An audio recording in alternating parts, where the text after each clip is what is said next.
All right, folks. Thanks for coming. Hey, yeah, I've been busy. If you don't see me, it means I'm busy with a project. Okay. In this video, we're gonna deal with radical expressions, and this will conclude the basic algebra series, known also as Algebra 1.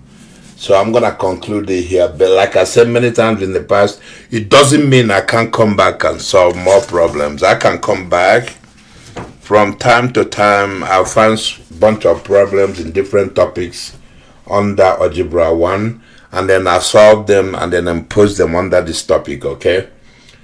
Before I continue, please subscribe to my channel, like and share this video.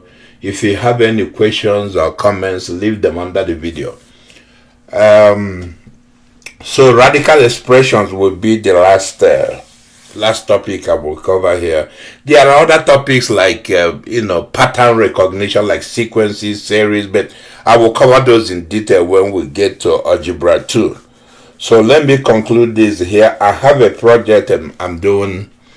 I'm gonna bring that the project to your attention as soon as I can.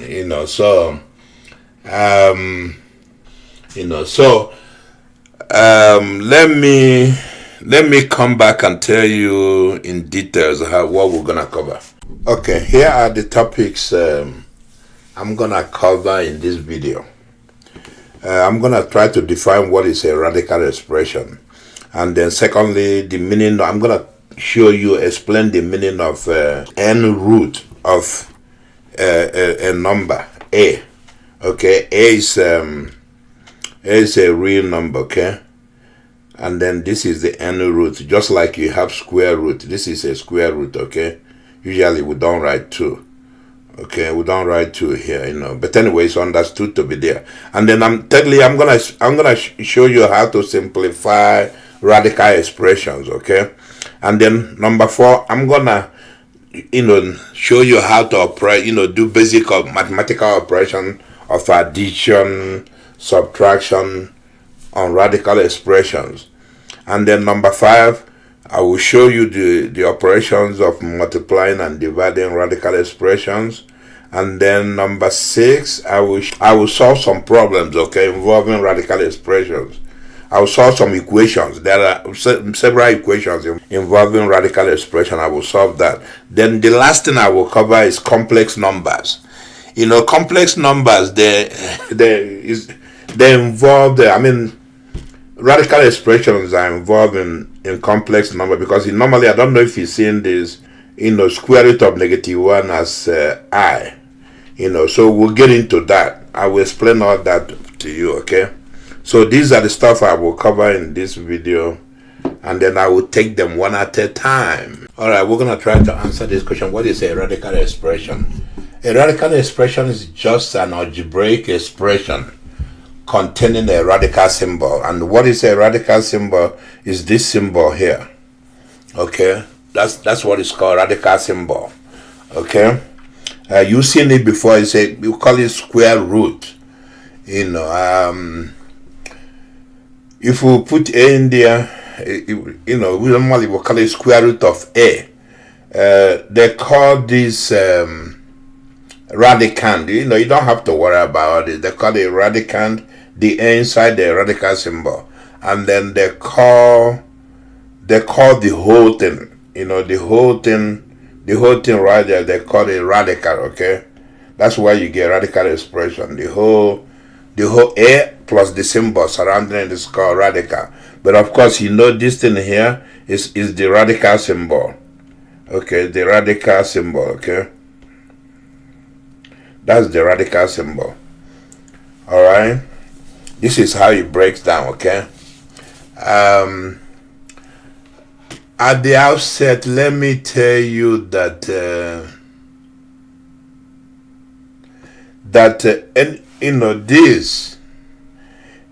this thing here always represents a positive number. So if you have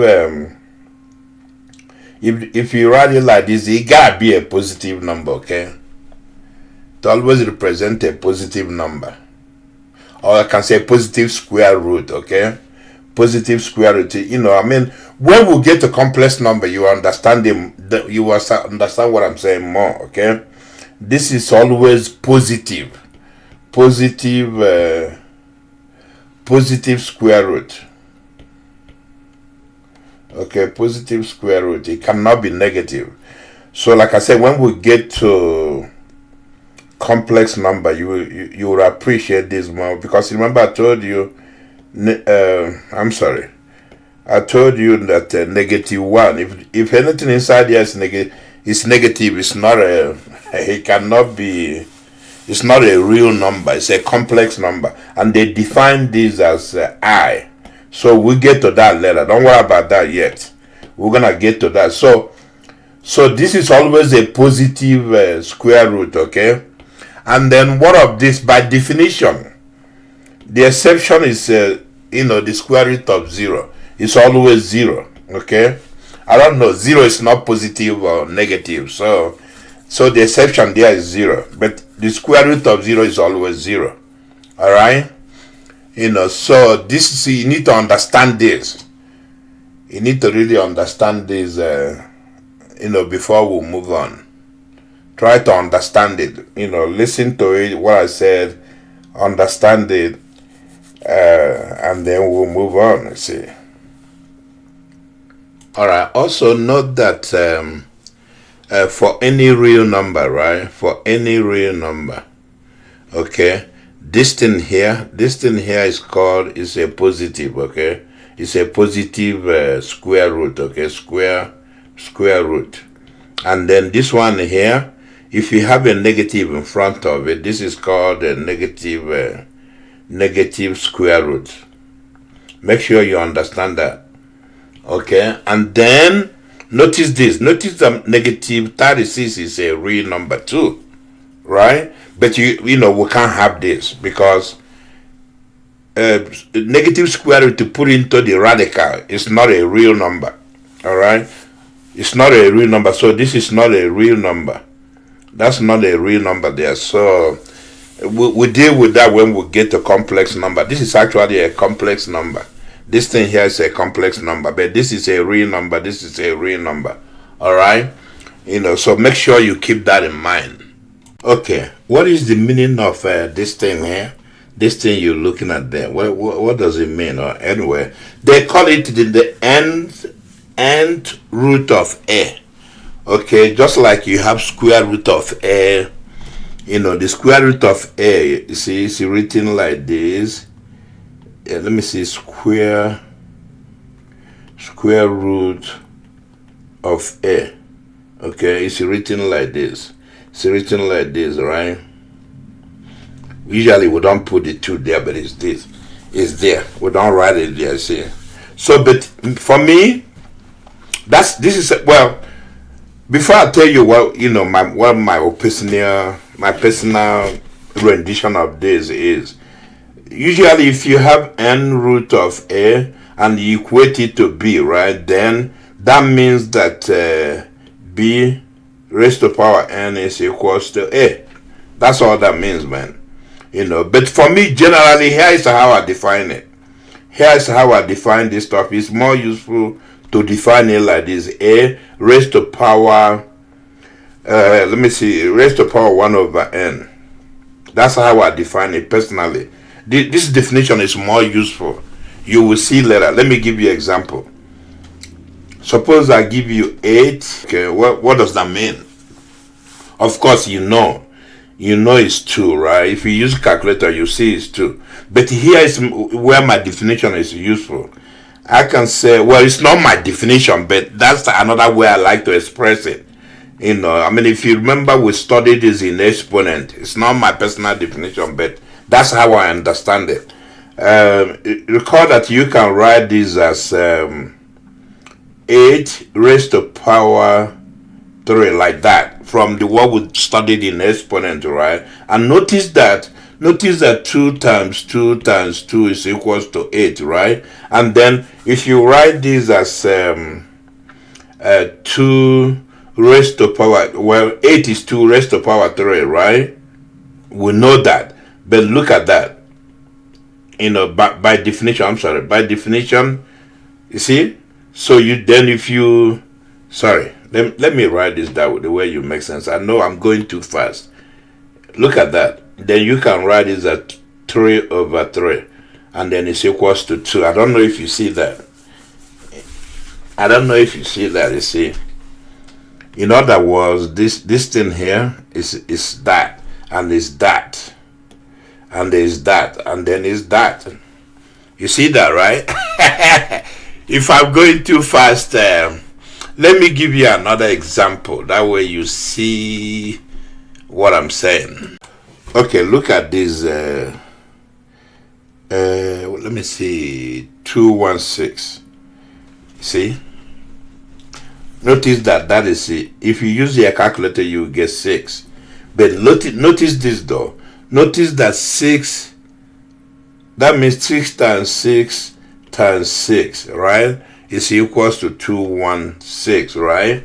And then notice that, we can write this 216 as equals to 6 raised to power 3, right? Because it's 6 times 6 times 6, okay? And then remember, we'll put that over 3. Because basically it's 6 raised to power 3 times 1 over 3. Remember my definition here? Right here. Okay? So if you do that, what do you get? Basically, you get 6. Why? Because 3 over 3 is equals to 1. It's like writing it like that, but we don't usually write it like that. I hope you see what I'm saying, So, this is how I like to conceptualize it. It's easier for me to understand than what, the textbook normally tell you, see. So, let me give you one more example. Look at this. Let's say you write this 27 over 125, okay? Now, think about that for a minute. Notice that 27 is the same thing as 3 times 3 times 3, right? Okay. 27 is 3 times 3 times 3. In other words, 27 can be written as 3 times 3 times 3. Or it can be written as 3 raised to power 3, okay? And then notice that 125 can be written as 5 times 5 times 5. Or the same thing as 5 raised to power 3, okay? Okay, so using the way I like to express this, right? That thing there can be written as 27 over 125, yeah? All raised to power like that, okay? But notice, keep going, notice that 3 raised to power 3, 3 raised to power 3 is 27, so then over 5 raised to power 3, right? And then the whole thing is like that. Okay, notice this. Notice that, yeah, I don't know if you see I hope I'm not confusing you, right? And then notice that you can push that thing in. It becomes 3 raised to power over 3, 5, 3 raised to power over 3. What is that? It's 3 over 5 because this cancel out. You see that, right? So you can use your calculator to find this. You will get that. So, but I want you to be comfortable expressing this thing here as that. You see? Expressing this thing here as that. If you're comfortable doing that, then you can handle this radical expression easily, okay? Okay, let me give you a couple of examples. Sometimes it's better to show an example than to, keep explaining stuff. Look at that. Suppose I give you that, right? This is the fourth root, okay? The fourth root of 16. Based on what I told you, the differential, you can write that as this. 16 raised to power 1 over 4, you see? Right? Now, notice that 16 can be written as 2 times 2 times 2 times 2, 4 times, right? Then you can write 2 raised to power 4. See that? 1 over 4. Notice something. This is the same thing as 2 raised to power 4 over 4, which is 2 raised to power 1, we usually don't write the 1. You see that, right? That's why I said the way I define it is it's very useful when you actually solving problem, you see. So this is 2 actually. You can use your calculator to find that. Look at this one. The same thing. This is see the same thing as we did there. It's negative 2, right? Because the negative is outside the radical, you see. So it's the same thing. There's nothing to think about there. All right. Now look at this one. This one, we cannot solve this because this is not a real number, man. Not a real number. So we can't deal with that. When we get to complex number, explain it to you. You see. Okay, so don't worry about that. That's what I would say about that now. We can't deal with that. What of this thing here? I don't know the way I wrote it. I confused you. This is actually, let me see. It's like that. It's the 5th root. You know, it looks ugly. Let me change it. Sorry. This is actually the 5th root like that. The 5th root of 32. Okay. Now notice that using my the way I conceptualize it, you can write 32 raised to power 1 over 5. You see it, right? But notice that 2 raised to power 5 is 32. You know that was 2 raised to power, let me see, 2 raised to power 5 is 32, yeah? Okay, so you can write this as 2 raised to power 5 over 5, you see? Make sure you understand that. That's the same thing as 2 raised to power 1, but we don't write it like that. See? So that's why I said the way I define this thing is I like it better. The way, well, that's not my way, like I said. It's the way to conceptualize it. This is the same thing as a raised to power 1 over n, you see? So if you understand that, understand what that is true, and then you will see that, you know, most of this stuff is easy to solve. When you see all this stuff, you knock it out and go. Okay? All right. We'll cover this when we deal with exponents, right? Now, I told you that this thing here is you can consider, just think about it as this, 1 over n. Okay. Now, what of if you have n, right? N root of a, but a is raised to power m. You see, again, it's the same thing. We'll cover this when we did exponent.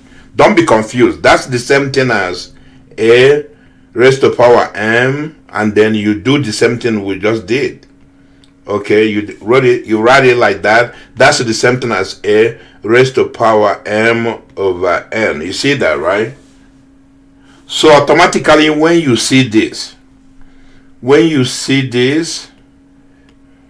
you write it as a raised to power m over n. That's all. You know, that's all based on what I showed you here. So don't be confused. Let me show you an example. Supposing you have, supposing you given, let's say you have, let me see, what was that example you used? We used 8, right? Supposing you have this 3 and then 8 raised to power 2, right?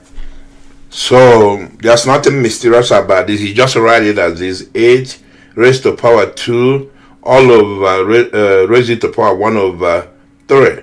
See, the same thing as let me see, it's the same thing. You can write that the same thing as it doesn't matter. Anywhere you can express it anywhere you want. You can write it as let me see, 8 2 over 3, right? So also note that you can write, remember 8 can be written as I'm sorry, notice that 8 can be written as 2 raised to power 3, like that. You see that, right? So since you will know this, right, then we can write this as 2 raised to power 3, right, all times to that thing there. You see? Keep going. What is that? This cancel out. It becomes 2 raised to power 2, which is 4. You see that, right? So that's why I like to express this stuff like this, man, because it helps you to solve problems easily. It helps you to solve problems easily. Of course, I know that, like, this here is raised to power 2 is something as 8 times 8. Okay, equals to 16, right? I mean 64, sorry. It's equals to 64, right? And then when you put it inside, if you use your calculator, you check this out. This will give you 4. You see? So, but in my opinion, there's no need to expand it like that. It's better to deal with it this way. Deal with it that way, and then you end up there. You see? So, just look at that. Make sure you understand it. Okay? Maybe I'll give you one more example or something. Let me come back.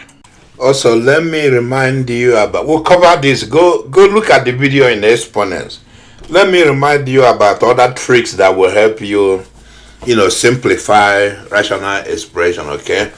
Recall that when we did Exponent, we said that if you have a raised to power n, you multiply with a raised to power m.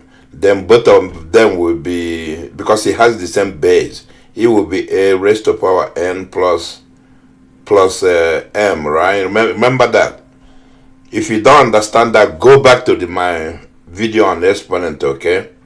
And then recall this. Recall that we also said that if you have a raised to power n and you divide it by a raised to power m, then it becomes a n minus m. You remember that, right? Again, I've covered this.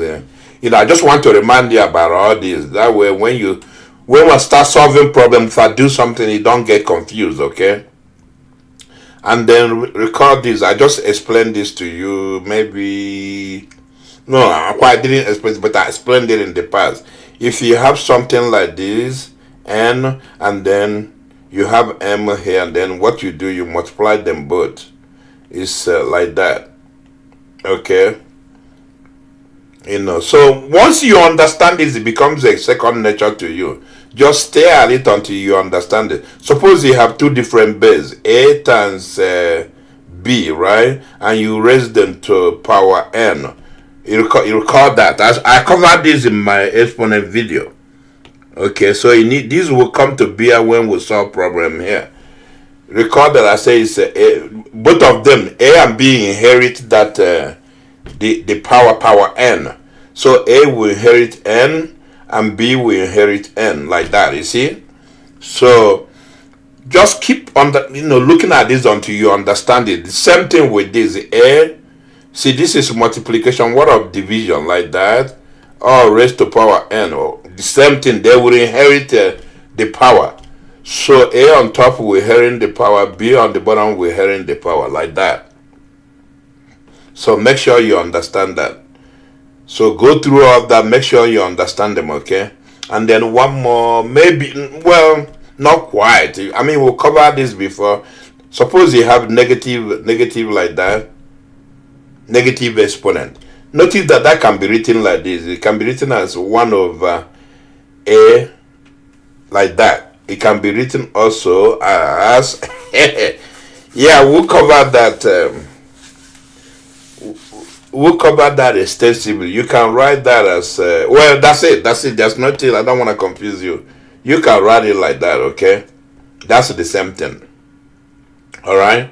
Now, if you have let's say you have something like this, different bases, right? You have a raised to power n over b raised to, well, I think it's negative. Hang on a minute. It's negative. If you have a negative power, if you have negative power here, the same different thing, like that, different powers, right? Okay.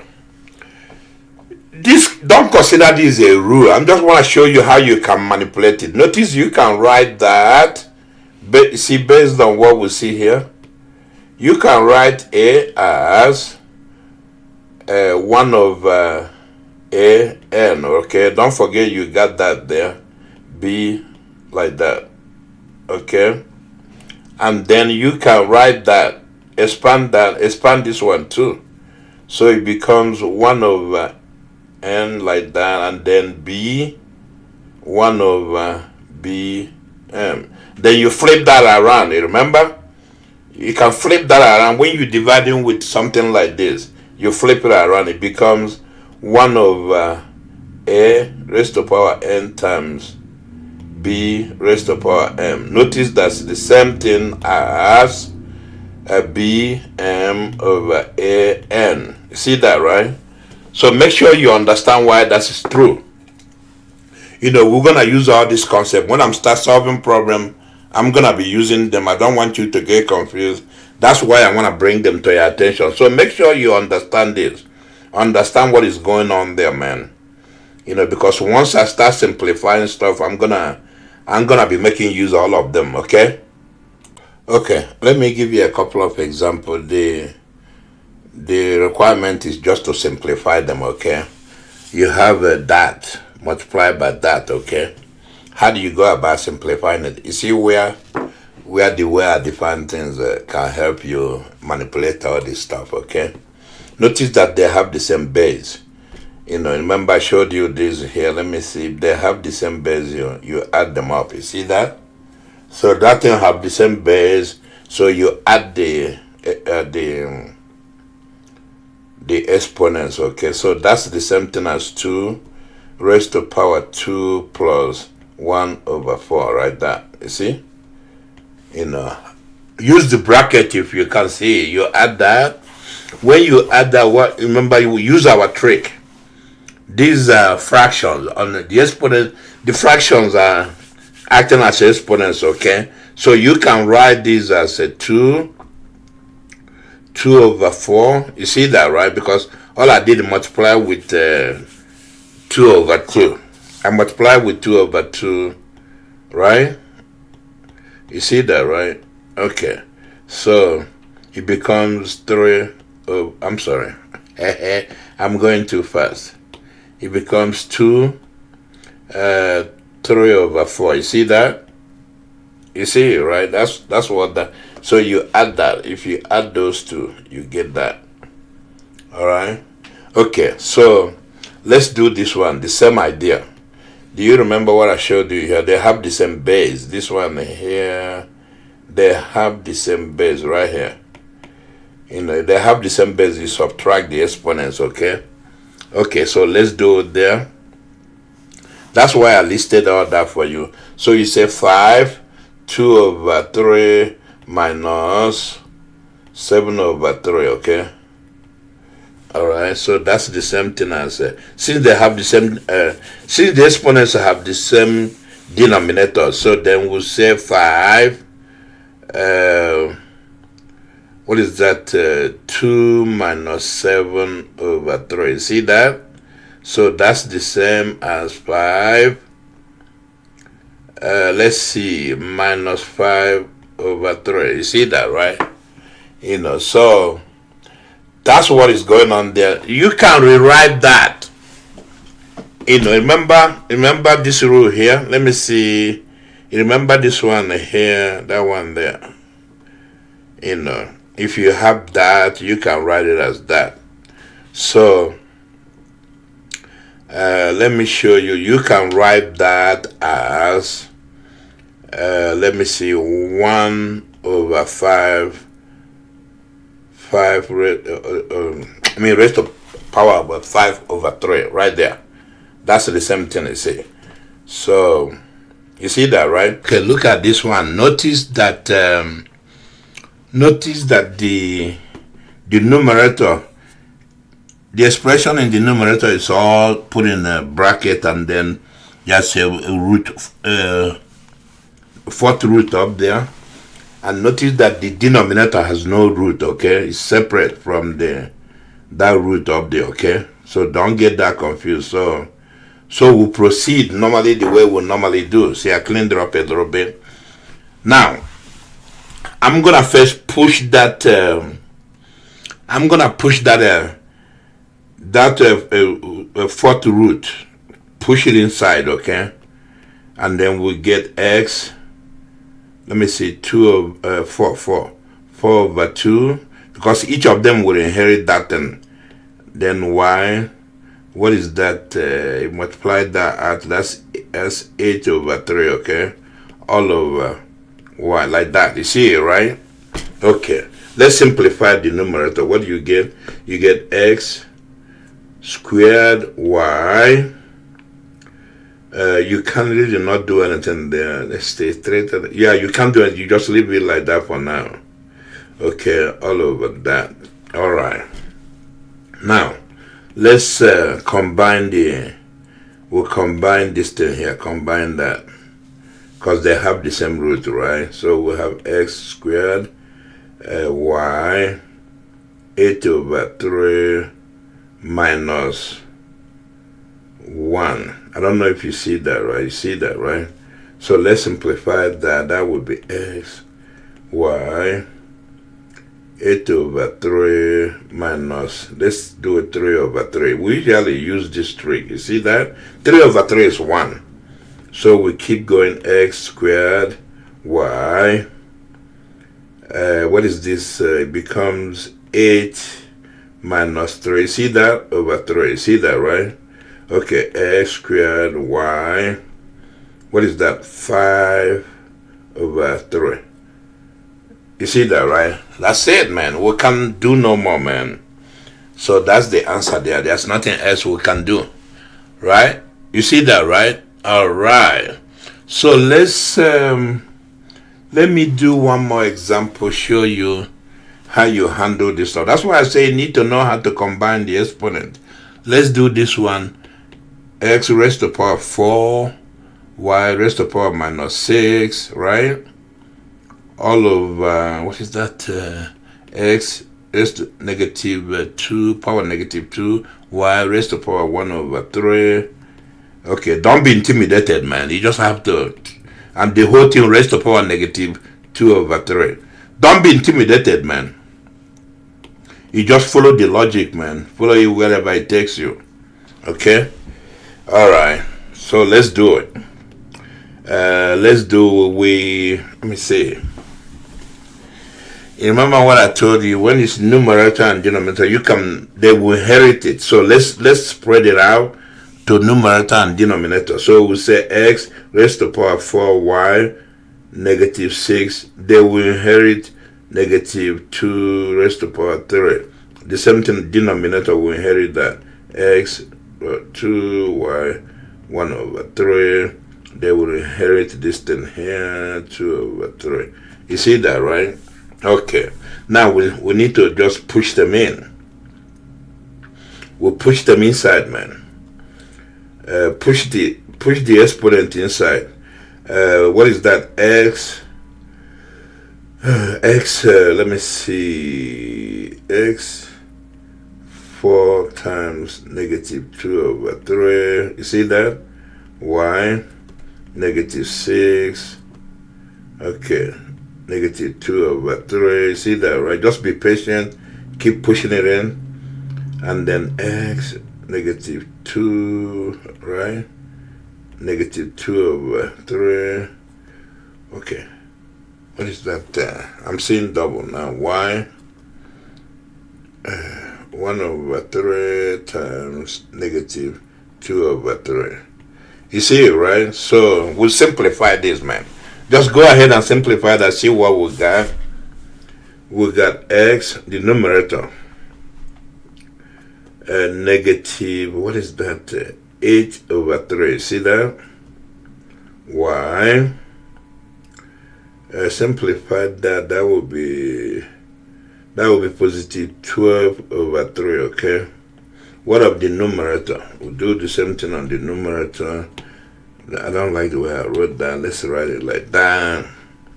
We'll do the same thing in the denominator. Let me see. It's x.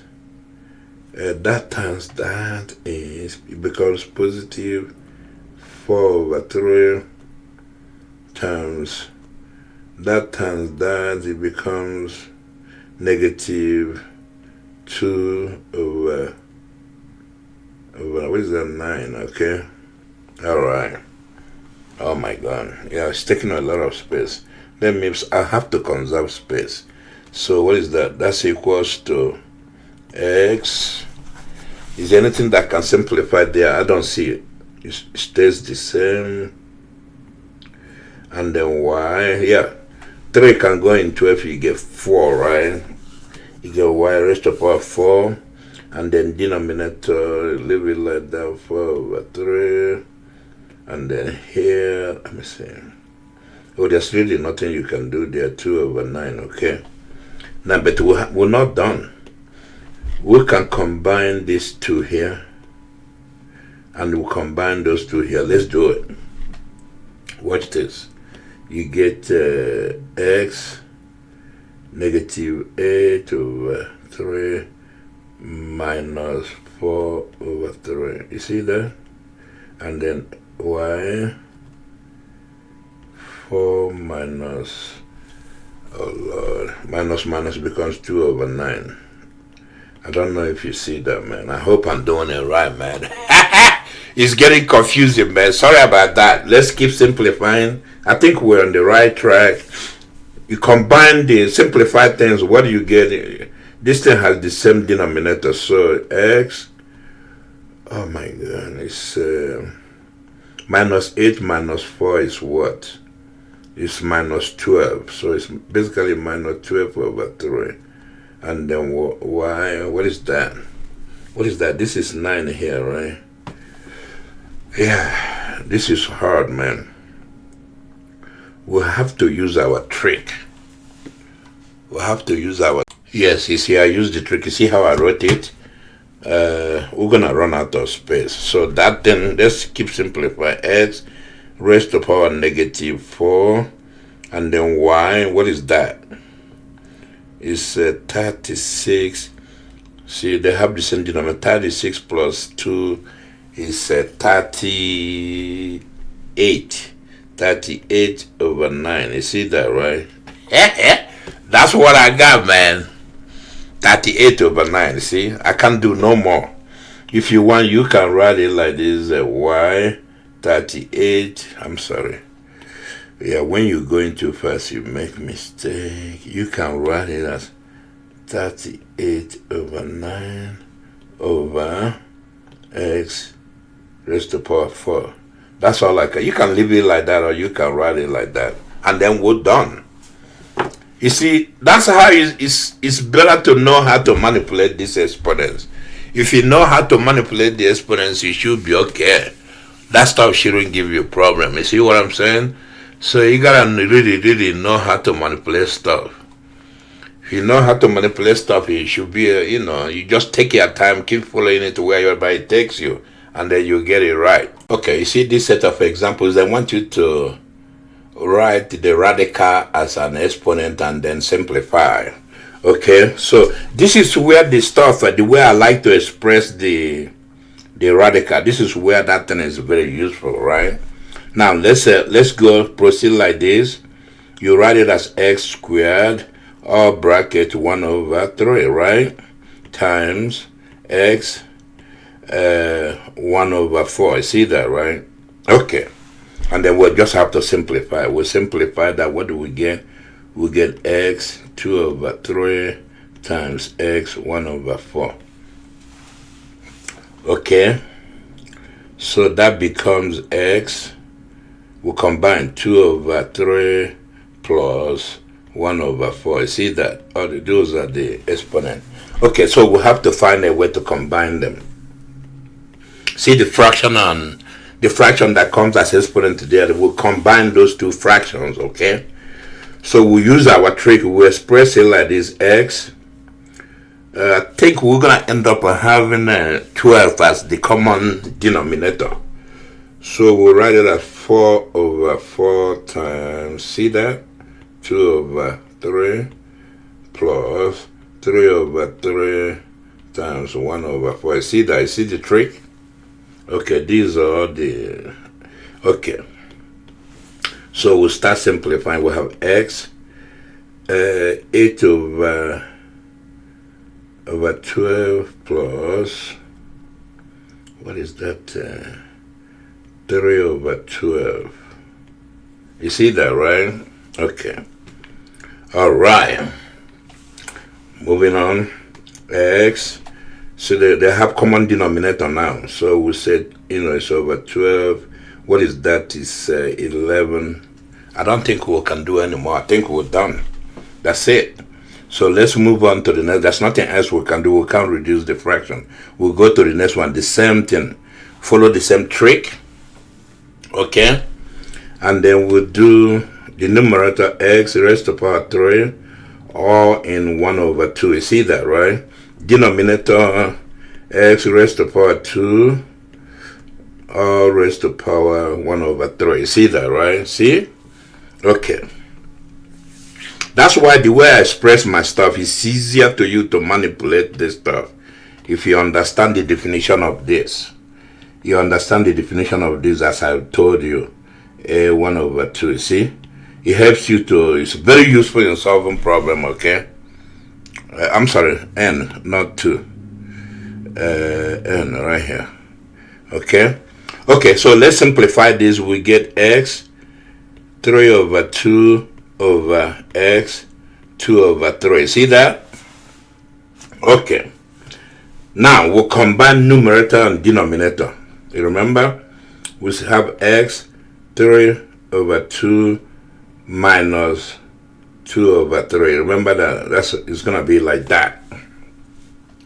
Okay, what is that? X. Now, we need the same, we need to put them in the same denominator, which is you're gonna be 6. The fraction you gotta be 6. So we say x. Let me see. 3 over 3 times 3 over 2. We're just using our trick here. What is that? It's 2 over 2 times 2 over 3. Okay. All right. So it becomes 9 over 6 minus 4 over 6. You see it, right? Keep going. And then it becomes x 9 minus 4 over 6. You see that? It becomes x 5 over 6. You see it? You see it, man? We're done. So you follow the logic, follow it wherever it takes you, but be calm and just keep subtracting stuff. You will get the right answer, okay?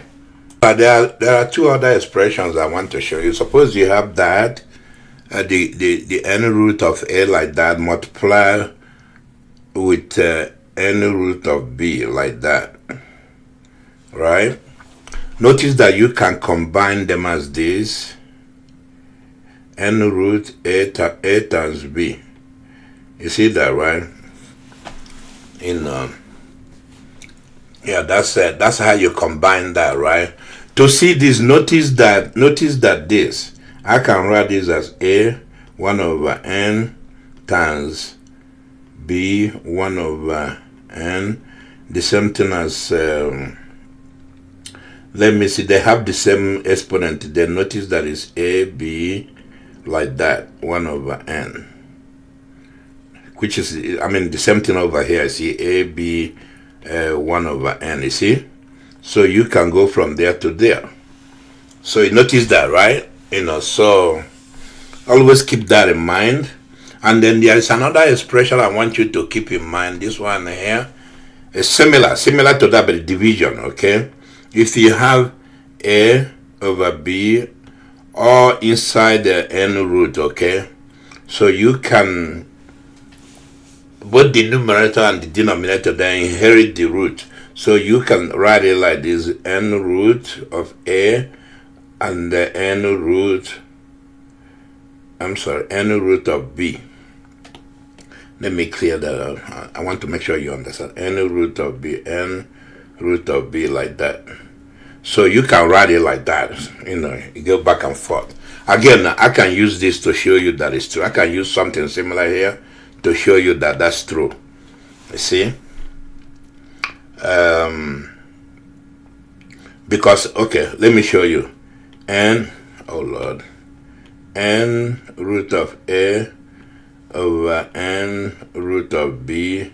You see, look, you can write it like this: a over that over b, like that, n not a, right there.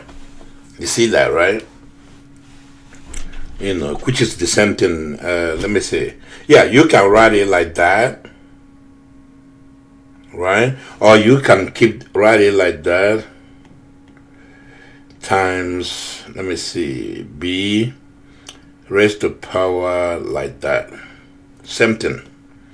You know, see, same thing right here.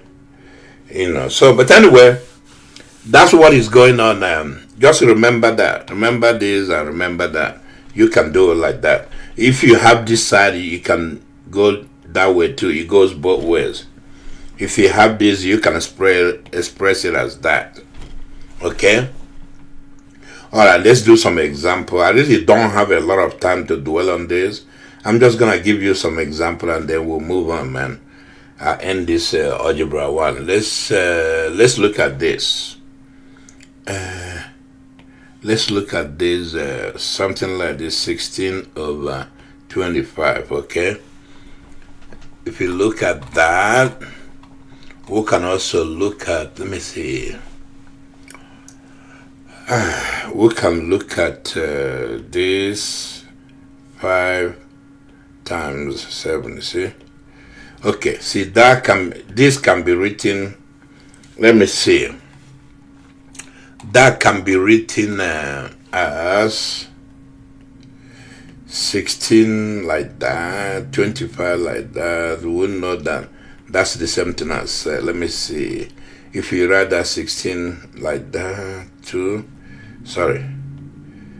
25 like that. Notice that it's 4, 2 over 2, you see? And then 5, 2 over 2, yeah? You see that, right? Because 5 times 5 is 25, so that cross out.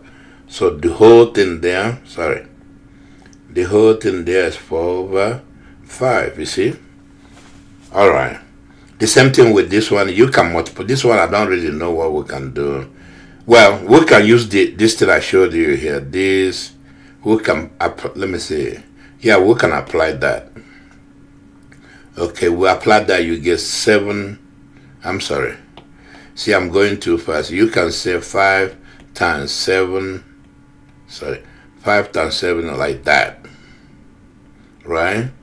Well, we don't usually write that, you know, so I remove it. But it's the same thing as that over there. So it's the same thing as 35 like that, right? Okay? You see that, right? So you can also simplify that. You know, what is 35? 35, you can rewrite it as, well, actually, this thing doesn't have anything. So it's just leave it like that. You can see, there's no multiples of 35 that will cancel out. So you leave it like that. Now look at this one here. Suppose you're given this, let's see, 3 over here times this one here, 12, 3 over here. Again, using the same procedure. See, they have the same root, right? So you can say 3 times 12 like that. You see? You see that, right? You know, so, and then you can have, let me see the same thing as, what is that, 36? It's the same thing as this, 36, right? You know, 6 times 6 is actually, there's really nothing you can do. Nothing multiplies 3 times to give you that. I don't think there's anything that multiplies 3 times to land you there, see. So you leave it like that. I mean, what can you, 6 times 6 times 6? No, it's not. Okay, so just leave it like that. You've done the work there. You know, so you can also have variables. Suppose you have 6 10x raised to the power 4 times 6 5x. Okay, you can write that as, you combine both of them, write that as 6 10x raised to the power 4 times 5x. Okay, that's the same thing as let me see, that's the same thing as 50. All right, 50, what is that? 50x raised to the power, what is that? You add those raised to the power 5. See, you can combine it like that. It's really nothing much you can do with that. You know, you just leave it like that. Suppose you have 4 8x times another square, the cubic, the fourth root 3x squared. Okay, now notice what you can do there. You again, you use the same thing. I'm just trying to demonstrate how you can use this thing here. You know, you can combine them. See, you can combine them. It becomes because it's the same root, 4th root, and then 8x times 3x squared. Okay, so that's the same thing as for root, what is that, 24x raised to the power 3. See that? You see that, right? So I mean, yeah, there's nothing else you can do. See? Yeah, you know, but anyway, so that's what is going on. You can manipulate this stuff if you know how to. See, you understand this stuff, the tricks I give you up there. You can manipulate anything. There is one more thing there. Let me see. No, that's okay. I'll come back and show you. All right, we're gonna solve some problems now. I lined up a couple of problems for you. You know, in this section, we're still doing simplification, okay? So I'll solve problems under simplification. After that, we'll head on to our next broad topic, which is adding and subtracting radical expressions, okay? So let's knock out a couple of problems. See the first problem there? You know, like I said, just use all those stuff definitions I showed you. Basically, what we're dealing with here is what we're working with radicals. I mean, not radicals, the exponents. You know, we'll cover these under exponents. You know, here they call it radicals. Okay, so there's nothing to be confused about. So just look at the way I solve it. That's the best way. Well, for me, that's the way I like to solve it. You know, so anyway, see the first one. The first one, you can write it as this. Okay, notice what is going on there. You have a radical on the left. Two radicals are multiplied. The radical on the left is 5th root, and the radical on the right is 4th root, right? And then see what is inside the radical on the left is x cubed, and then the radical on the right has x. You know, x raised to the power 1. Usually we don't write 1. So they want you to simplify that. So you will see why the way I define that thing. Remember what I defined? You will see why it's so useful. Recall this, I told you that if you have something like this to n root, whether it's x or a, it doesn't matter. Then you can write it like this, x raised to the power like that. You see that, right? That's the definition I gave you earlier. So if you recall that, you know, this stuff is just, you just start manipulating stuff, okay? So let's do the first one. The first one, the radical on the left can be written as x raised to the power 3, all of them raised to the power 1 over 5. You see that, right? And then the radical on the right can be written as x raised to the power 1 over 4. You see that, right? So then we'll simplify. Just simplify that thing. Simplify that thing. What do you get?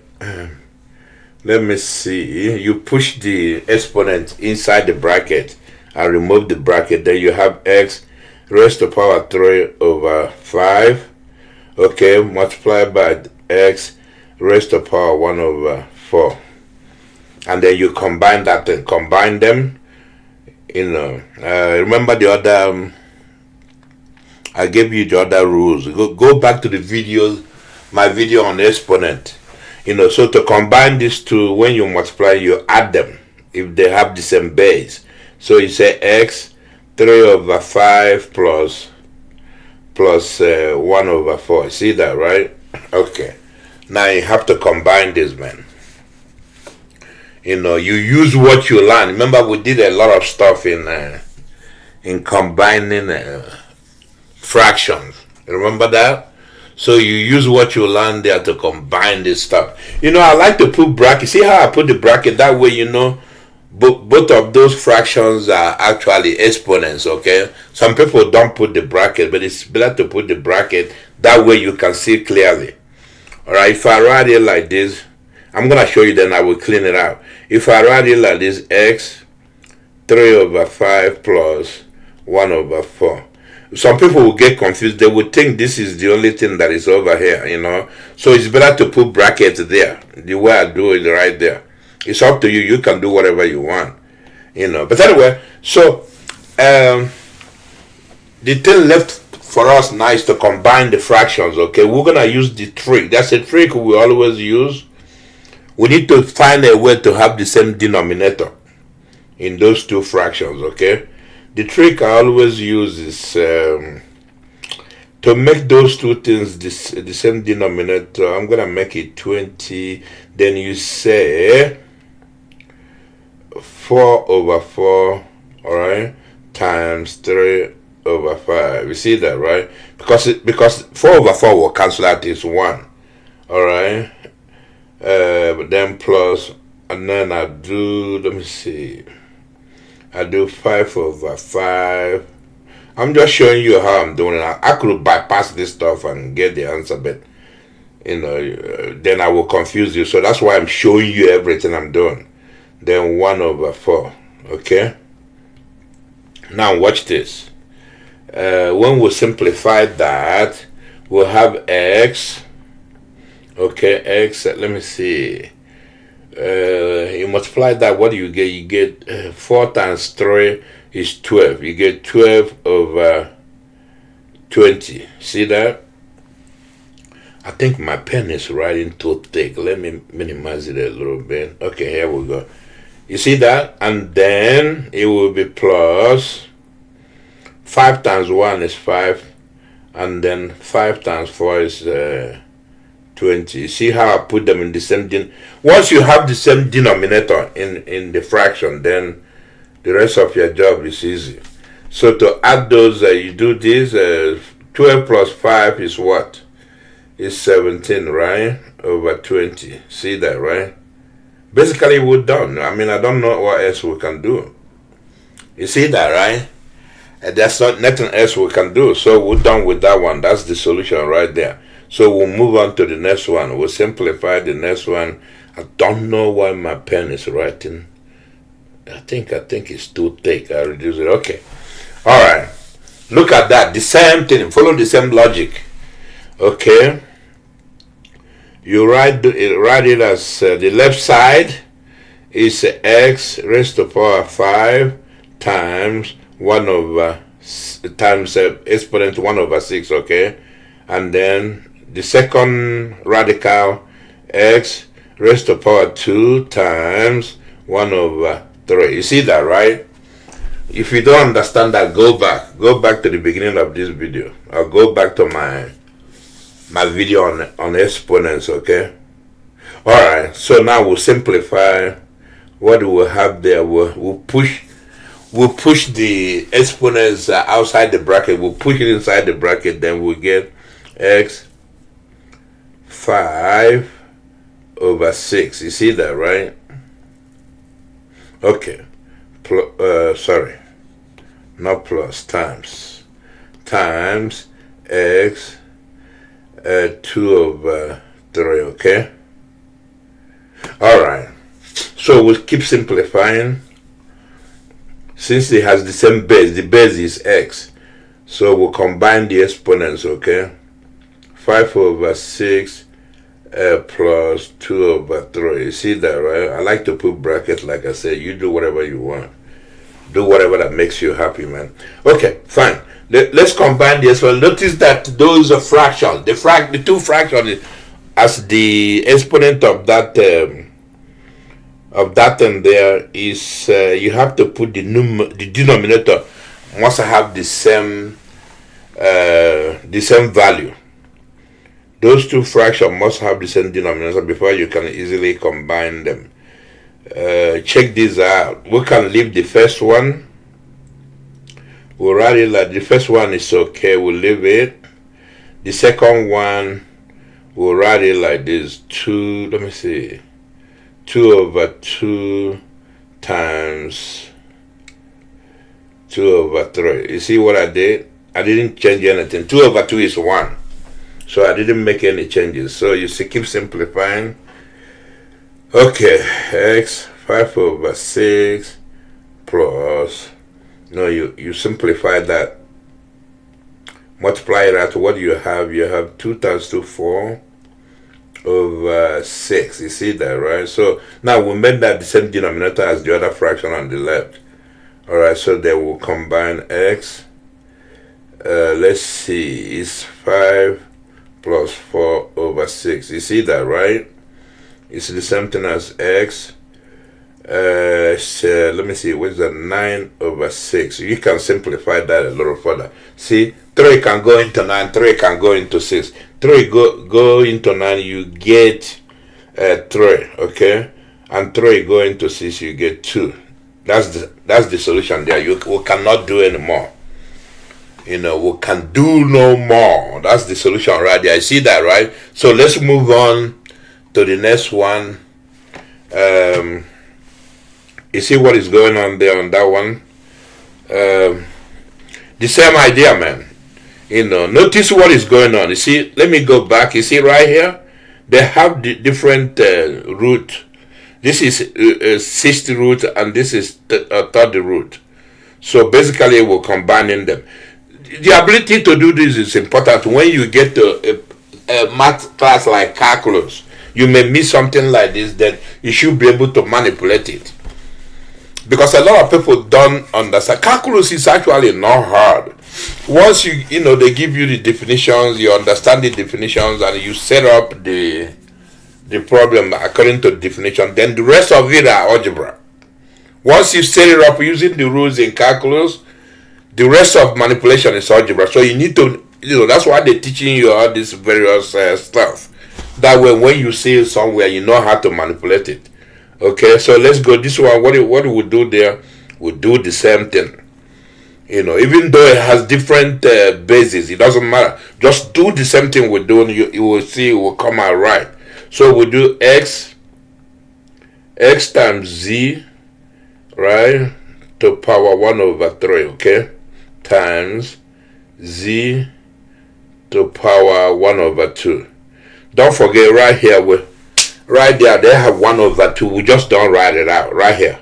There's 2 here, but we don't normally write, not 1 over 2. There's 2 there, but we don't normally write it out, you see? Okay, so we'll write it like that. Alright, so we'll keep going. Simplify. What do you have? Remove the bracket by pushing the exponent inside the bracket. What do you get? You get x raised to power 1 over 3. There's nothing to be scared of. Just keep doing the same thing we've been doing. So both of those two things inside bracket will inherit each of them will inherit the exponent. You see what I just did, right? I shared the exponent among them. Then you multiply by z 1 over 2. Now you see, now you can combine, let me use the right, you can combine this and I'm sorry, not that one. Not so fast, I'm going too fast, slow down. So you can combine, you see z here and z here can be combined. And you leave x by itself, okay? That's what they want. So let's keep going. It's equals to, We'll leave x aside. Don't worry about x. Leave it aside. If it makes you happy, put it in bracket, and then combine the z. Combine the two z bases. You see, you combine them, then you get z. Let me see, z, because that's z times z, the base z times the base z.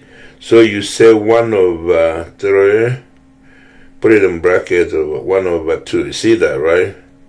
See? That's the way you do it. Okay, just leave that x, 1 over 3, leave it alone. Worry about the z. So we need to put those two fractions, the same denominator. We use the same trick. We've been using. We'll say z. Let me see. It's gonna end up. The denominator gonna end up. The common denominator they're gonna end up being 6. So you say 2. Let me see. 2 times 2, which changes nothing. Okay, times 1 over 3 plus 3 times 3, which is changes nothing, man. We change nothing when we do that. It's 1 over 2. Okay, you see that, right?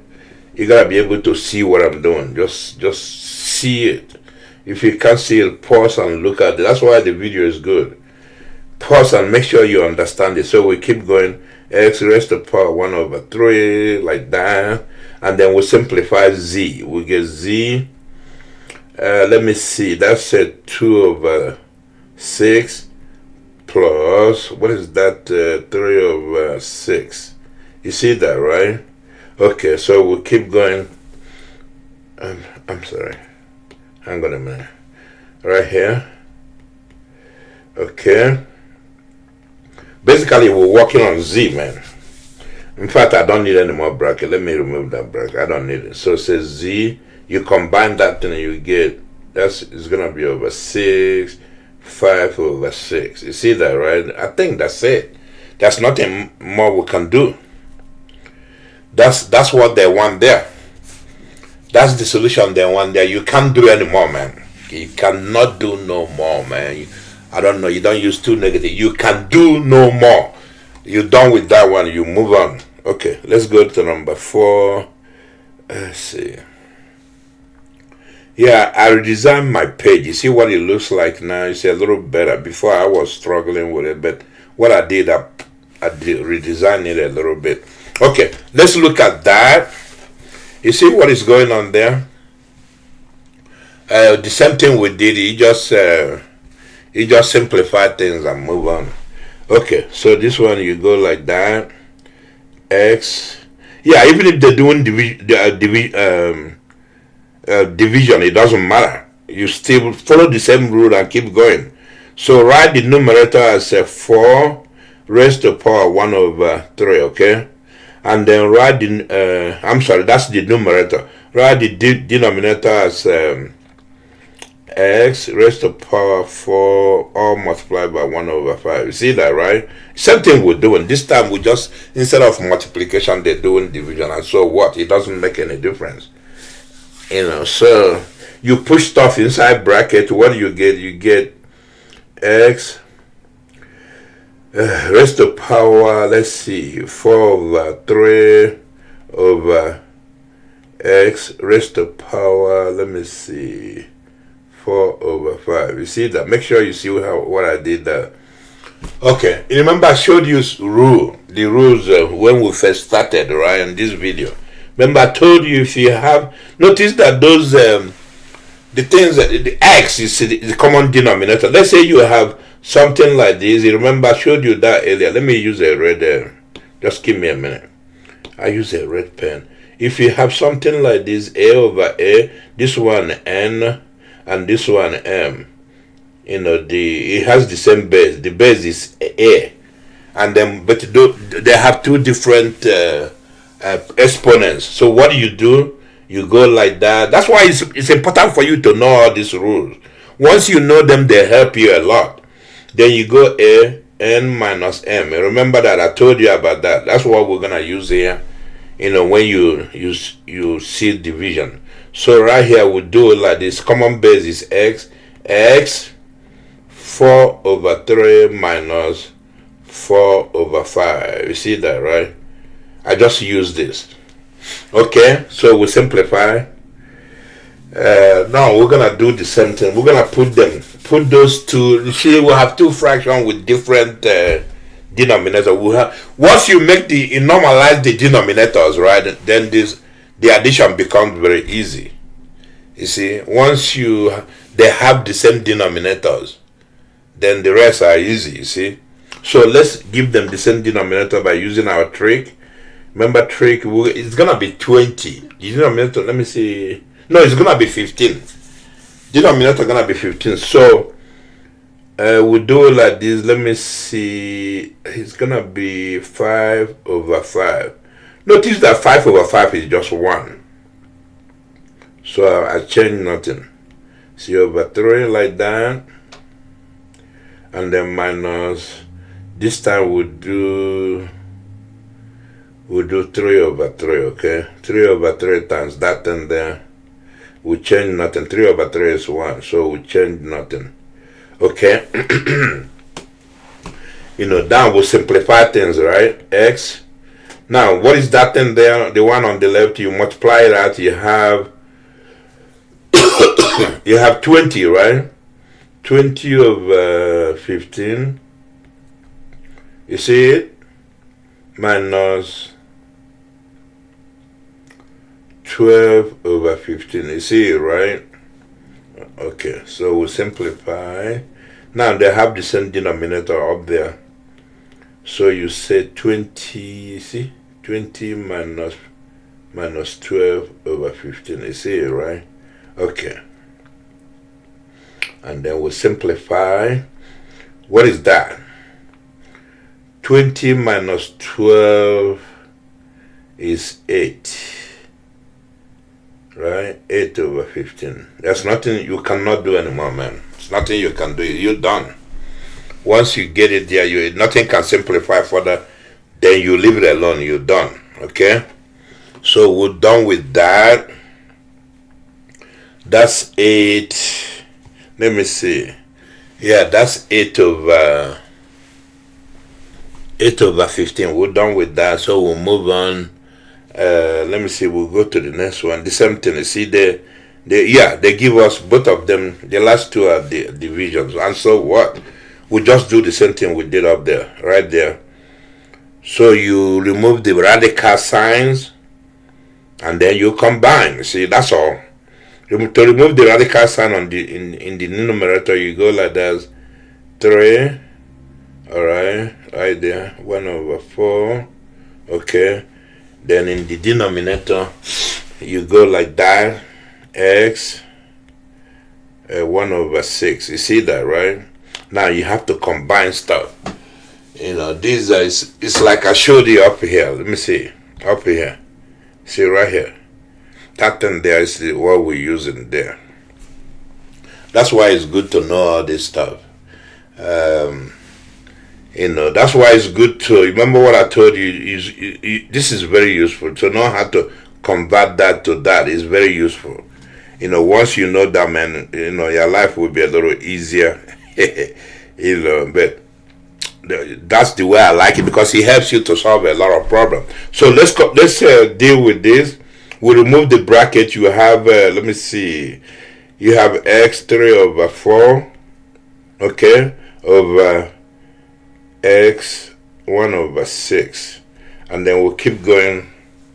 Let me see. What is that? You say x 3 over 4 minus 1 over 6. You see that, right? And then we'll have to simplify. Let's simplify that then. Again, they have different. You see, those two fractions have different denominator. So we'll make it the same. Once you make them the same denominator, then you add them. So let's do that. I have a video on that, man. I have a video. I think that's when we did rational expression. Go over there and watch the video there. You'll see. Okay, so we use the trick here. I think the common denominator will end up being 12. So you say, let me see, 3 over times 3, which is 1. We change nothing, okay? 3 over 4. You see that, right? See what I did? I introduced this part here.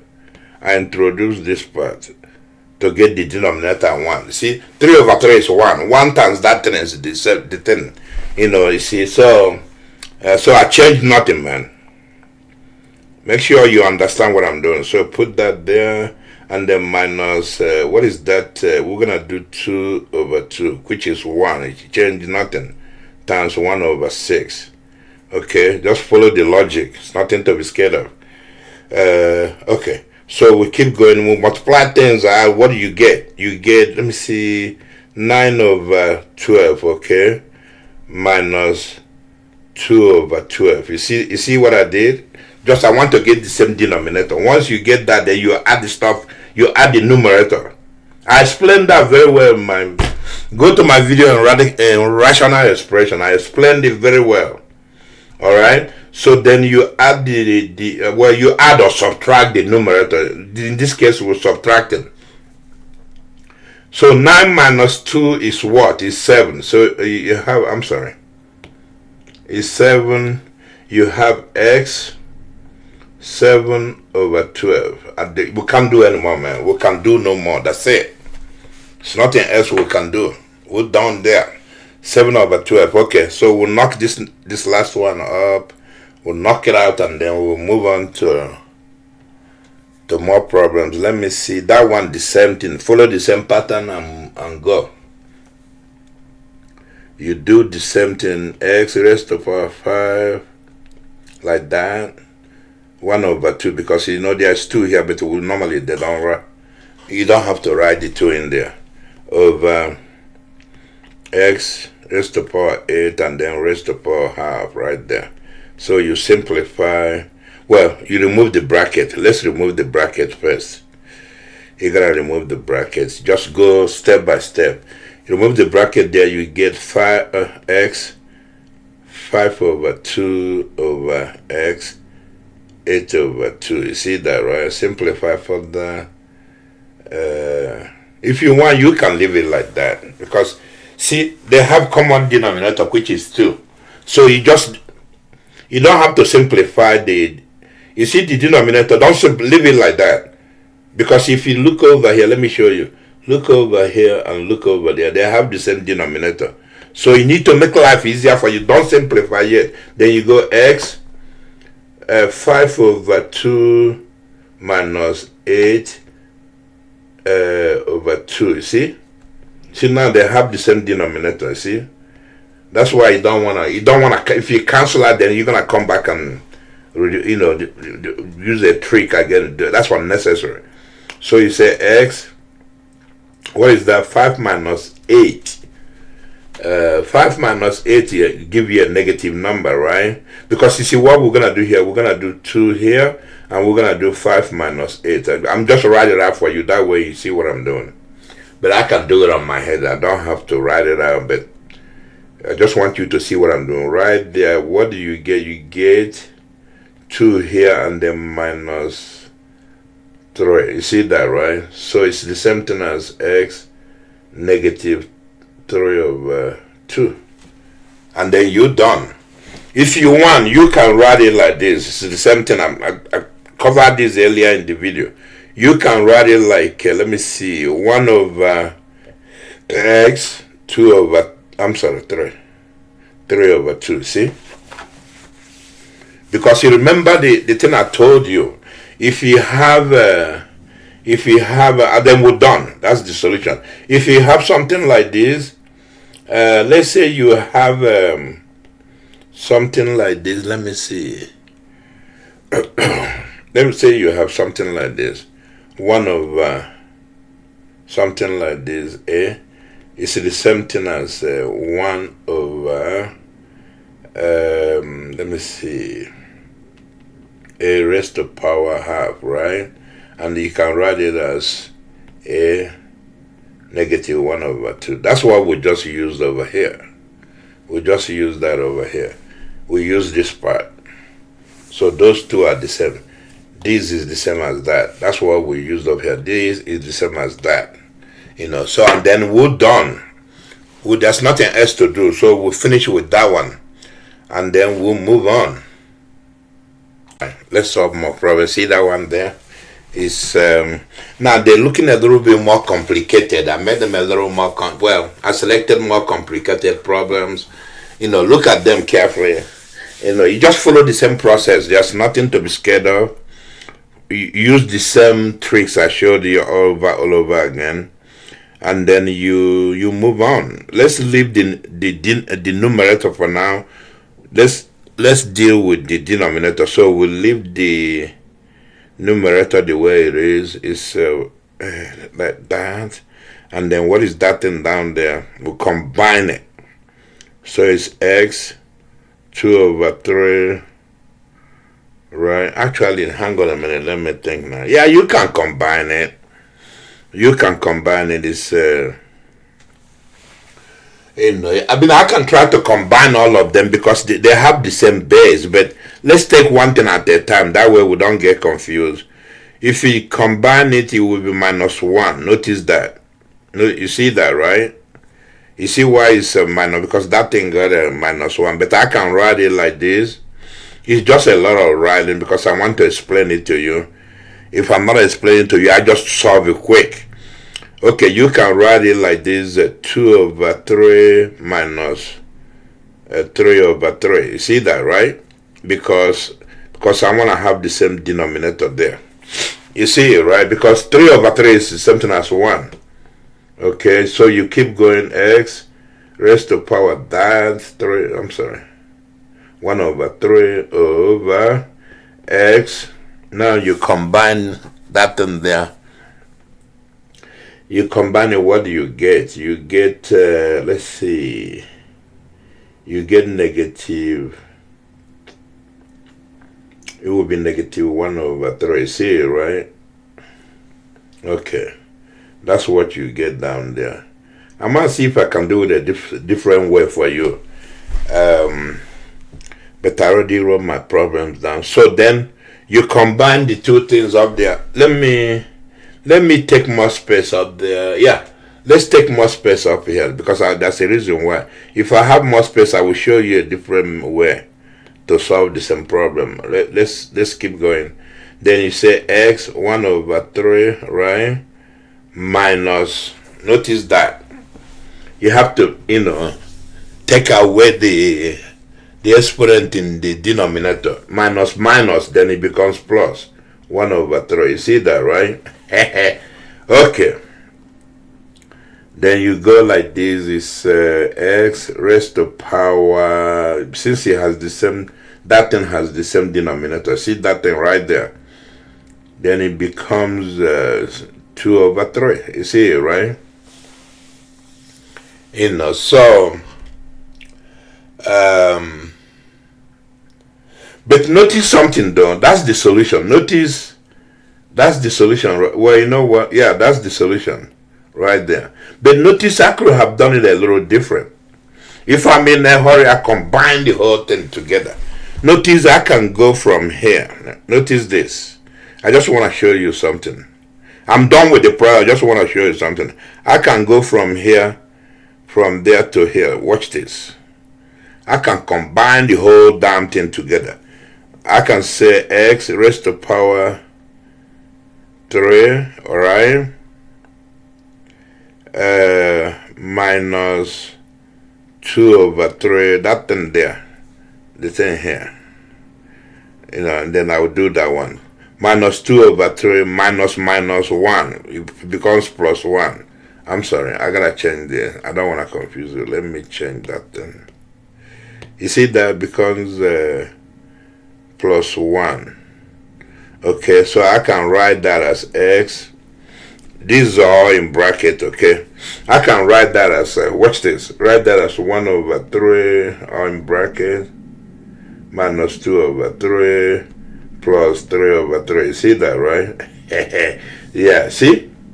So keep going, x, combine all that. What you get, let me see, look at that, 3, take this and that, you get 4, right? 4 minus 2/3, see? right? Let me change again. Keep going. X 2 over 3. You see that? That's what we got here. You see it, right? Okay, so you can do it that way, but you can also do it the first way I did it. Do the way you're comfortable with. That way you don't get confused. It's a little messy, but it's okay. Just follow the logic and go. You should be fine. Okay, let's move on to number 8. Look at that. It's the same idea. I can combine all of them, take the whole thing one time. But let's do it the easy way. That way you don't get confused. We'll leave the numerator for now, and we'll deal with the denominator. So we'll combine that thing in the denominator. We'll have 5 over 4. Let me see, minus 2. Okay, you see it, right? You see that, right? Okay, so we keep going. X 3 over 4. We'll use our trick. 5 over 4. So we'll write this one and say, let me see. We want to have 4 in the denominator. We'll write it as 8 over 4. Because if you divide 8 over 4, you get 2, right? See? You just do it that way. It's easy for you to manipulate. That's all we're doing. We'll make it easy for ourselves, you see. We don't want to make it hard. Okay, then where did we get there? We get 8 over 5 minus 8. You get negative 3, okay, over 4. You see that, right? Make sure you understand that. And then we can combine numerator and denominator by doing it like this. X 3 over 4. Alright, now we do minus that. Let me write it out. You do minus 3 over 4. I don't have to write it out, but I'm gonna write it that way. You see what I'm doing. My pen. What's wrong with my pen, man? My pen is not writing. You see that, right? Okay, let's simplify that. So when you have minus like that, when you have minus, it becomes plus. So that thing is the same thing as X 3 over 4 plus 3 over 4. You see that, right? Those things are still exponents. Then you combine, you get X 6 over 4.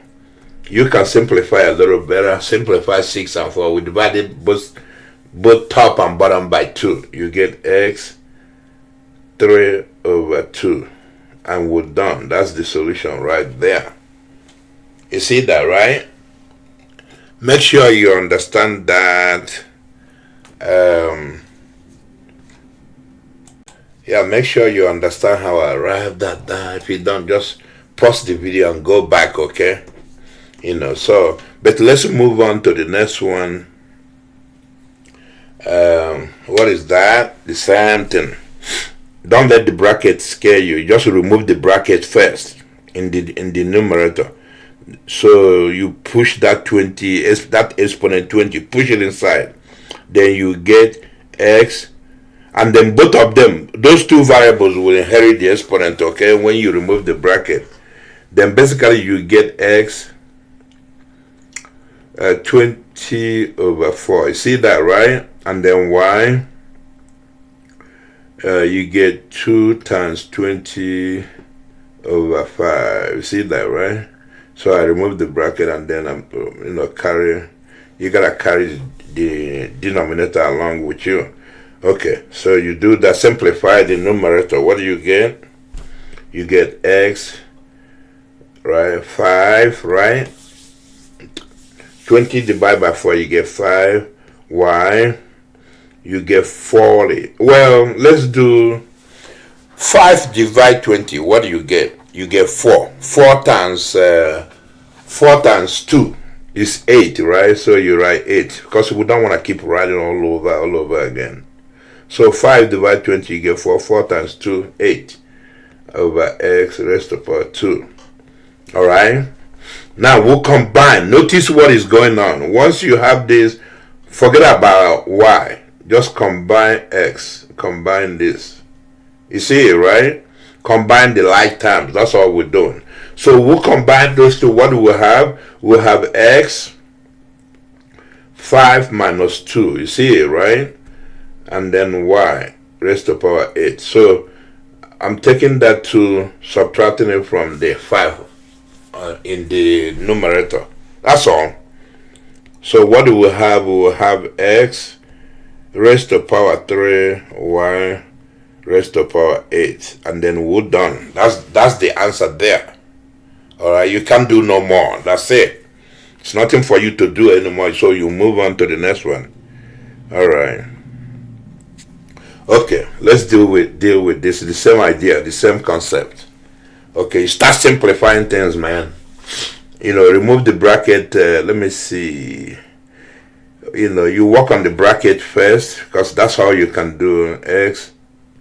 But carry everything along with you, okay? Y. Okay, remove the bracket in the denominator. You get x. Basically 2 over 2, y, 1 over 2. You see that, right? So, see what it boils down to? You combine these two, you combine these two. You see it, right? That's what it boils down to. You combine like terms. Notice that 2 over 2 in the denominator can be, you can leave that as 1. Usually we don't write 1, we'll leave it like that. Okay, you understand what I'm saying, right? Cross these out, you get 1 here. 1 as the exponent there. So don't get confused, man. You gotta look, use all your eyes and look at everywhere. Don't leave anything behind. So then I can do it like this. Combine x, I get x 3 over 4, right? Minus 1. But I'm gonna write it as 4 over 4. I hope you see that. 4 over 4 is something as 1. And then I have y. On top, I have negative 1 over 4, combining with negative, subtract 1 over 2. So, to save time, I can write 1 over 2 as, let's see, write it as, you multiply that by 4. What do you get? My 2. Okay, write it as 2 over 4. You see that? Okay. 2 over 4 is the same thing as 1 over 2. You see that? I just want to save time. You see that, right? So simplify. What do you get? You get x. Okay, so you got 4 down there in the denominator. Then it's going to be minus 1. You see that, right?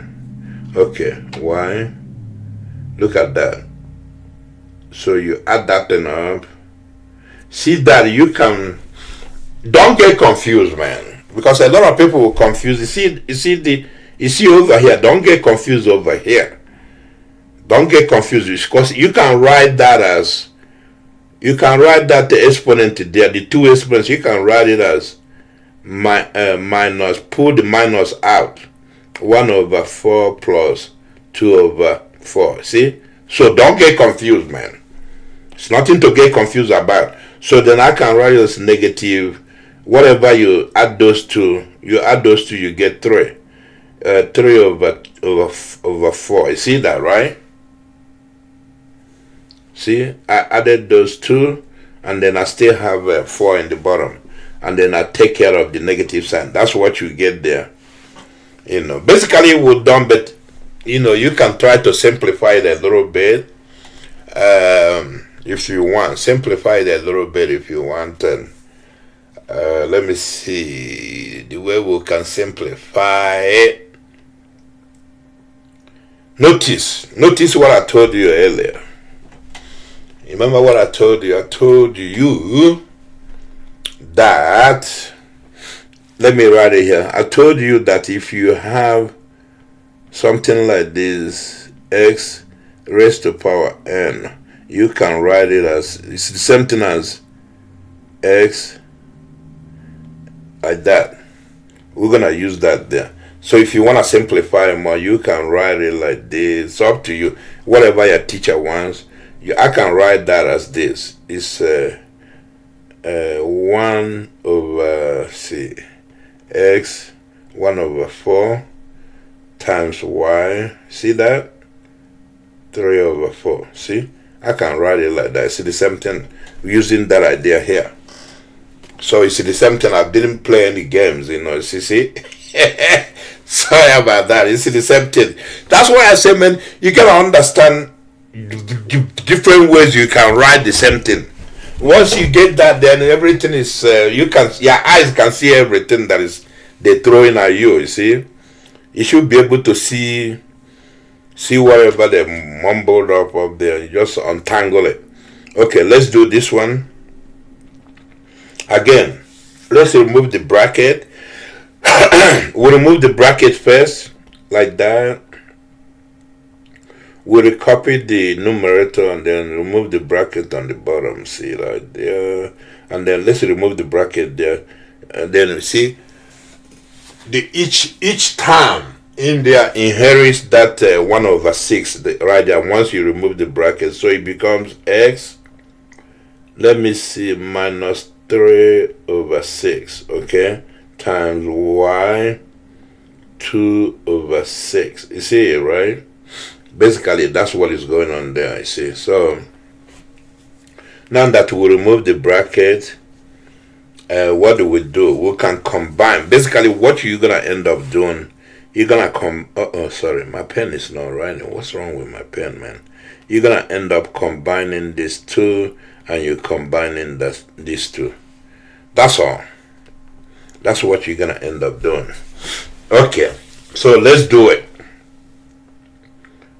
Let's do it. So we'll have the numerator x raised to the power 1/2, right? Minus, let's take care of that. Okay, it will be minus. So we'll leave it plus. Sometimes you don't want to write too much. Minus is plus, like I explained earlier. Alright. See, you can even divide that, but we'll get to that in a minute. We're not worried about that for now. Then y. Okay, what is that? Negative 5/4. Okay, minus 2/6. You see it? I mean, we could have simplified, but we can simplify it now. Let's see. Let's simplify all that now. Okay. See, if you can simplify this. See right here? A 3 go into here, it gets 2. It'll be 1/2, okay? Okay. Let's take care of that. X becomes x. Let me see. You notice it's like this. I can rewrite it like this. X minus 1/2 plus 1/2. You see that, right? Okay. It's a funny thing happened there, but I will explain in a minute. Let's write y. You see that? Let me see. Look at again.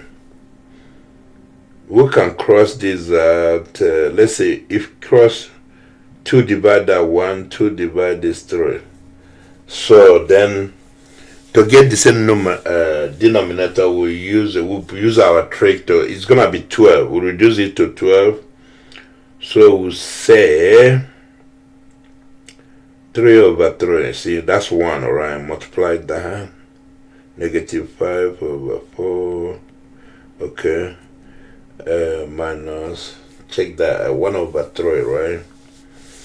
Then would multiply by 4/4, which is 1. You change nothing. We just want to put it in a form that suits our need, you see. Okay. Alright. Yeah, it's messy, but there's nothing we can do. But let's remove. Notice this. When you add this, you get 0. You notice that, right? So it's like x raised to the power 0. I will explain that. Again, my previous video I dealt with that. Anything raised to the power 0 is 1. Except 0. 0 raised to the power 0 is undefined. But anything else raised to the power 0 is 1. So let's leave that for now. Say y, right? What do we have inside that big bracket? We have, let me see. We have a negative. What is that? 15/12, okay? Negative, let's see, negative 4/12. You see that, right? Okay. These are, So there's no need to worry about x. That thing is 1 now. So we'll write that. X is gone. We'll write that as y. Say we got 12 in the denominator of the fractions. So it's like we did before. You can push the negative out. You push it out here like that. Push it out and then have plus here. Okay, like that. I hope you see what I'm doing. Sorry if it confuses you, but that's how you can do it. That way you don't get confused. Or you do whatever you want. Okay, so you put, let me do it this way. We'll put negative, right? Negatives, whatever we have in that bracket. You add those two things. What do you get? You get 19, right? 19 over 12. You see that, right? Negative 19 over 12. You know. I don't know if you guys see that, man. We smoked it out, man. We smoked, because you see this across this, I see 1 times, 1 does nothing. So that's it right there, man. If you want, you can write it like this. The same thing as this. If that's what your teacher wants you to do, you can write it as 1y 19 over 12 right here. You can write it as that. Because using that, I showed you that before, using this. Yeah, you can write it as that. It's the same thing. So that's the solution right there. We're done with that. We'll move on, okay? That one is knocked out. So let's try this one. What is that? The same thing. You just follow the logic of what you know. Just move on. First, let's remove the bracket. When you remove the bracket, everything inside that bracket inherits that negative 2 over 3. So we do it this way, slowly and maturely, okay? X, 8, okay, so everything is negative. So you have to be negative, let me see. See, I'm going too fast. So you push that in. If you want, I can multiply it out. Yeah, let me multiply it, that's fine. I multiply it, I have 8 times negative 2 over 3, okay? Y negative 8 times negative 2 over 3. See that, right? Yeah, let me do it that way. That way you can see what I'm doing. The same thing in the denominator. X. Because that thing is, everything down there inherits that thing, man. You see what I'm saying? Everything down there inherits it. Both the numerator and the denominator. Then you do negative 4 times negative 2 over 3, okay? And then you do y 1 over 2 times negative 2 over 3. See that, right? Okay. Now you simplify. It's nothing to be scared of. You just don't get confused. Just simplify the stuff, man. Okay. Now we'll simplify x. What is that? Is that thing is, oh Lord. Okay, let's make it simple. You go negative, what is that? 8 times 8 is 16 over 3, okay? And then you say y, you multiply that thing out, it becomes positive. So it's 2 times that is 16 over 3. See that, right? Alright.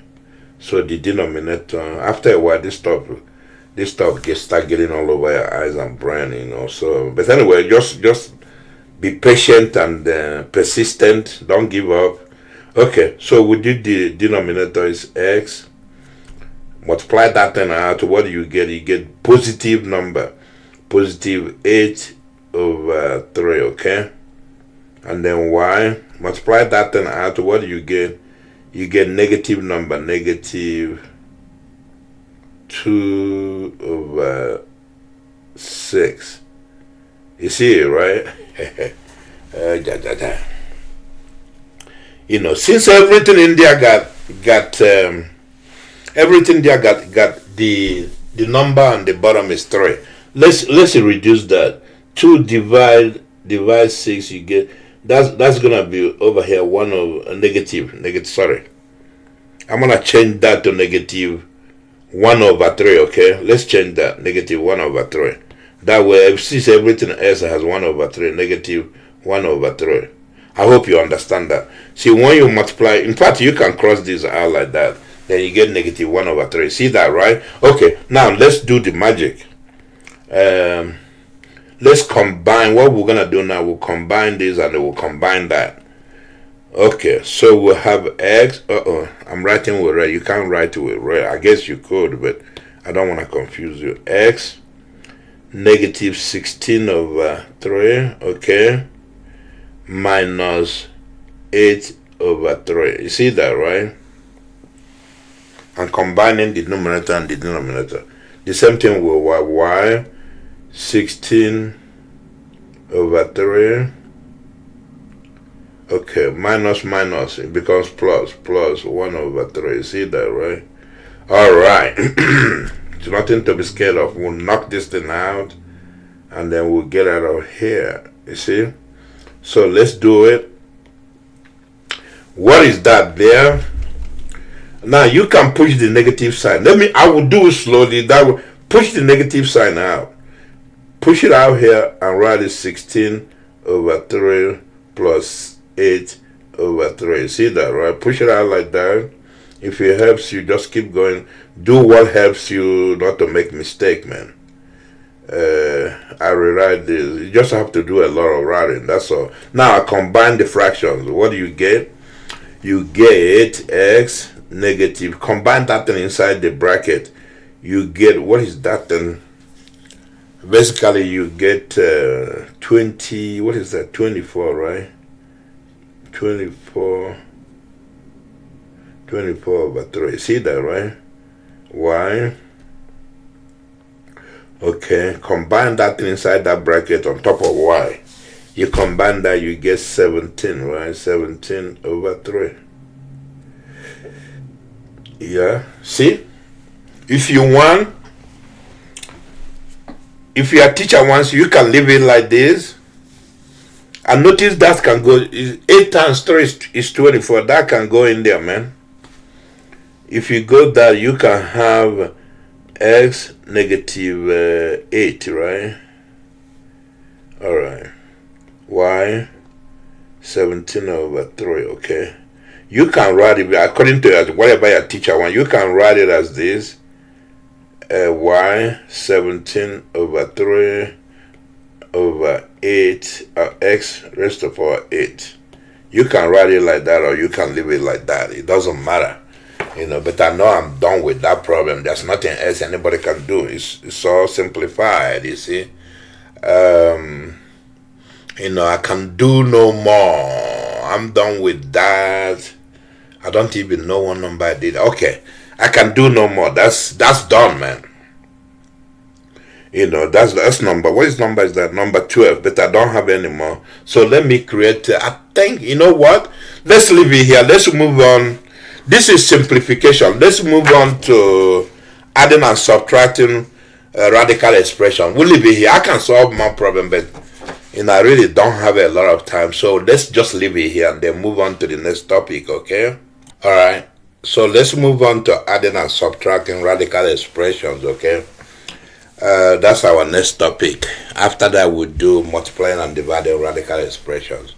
Now, there's really not much theory behind this. You already know. There's something they call distributive property. You can call it distribution property. It goes like this. If you have, let's say you have A, right?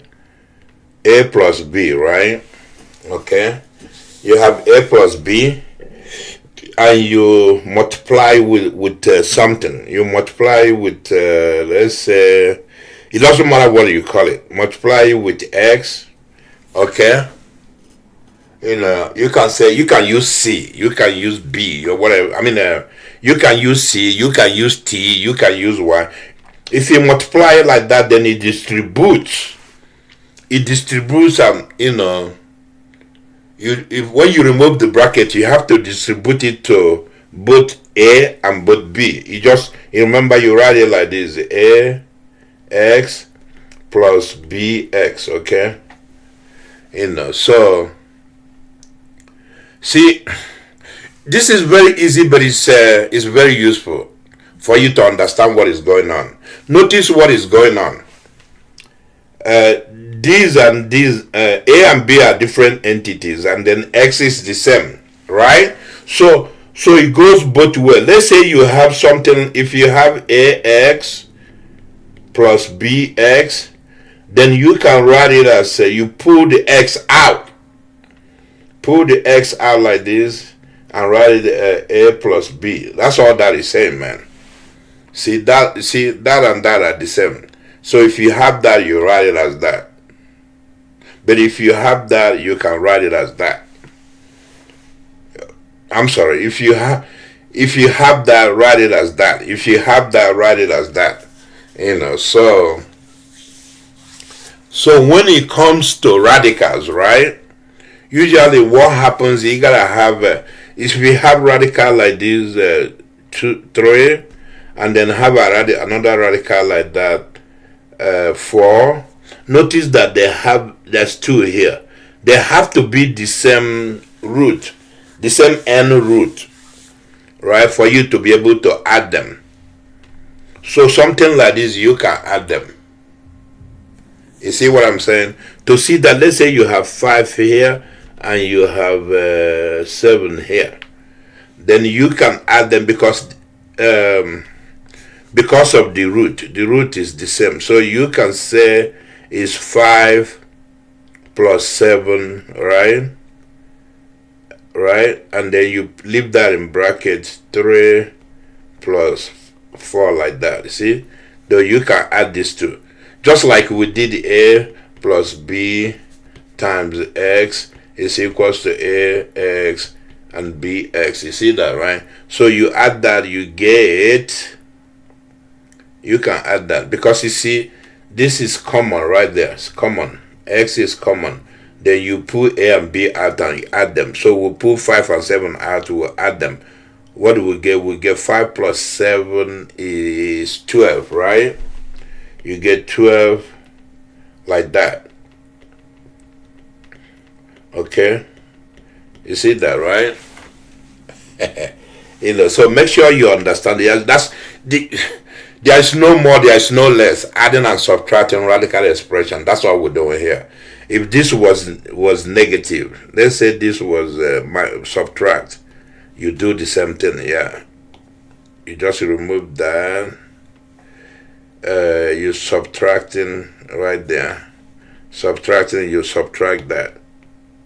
Okay, you subtract that. Sorry. That's all. You see that? The same thing here. The same thing here. So if it was subtraction, you just follow the same logic, man. That's all. That's all we're doing, man. You subtract, and then you will have subtracted that. You get negative. What is that? You get negative 2, right? Negative 2 here. So in other words, if you have what I'm trying to say, if you have A minus B, you multiply it by X. It's the same idea. You say A times X minus B times X. The same thing. So if you here, you can go that way. So if you have AX minus BX, you can go like that. You pull X out, you say A minus B. Okay? So that's the idea we're gonna. Let me show you a couple of examples before I actually solve a bunch of problems. Okay? All right, let's look at we'll look at a couple of examples. After that, then I will go and solve problems on the adding and subtracting radical expressions. Okay, look at that. You see, basically you can use the distributive property. You write this like this: 3 plus 6. Okay. And then this thing here in the bracket, you pulling that thing out. That's all. You pull the out. You add that stuff in front of it. That's all. That's all we're doing there, man. Then you say This is 3 plus 6 is 9, and then like that. That's it. You see that, right? So it's no more than that, man. So let's do this one. We'll subtract. Again, the same thing. It's like you say 7 minus 5. You pulling that thing out. You pull this out. You pull that out like that. Okay? And then you say 7 minus 5 is 2. You see, you say like that. That's it. You're not doing more than that, man. Okay? You're not doing more. It's not more than that. You just follow the same rules we've been following. Okay? Look at this one. Okay, look at that. See, the radicals are different. Well, it's a square root, but what is inside the radicals are different. You see, so you're gonna have to manipulate this a little different. Okay, you have to manipulate what is inside that inside the radical signs. Okay, so you can write this as 5. Write this as 5. Inside the radical sign, what is that? That's 24. That's 4 times 6, okay? And then you say plus 2 here. What is that? 54 is, let me see. 54 is 9 times 6. And then notice, I told you about the rules. Rules of radical sign. Remember, I gave you the rules earlier in the video. I say if you have two things multiplying inside, you can... if you have A, B, remember that? Like that, you can write it as A and then times B, like that. You remember that, right? So we use that here. We use that here, so you can write this the same space. I'm done when I run out of space. You can write this as 5, 4 like that, times 6 like that, plus 2 here, okay? 9 like that, and 6 like that. You see? That's the idea, So you pull it out, pull things out. That way you see what you can have that are the same. Let me see. Notice that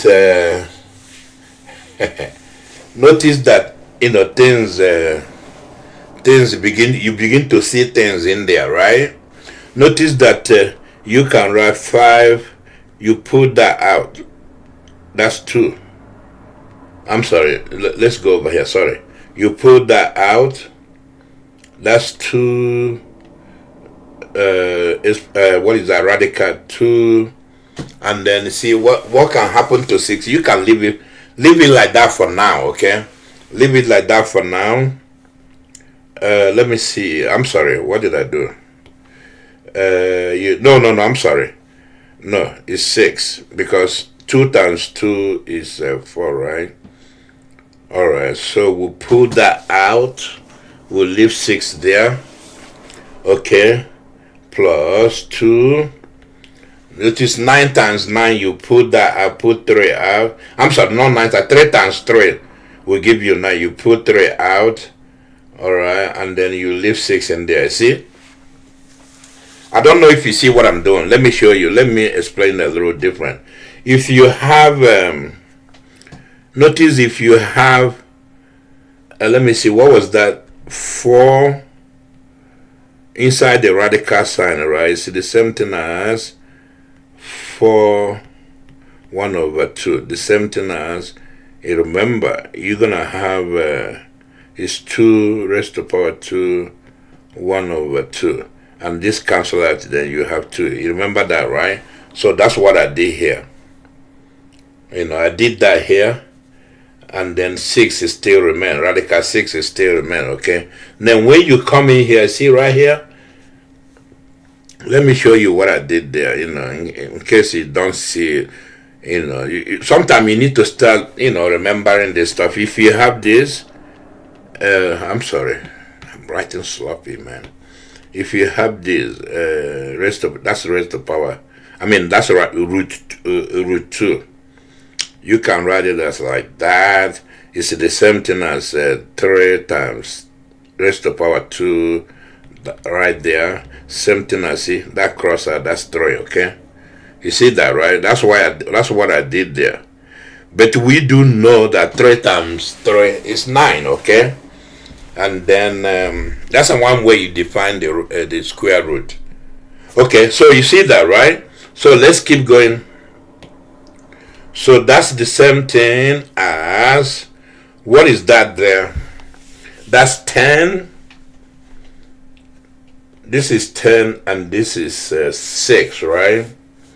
So it's 10 plus 6. 10 plus 6 is what? Is 16. You put them out and then you have radical there. I think I combined a lot of steps in one. Let me do it that way you don't get confused. Let me do it properly. Basically, what I just did is you did 10 radical 6, 6 radical 6, okay? And then you put the radical out. You get 10 plus 6 radical 6. The same thing as 16 radical 6. You see that, right? Okay. So that's what we just did there. So let's do this one down. They introduce a variable. Notice that the variable cannot be, it can be 0, but it has to be greater than 0. It can't be negative. If it's negative, then we're dealing with what they call complex numbers. I will touch upon that a little later. So let's deal with this. What do? The same thing we just did above, right? We just did it above. You break things apart. 6. What is that? 4 times, what is that? 4 times 5. And then x. X is in there with them, right? Alright. X is in there with them. You can write it as 6. 4. Let me see. Well, let's do one step at a time. Sorry, we'll do one step at a time. Then what's minus 2? What is that? 4 times 45 is 9. 9 times 5, right? And then x is in there. Okay, well, x is in there with them. You see that, right? All right. You see what I just did, right? Okay, so let's keep going. Yeah, I got plenty of space. Did I jump off 1, 2, 3? Okay, I got 4 examples. Yeah, that's all I have. 4 examples. Okay. Now with that, see, you can put that right there. Right there times. If you want, you can do it like this. Leave 5. Leave the x with 5. It's the same thing. Okay. Minus 2. Let me see. 9 times, leave 5 with x like that. You see why I had to do, because this will go away. Okay. 6, 2, 5x. Alright, minus 2, 3. You see that, right? Times, what is that? It's 5x, okay? You see what is going on now? You can put 5x. Once you simplify, that's 12. Right there, radical of 5x minus 6, radical of 5x. So you can put the radical out. 12 minus 6. Okay, then radical 5x. You see that, right? Okay, that's what is going on there, man. It's no more than that, man. Then you get 6 radical 5x. You see? So understand what is going on there. You play around with the numbers, man. Sorry about that, but just follow my logic. You will see what I just did. It's not a rocket science, so you just, like I said, you have to use all your eyes and senses, and then use all the stuff you learn from the past and attack the stuff. Okay, so let's go do some problems. Okay, let's do some problems. You see the first problem there? They're just asking you to add, subtract, and then simplify. That's all. Okay, you see the first one there? Let me see. The first one there, notice that the radicals, both of them are in the third root, okay? Both of them are in the third root. So you just do what you would normally do. You break up the stuff inside the stuff inside that root. Okay. Sorry. Just break it apart. So you got 3 over here, 3, and then what is that? You can do 8 times 2, okay? Minus, you get 6. What is inside there? 3. You can do, that's 54. You can do 27 times 2, okay? You see that, right? Alright, so then you do, let me see, you do 3. You just do step by step. Don't get confused. 8, okay, times 2 right there. You see it, right? I'm sorry, this is 3 here. It inherits that. You see it, right? Okay. And then it's minus 6.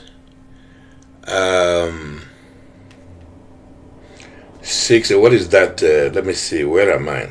I did that one. Let's do that one. 6, 3, 27 times 32 right there, okay? Alright. You see that, right? Alright. So it's looking good now. Notice that 8. You see 8 inside there can be 8 can be written as 2 times 2 times 2. So basically you pull that out. There's something on my thing. You pull that out, you put 2 out. And then you have this left, 3 here too, okay? And then the same thing here.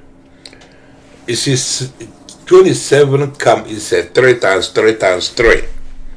So you pull that out, you put 3 out, and then you have, oh man, I'm writing sloppy today, man. What the hell is going on? Alright. I'm just too sloppy. I have to just calm down. Okay. 3, 2. See? You see how it's panning out? Okay. Let's simplify the stuff. You simplify. What do you got there? You got 6, that in there, minus, what is that? 18, that in there. Okay, you pull that thing out, man. So you get 6 minus 18, right? That in there, right there. See the logic, right? That's all we're doing, man. Don't be scared. It's nothing to be scared about. Okay. So then what you have, negative 12, and that in there, the radical, right there. That's it. That's all we're looking for, man. And we're done with that. It's nothing. You can't do anymore, man. You leave it like that. Okay. Look at that one. You see that, right?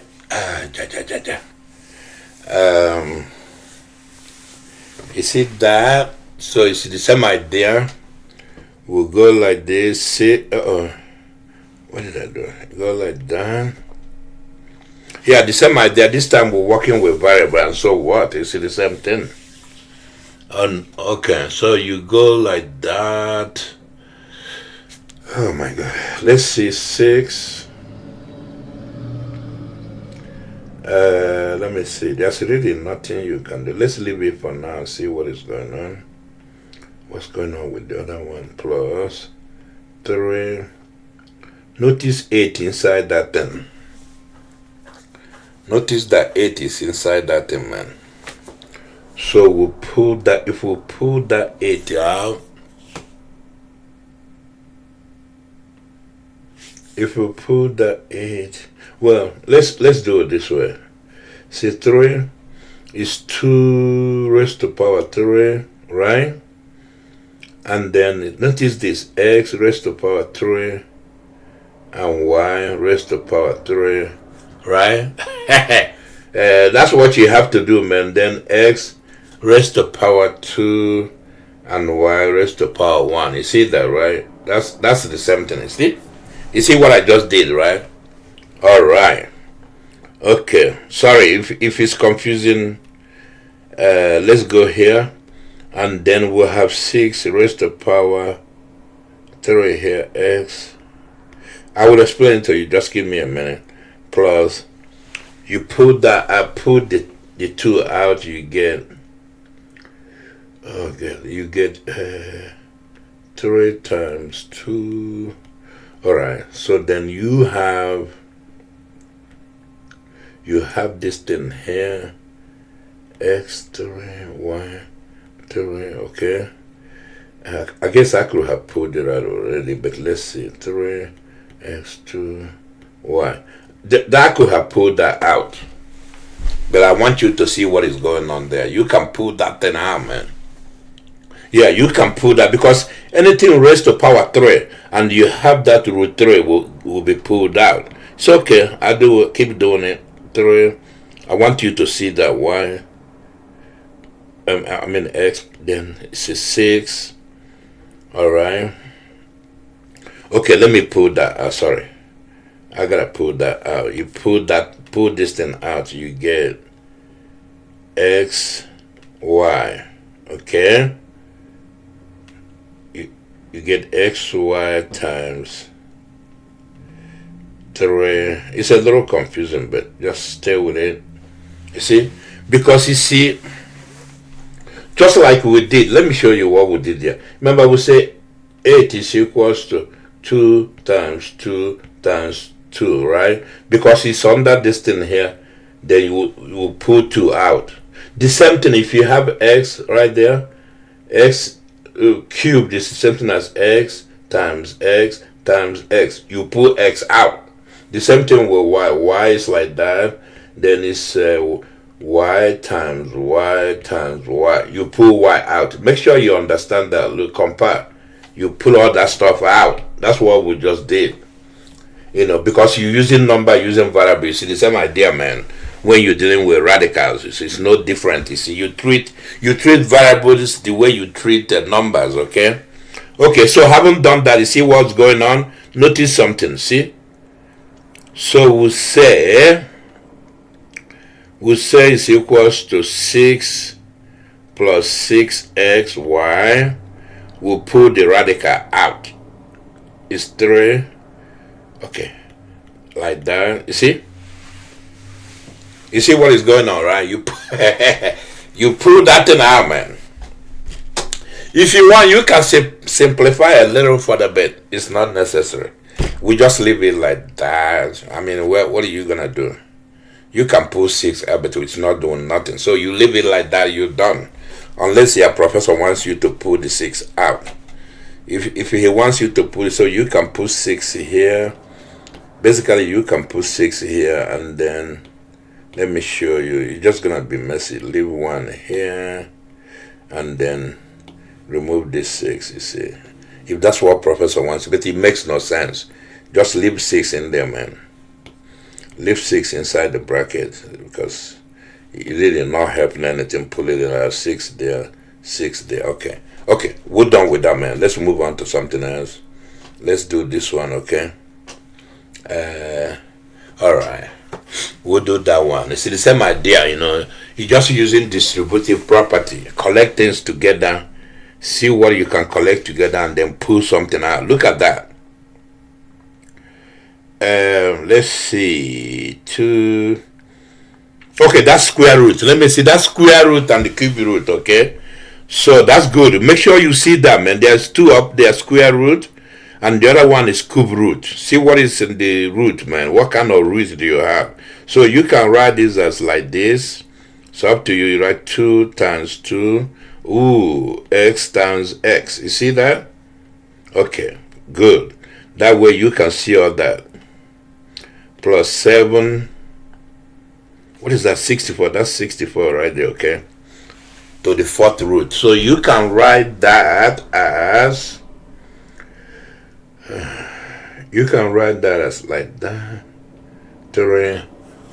64 is what? 64, you can write it as, remember 64 is 4 raised to power 3, and then what is that? You have x raised to power 3, and then you have another x. You see that, right? I broke it apart. Okay, so don't forget that,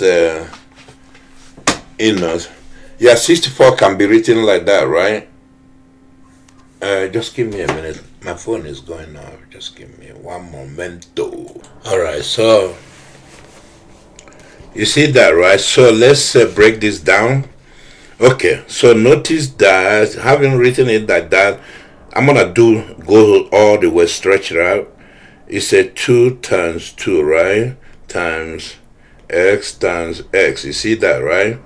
It's plus 7, right there, 3, 4 raised to power 3, 4 raised to power 3, yes, times x raised to power 3 times, right there. You see it, right? Oh, we smoke it out. See, make sure, look at it careful. Make sure you understand what I'm doing, man. Once you understand what I'm doing, the rest are easy, man. Let me give you time to look at it, see if you see what I'm doing. So that's what is going on there. All right, check this out. Let's move on. Okay, so that becomes 4 times 2 times x. You see, everything is because of you have square root there, and then 7. You see, times, because 4 times 4 times 4. You pull it out. You put 4 out, and then you put x out. X times x times x. You put it out, and then you leave. There's nothing you can do to that one. You leave it there. Notice what is going on, man. Notice what am I doing, man? Hang on a minute. You pull that out. Yeah, you pull that out. Okay. Yeah, something doesn't look right, man. I guess it looks right. Let me see. Something doesn't look right. Okay, let's see what is going on. Let's look at it. So that's 8. That's 8x plus, what is that? 7 times 4 is 28. That's 28x.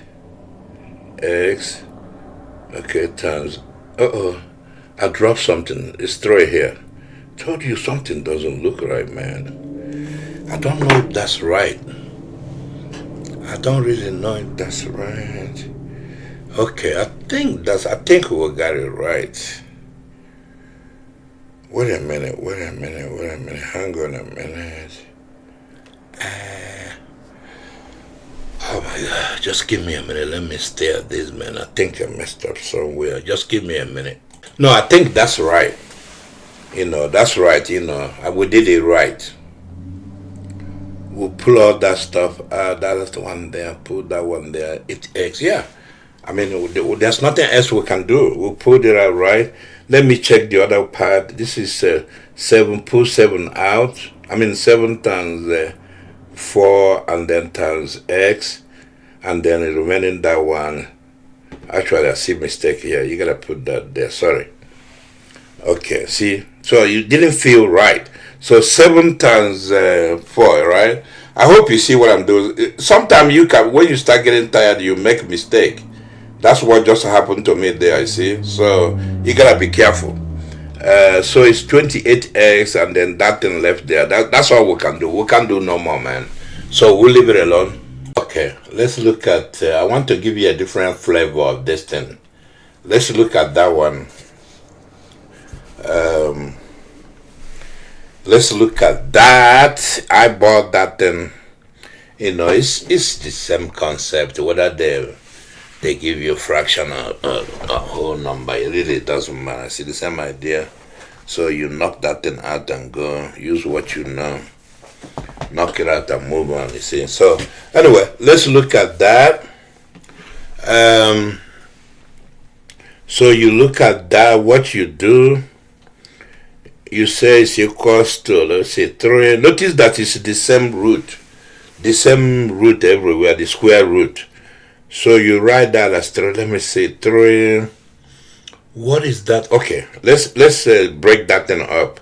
75 is 25 times. Let me see, 25 times 3, right? Is 75. Okay, what is that? 16 is actually, let me see.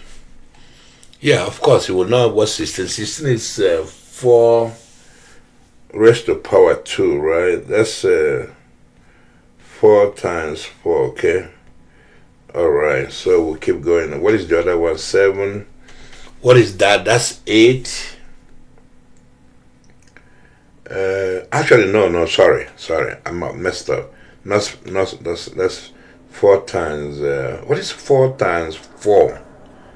4 times 4 is 16. Yeah, sorry. 4 times 4 is 16. And then let's move on to the next one.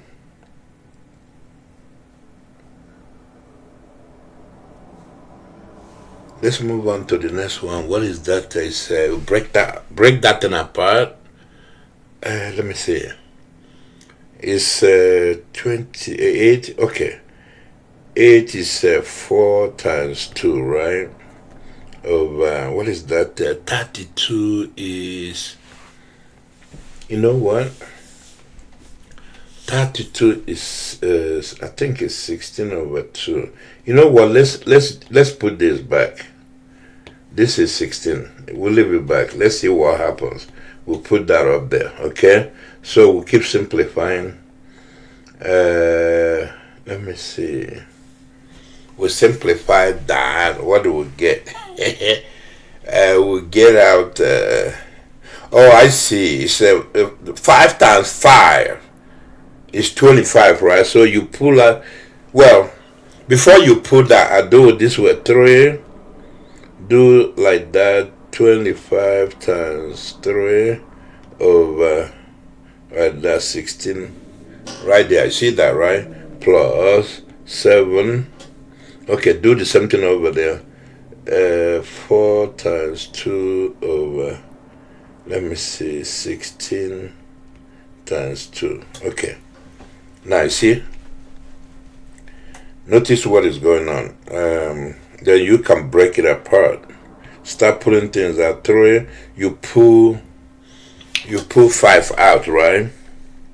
In the numerator, you say 5, 3 right there, okay? And then 16. 16 is 4 times 4, right? So you pull, I don't know why I didn't break it. You pull 4 out, right? I didn't know why I left it like that, but it's okay, man. Actually, let me change that. That's 4 times 4. Well, I could have done 25, 5 times 5. Let's do that. That doesn't make sense. We'll do the 4. Oh Lord, what am I doing, man? Just give me a minute. 4 times 4, and here, yeah, like that. We'll break it apart like that. That's fine. Plus 7, okay, and then we'll put 2 like that, and then we'll pull 4 out. Pull 4 out like that.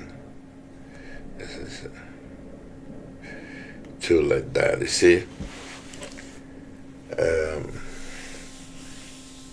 All right. Yeah, see, I made it messy, a little messy there.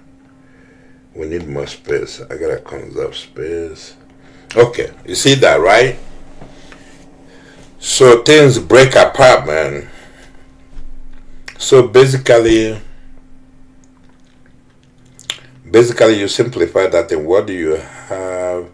You have 3, that's 15. 15 over 4, like that. And then the other one, what do you have? You have, what is that? 7. 7 times 2 is 14. You got 14 over 4. Oh, this cancel out, man. Yeah, that's all we'll have, man. It's nothing else you can do. If you want, you can write it like this, 15, like that, 3. Alright, let me see. 3 plus 14 all over 4. Yeah, you can write it like that, and then we're done. There's nothing else to do. We'll leave it alone, man. We're done with that one. There's nothing else we can do there. Yeah, we can leave it like that. Yeah, I don't see anything else we could have done there. Yeah, we've done what we could. Let me see if I made it. You gotta check, see if you messed up somewhere. I don't think so.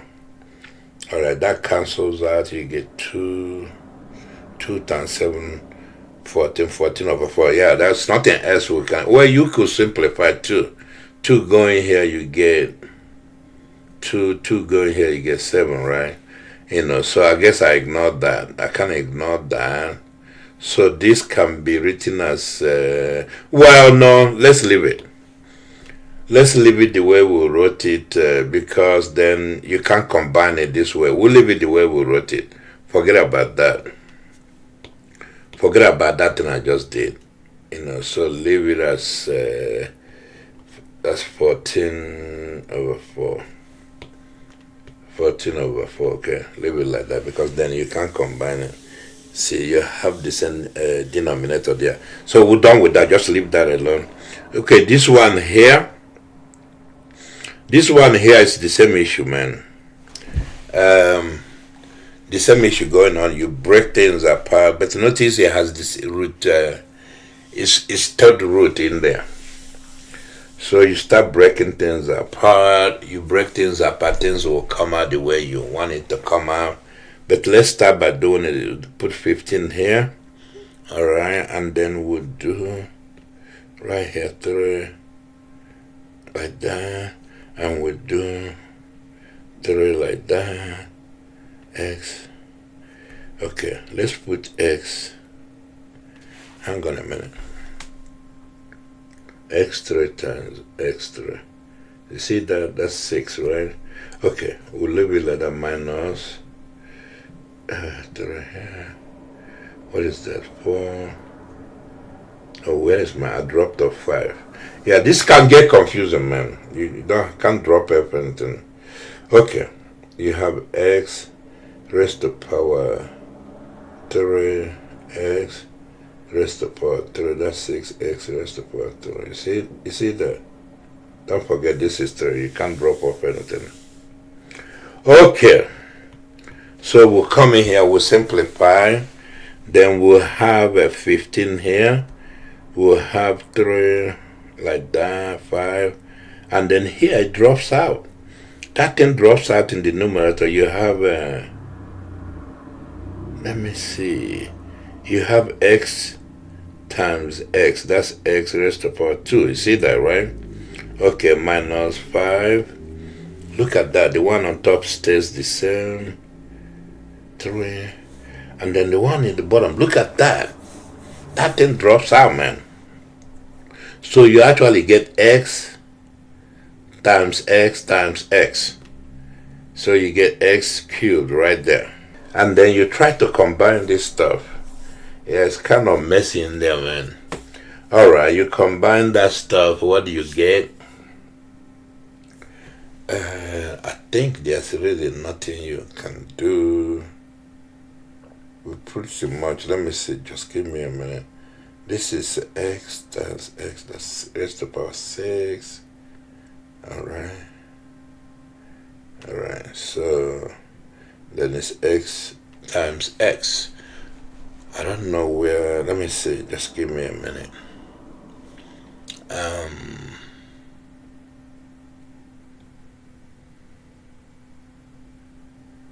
Yeah, that's what is going on there. Okay. Alright, so that's what is going on there. See that, right? Now let's what do we do now? Nothing comes out. It's all the same thing, man. See, hang on. You can't simplify. You can't combine that. I don't see. See, these are all different. Okay. You know what we can do? To make the denominator the same, right? I see something. Let's introduce this x and then x. You see that, right? We introduce that. Okay, that's all we gotta do. We gotta play that trick. We usually use that trick, and then it becomes 15. Okay, 3 raised to power, oh man, 5x. X is outside that thing. X cubed minus 5. Okay, look at this. 3, 4 over x cube. Notice you can combine those now, but I don't really see much that thing is doing for me. You combine those, at least they have the same denominator. Okay, combine that, you have 15. Oh Lord, you got 15x, this thing here, 3, 5, and then minus, what is that? You got 5, 5 this here, 4. See? So I don't know how far. There's really nothing else I can do. So that's let me see. You can try to pull 5 out, but it's not gonna do no good. So you leave it like that. Basically, we're done with that, man. Just leave it like that. Yeah, we'll leave it like that. We're done. Let's move on to the next one. I chose these on purpose. That's a little bit more confusing, but so we're gonna go ahead and knock that thing out. We'll knock it out and move on, man. So look at it carefully. You see, they have the same. The radical have the same radical, right? That thing has the same radical, so there's nothing to be scared of. So we do the same thing we've been doing. Let me see, 2a. Okay. Yeah, we'll do the same thing we've been doing. We say 2a, and we distribute that thing. We distribute this thing here, 4a, and then we do, okay, 4. Notice that 6 is, what is that? It's 2 times, 16 is 2 times 2 times 2. So you got the 4th root, okay? Make sure you see that minus 5a, okay. 4th root a, like that. Okay, notice that 81 can be written times 3, 27 times 3. Yeah, 81. So, yeah, it works. So you leave it like that. See? That will help you to simplify it. So you go equal to, look at that. So things will simplify. 2a, right? Don't forget, that's not 9, that's a. That's a right there. Sometimes my a looks like 9, but it's not 9. Okay. Now you leave the radical. Radical is still up there. Okay, so in the numerator, it simplifies to 2. See? Because it's 4th root. 2 right there, minus 5a. Okay. And you still got that radical up there. And then the denominator simplifies to what? Simplifies to 3. You see that, right? That's the idea. That's what they want us to do. It's just a little more confusing. Just see what can we combine or pull out. What can we combine or pull out? We can pull that thing out. See? We can pull this thing. See this thing? We can pull it out. Yeah, don't get confused, man. Let's pull that thing out. We'll put it out. We got 2a over 3 over 2. Okay. Minus 5a. What is that? Over 3. We'll put that stuff out. We get 4a. See? We'll pull it out, man. And then we can combine this fraction. You see that, right? I admit this is a little bit more confusing than what we've done before. We use our trick. This cancel out. So we'll have a minus, let me see, 5a over 3. Okay, multiply with this thing here. Okay, we can play our trick now. Notice that a can say over 1. So we can use our trick here, multiply by 3 over 3. So we get 3a over 3 minus 5a over 3, okay? Multiply by this thing here. Okay, I'm gonna run out of space, but I think I can handle it here. So once you simplify this, what do you get? Simplify that thing, you get 3a minus 5a, you get minus 2a over 3 times this here, 4 over a. I don't think there's anything we can do more, man. I think we'll solve that thing, man.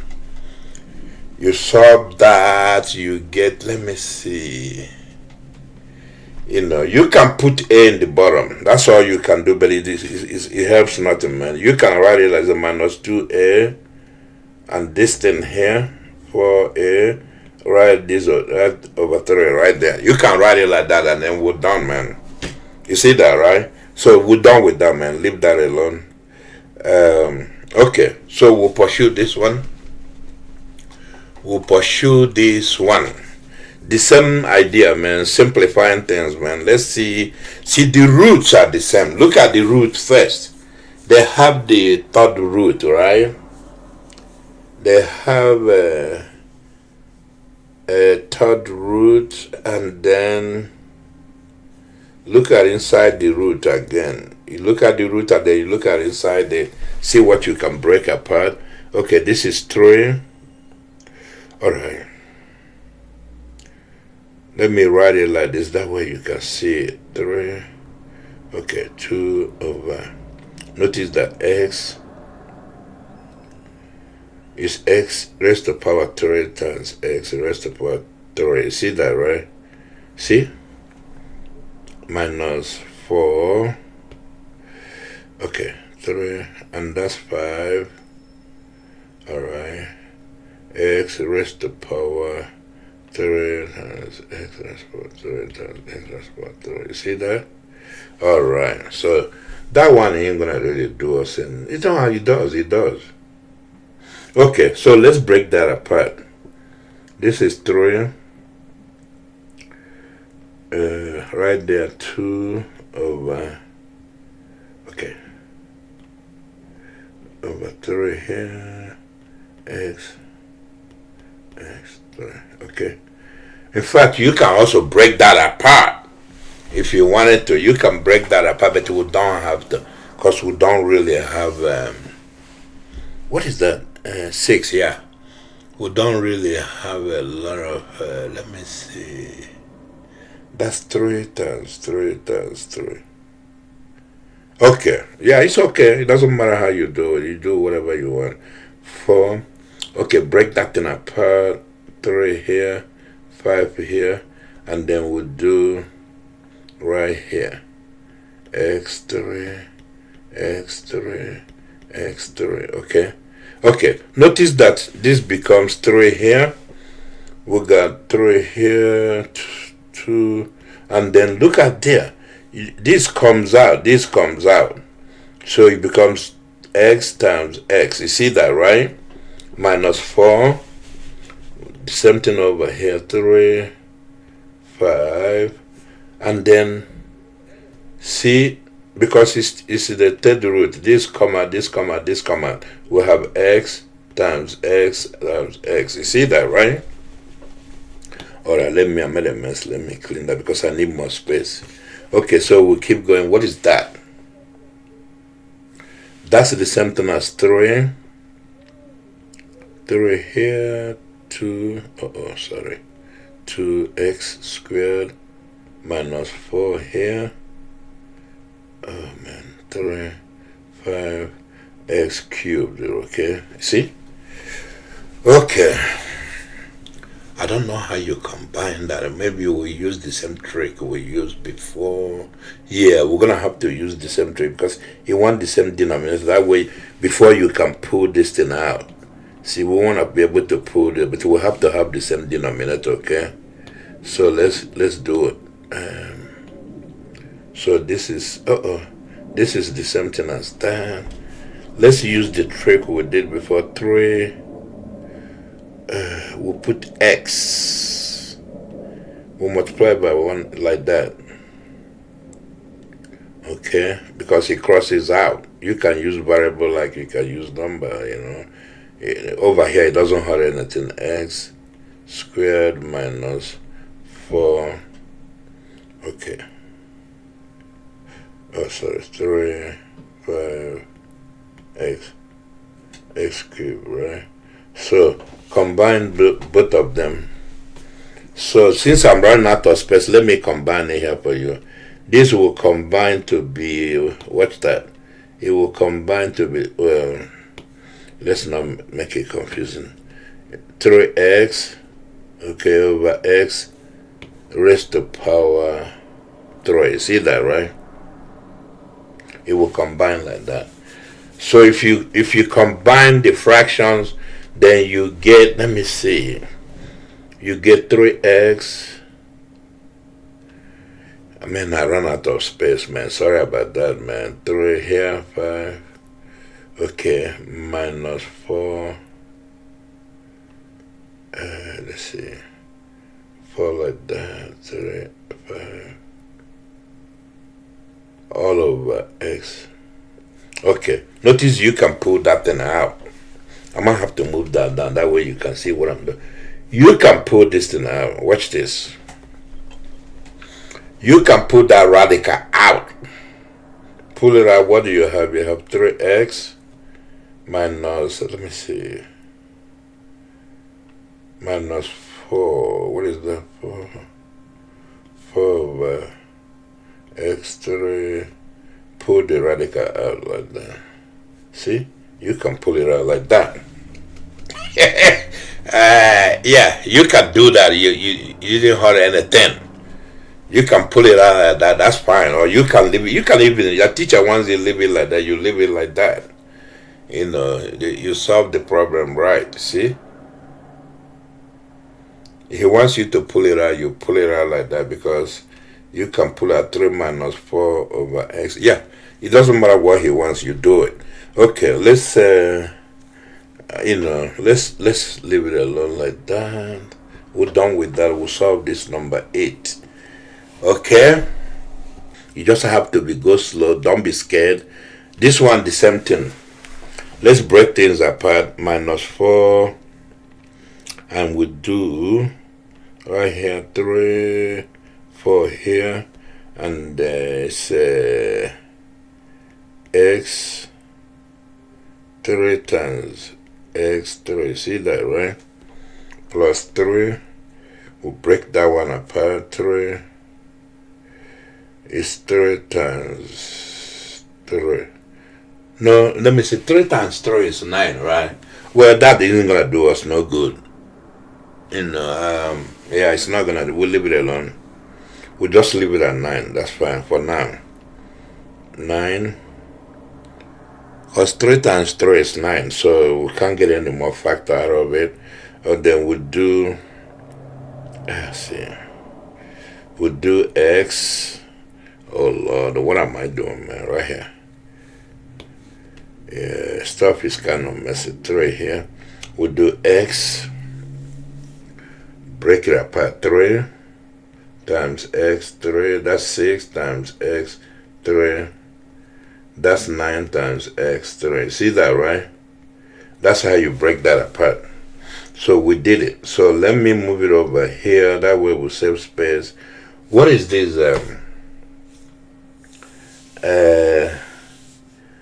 Okay. Yeah, what is that? That's minus 4. Okay, minus 4. What is that then? That's like that. Okay. Okay, so you pull this out. You break this apart. Notice that you get x. And then you get x. Okay? See that, right? Because we broke it apart now. Uh-oh, what am I doing? This is cube here. Cube root, sorry. Yeah, don't drop off anything. You break that apart like that, and then you get plus 3. The radical stays there. We'll leave it now for now and see what happens to the bottom. You bring that out. This x, x, x, x, okay? You get x, x, x, x. 4 times, okay? So you keep simplifying. That's, let me see, minus 4. 4 over x squared plus 3. 3 here, 9 over, what is that? X raised to the power 4. You see that? Okay, so you gotta try to combine that. I don't really know what kind of problem is that. It's just going all over the place. You break it apart. You gotta combine the. You use the same trick we used before. You write it like this: minus 4. To change that second root to fourth root, you do this.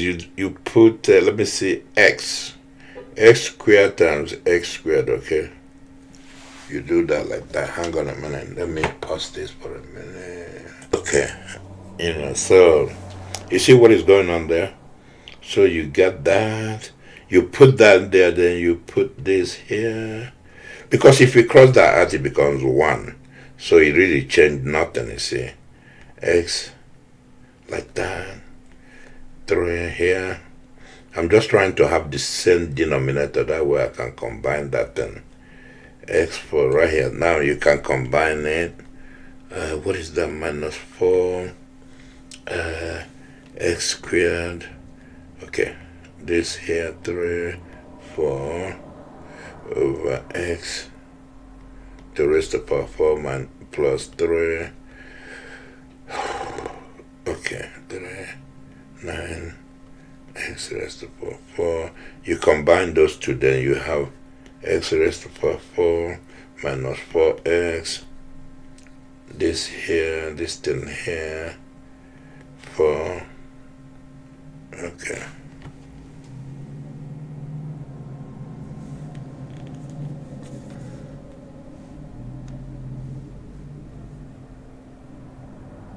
Okay, and then what is that?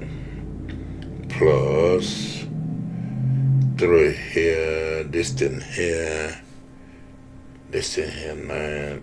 Okay. Sorry. I should have combined them. Sorry about that. What am I doing? You combined them already. You combined them on that because we did all the work already. Sorry. We did the work already, so you combining them. Oh my God, 4x, okay.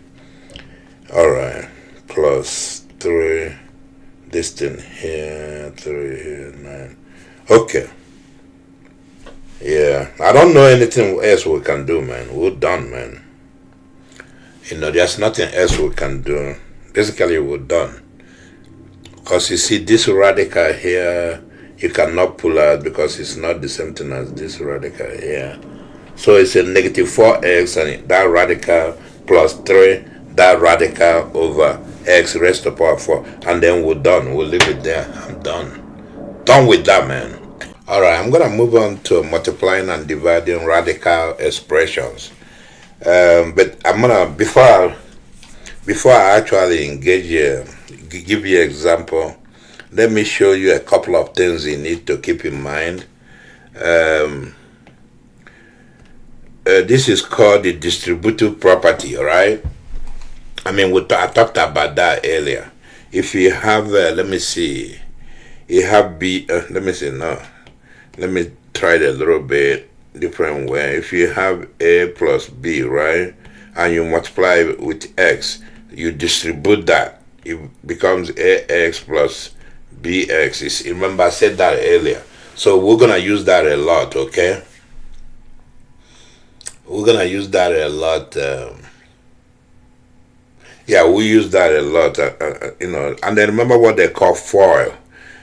For that's what Americans call it. Let's say you have the idea of we use that in my previous videos. If you go to my previous videos, you'll see that if you multiply something like this, like let's say, all that is saying is you have something like this: a plus b, you multiply with x plus y. So basically what that's saying is you take basically here is what it's saying: you take a, you multiply x plus y, okay, and then you add, you take b, you multiply x plus y. That's all. That's what they mean by for. So you take a, you multiply the bracket, what is inside this bracket. So you do ax plus ay, okay, and then you keep going, and then you repeat the same thing with b, bx plus by. That's all that is saying now, okay. Make sure we use that many times in the past in different videos. Americans call it for, so it's not a big deal. And then another thing I want to bring to your attention, there's something they call rationalizing the denominators, okay. Because what happens is to have a simplified rational expression, you don't want to have no radical should be in the denominator. That's where the idea of rationalizing the denominator. So if example, let's give you example here. If you have something like this, to rationalize the denominator, what that means, you multiply it with this. Sorry, my hand pushed something. You multiply it with this, with the denominator, the radical of you multiply it with the denominator. That's all. I don't want to confuse you. See, that's the denominator. So you form something like that, because like I always say, if you write something like this, that's nothing. That's 1. So if you write it like this, you will take the radical out of the denominator. That's what they mean, rationalizing the denominator. So if you do that, then you get this, okay, you get this, and then you get that times that, okay. It will make the denominator to become, you will remove the radical sign from the denominator, because when you multiply that, what you're gonna have is this. Basically it's like you have that, and it's gonna be equals to this. Yeah, see, because there's 2 here, so you multiply that twice, it's gonna give you that. Okay, there's something they call conjugate, so keep that in mind, rationalizing. But there's something they call these and that are conjugates, right? They are conjugates. What that means is, if you multiply conjugates here, those two conjugates, you get that. I discussed that somewhere. The same thing is here too. If you multiply, these are conjugates, these and that are conjugates. If you multiply them, you get that. You see that, right? Okay, so let's rationalize this denominator, okay? Okay, to rationalize this, what you do, you proceed like this. I have to give myself enough space. I didn't have enough space. Anyway, you proceed like this. You write 3 over 1 plus that, and then you rationalize with the conjugate. Whenever you have 2 terms, it's called binomial. You gotta use the conjugate. Then you have 1 minus 2 over 1 minus 2. Okay, don't forget, man. I said many times that the thing on top and the thing on bottom will, the conjugate will, if you cross everything out, it becomes 1. So you're not really doing anything. You're not really. It's like you're multiplying. Basically, what you do, you're multiplying this. You're multiplying this with 1, which is nothing, because the conjugate will cross out as 1. So make sure you keep that in mind. We're not really doing anything to it. We're just multiplying. We're playing with the numbers. So then when you multiply that out, what do you get? You get 3 times 1 minus that over. Okay. Now this is why I had to discuss the conjugate, right? If you multiply that out, what do you get? basically you get, well, we can go ahead and I can use that in the expression I showed you, or I can go ahead and do the multiplication. Let's do the multiplication using 4. We'll do 1 plus that. Okay, let's do it using 4, and 1 minus that. Okay, so what do we get? We keep going. Well, I'm gonna finish it with this little space here. You get 3, 1 minus that. Okay, over 1 times 1 is 1. 1 times negative that is negative that. Okay, then you go, you use the other one. This thing here times 1, you get 1. Okay, you get the same thing. Okay, and then that thing there times you're gonna get negative number. This times that, you get negative number. Okay, it will be like that. 2 times 2. See, so you simplify that. What do you get? That's a reason why I want to leave the numerator for now. We'll leave it there like that. And then what do you get? You get 1. See, this cancel that. And then you get 1 minus 2. You see that, right? So that's what you get when you do FOIL. You see, remember here. If you multiply those out, you get 1 minus 2. Okay. But anyway, you keep going. What is that? It's 3. 1 minus that over negative 1. You see that, right? So you can write that as this. 3 negative 1. Alright, 1 minus that. Okay, see that, right? So that becomes negative 3. Right? 1 minus that thing. Okay? You see that, right? So you can write it like that, or you can push the negative 3 inside. You get negative 3 plus 3 and that. That's what you're looking for. Okay, now let's do this one. This is a very good example to show you how to proceed. You see, so let's do that one. But make sure you learn from here. If you have this, let me use the red pen. If you have that, then you use this here. So basically you get x minus y. So here, I see what we did. Make sure you understand that here we'll multiply this out, we get 1 minus 2. You see that, right? 1 minus 2. So keep that in mind. Let's do this one with that in mind. Okay, we'll do that. What do we get? Oh, I'm sorry. What do we do? Let's rationalize that. Sorry. We'll rationalize that with conjugate. We have 5 minus that over 5, the same thing, minus that, because that thing is 1. So we'll multiply that out. Let me use I don't want a red pen. Okay. Now notice what is going on. You use what we know. Don't reinvent the wheel. Okay, don't reinvent the wheel. What are you gonna have is this. There's no need to reinvent the wheel, man. You just use what you know. Wasting time reinventing the wheel. You see. Okay, so in the denominator it will be 5. It's gonna be 5 minus 3. Remember? That's how you rationalize, man. That's from here. Always you know how you use the formula. That's this formula here. When you multiply conjugate with conjugate, you get that. Okay? So we'll use that right away instead of wasting time. Right? And then you're gonna simplify the numerator. Let's simplify the numerator, okay? We use 4, so it would be, okay, just do it slowly, like that you don't make a mistake. This times that, okay?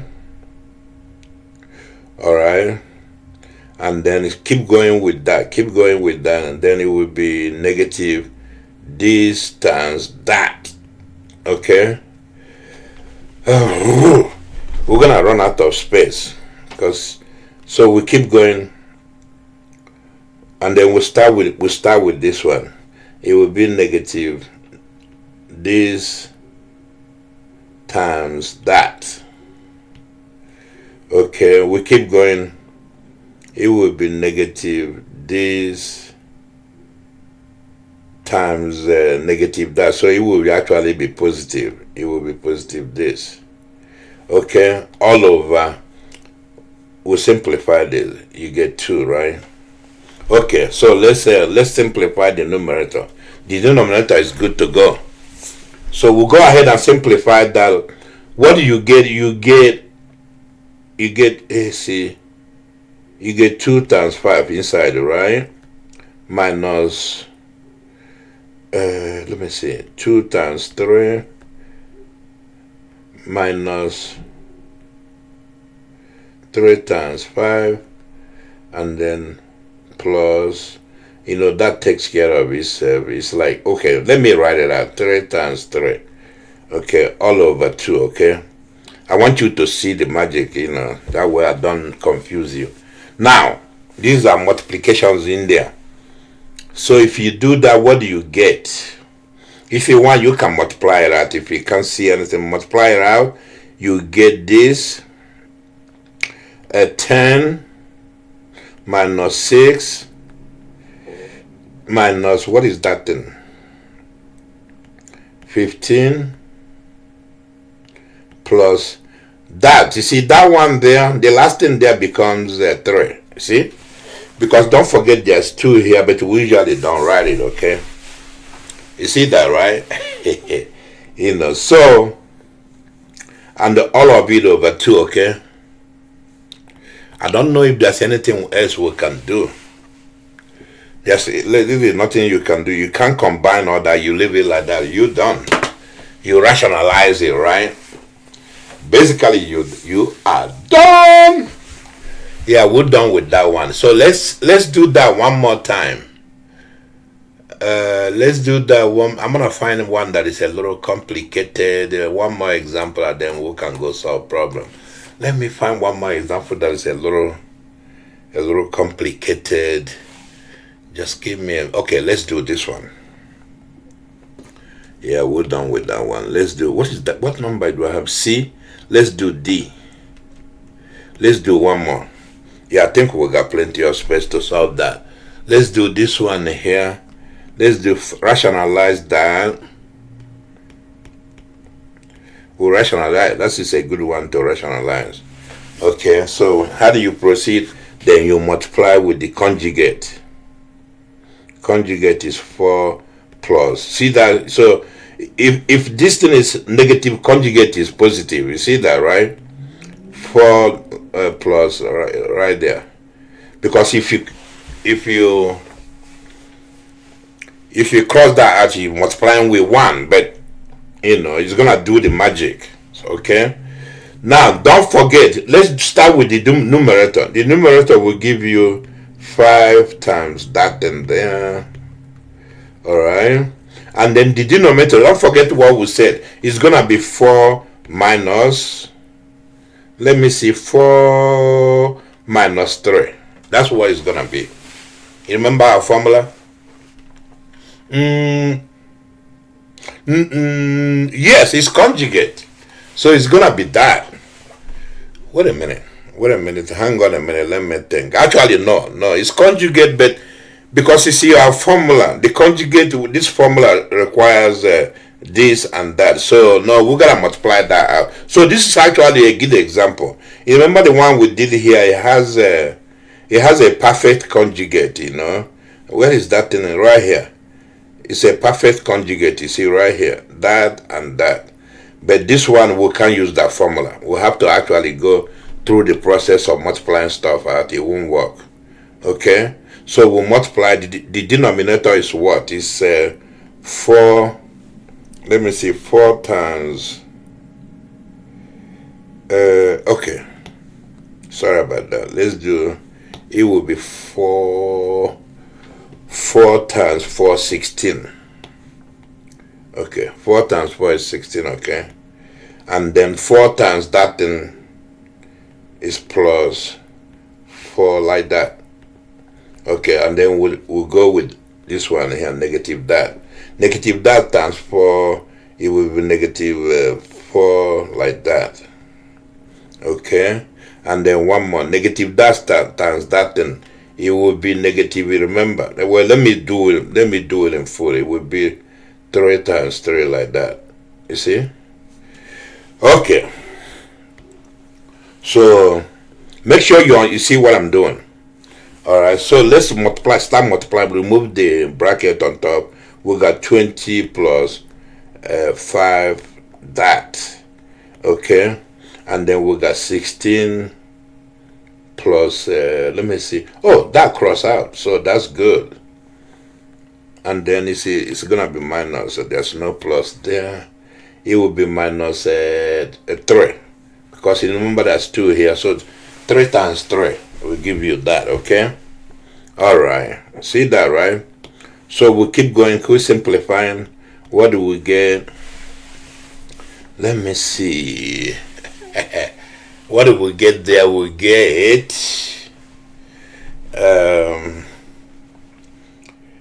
how do we make that look good? Let me see. We actually get okay, let's do 20 plus 5. That's usually a trick they use. This is what minus, that's 13. Okay, so we can write that as this. We can pull something out. We can write that as we should have left it up the way it was before, but it's okay. We'll pull 5 out. If you pull 5 out of numerator, you have 5 here, and then we should have left it 4 plus that. All right, over 13. You know, I mean, what difference does it make? It's the same thing. Whether you leave it like that or like that, it's the same thing. But we're done with that, you see? So let me find some problem for us to solve, okay? Okay, let's solve from problems for multiplication. They want you to multiply and then simplify, okay? Look at the first one. Look at it carefully. The thing inside the bracket is square root. The thing outside the bracket is square root. So we'll multiply like this. We'll do like that. All right. And then we'll multiply like that. 125. Okay. You just multiply through, you see. That's all. 6, you see. Okay, you simplify. When you simplify that, so you can basically you push that in. 5 times 125, yeah, equals to let's see, 6, like that. You know, you can't push the 6 inside. So you simplify that. What do you get? You get, let me see, 5 times 125 is, let me see. I'm sorry, what am I doing? Sorry about that. What the hell is that? Okay, sorry, I'm going too fast, man. Basically, you say 6, like that, and then you simplify. What do you get? You get square root of 1. What is that? 625 minus that. Okay, and then you keep going. You take square root of 625, you get 25. Okay, minus 6, that. You can't do anything with that, so you leave it like that. That's the solution. There's nothing else you can do. You're done with that. So we'll go to the second one. Yeah, I think it's the same thing. Okay. This is the first one. The second one we'll multiply in. Multiply that is 5, like that. Okay, plus that 10 times that. Keep going. 5, like that. And then since it's square root, you can push it inside like that. 10 times 3. All right.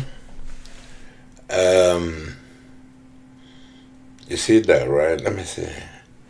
Yeah, that's all you can do, man.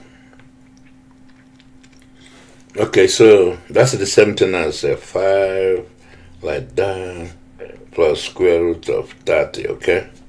And then keep going. How do you break that down? I mean, I don't know if there's anything you can do. I think there's nothing else you can do. So you leave it like that. We're done with that one. Okay? Alright, so we'll go to the next one. This is equals to, you multiply with a number. 7 like that, minus 7 like that. You see that, right? How do you simplify that? How do you simplify that? Well, I guess you could split things up. 7 like that. What is that? 25 times. What is that? What will get you 50? 25 times 2, right? 2 like that. Okay. Minus 7. You just have to figure out a way to break that thing up. This one you get, with that one, 18, 9 times 2 will get you 18, you see? So you go 7, basically it's like that, 25 times that, minus 7, okay. What is that? It's and right there, 9, and then 2, you see that, right? Keep going. Okay, see, that will be 5, that will be 3. So you say 7 times 5 times that, minus 7 times 3, okay, times that. Alright, keep going. You see that, right? Okay, so you got 35, give you that, and then you got, what is that, 21, give you that. So you can pull that out if you want to. You know, pull the square root out, then you have 35 minus 21, okay? Oh Lord, I'm gonna run out of space. Square root 2, okay? Alright, you put that out, what is that? That will give you 14 square root 2. Okay, see? It takes a lot of space. We're done with that. That's the answer there. Let's move on to the next one. What is that there? This is multiply out. You know, you just have to use what they call FOIL. You FOIL that out.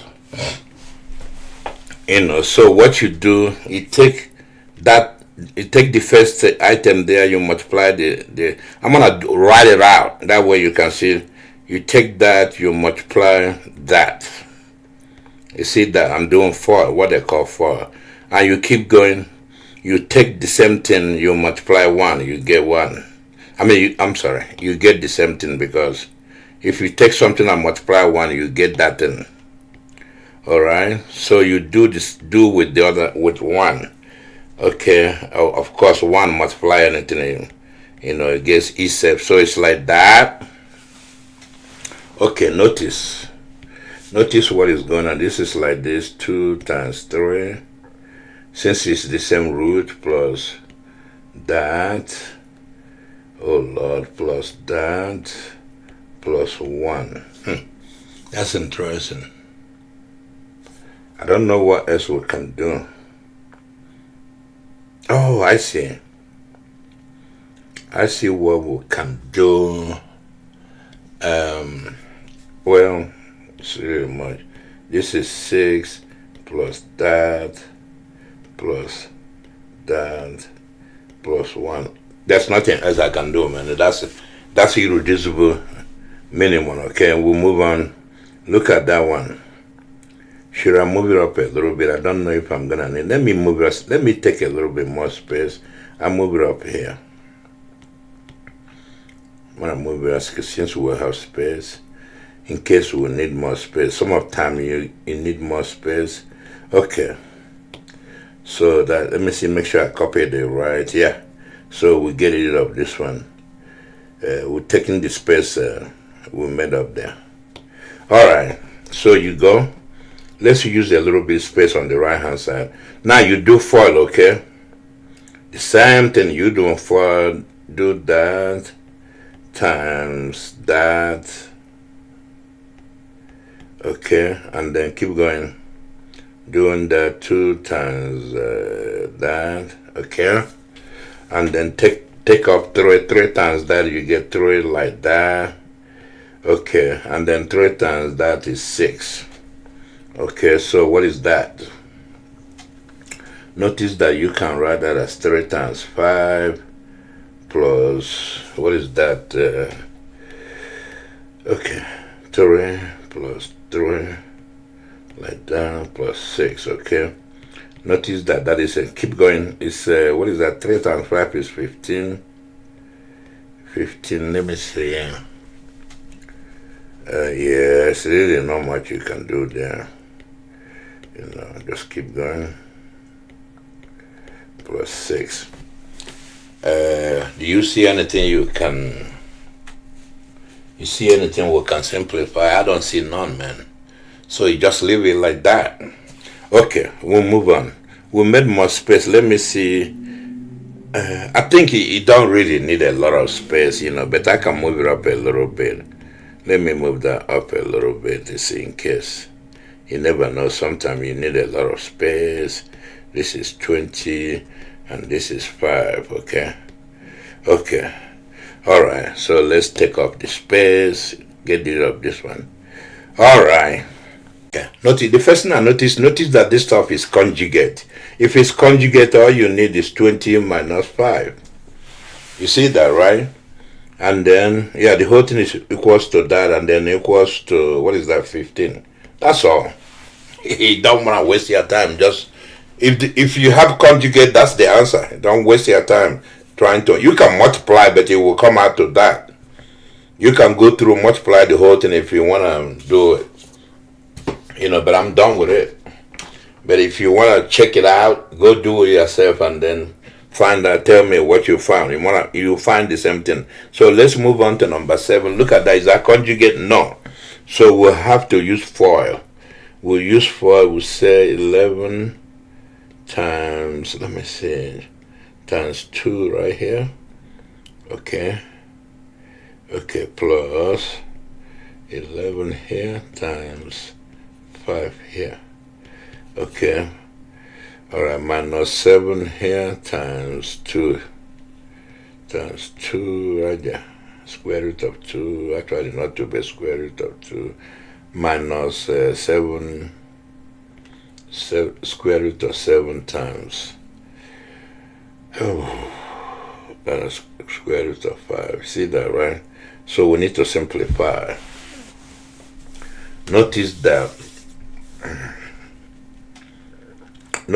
this, you can write this as 11 times 2 plus 11 times 5. Okay, minus 7 times 2 minus 7 times 5. You see that, right? Alright, alright. So let's simplify that. You see what is going on, right? You know, there's nothing to be scared of. You do it like that, and then you combine stuff. If you combine stuff, I mean, I don't know what to do. It's nothing really. This is 22 plus, what is that, 55 plus 14, I mean negative minus 14 minus 35. I don't really know what else we can do. It's nothing, there's nothing going on there. One, we'll leave it, we're done. That's the answer there. So we'll move on to the next one. What is this? Is it conjugate? No. Yeah, it's conjugate. No, it's not actually a conjugate. But here's what we can do, though. You gotta be smart. You see, that and that are conjugate. You see it, right? Except that there is something in the front.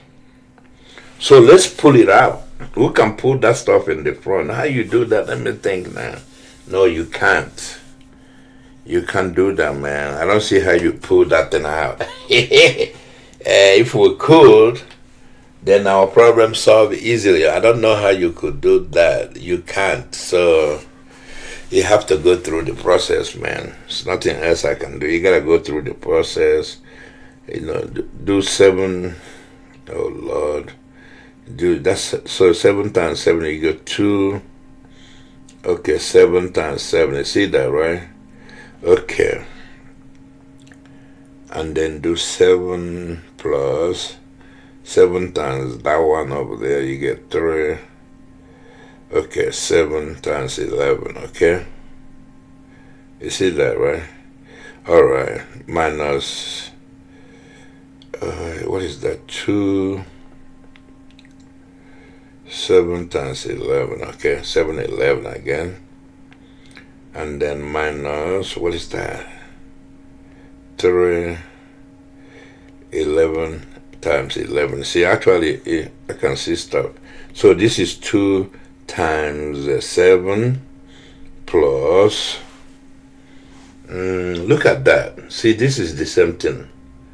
So it's that subtract that you get one of them 7, 11 minus, see the minus 3 times 11. You see that this becomes 11. Okay, so you can see it, right? All right, let's keep going. You get 14 minus 33 plus, what is that? 7, 11 is 77, right? Yeah. Okay, look at that. Look at that. That works out fine. So that's let me see. That's 19, right? Actually, negative 19 plus 77, right? You see that, right?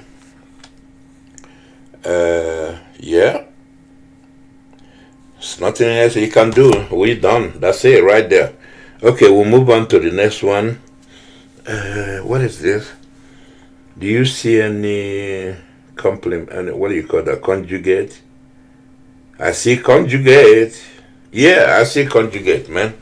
Oh no, it won't work because there are some.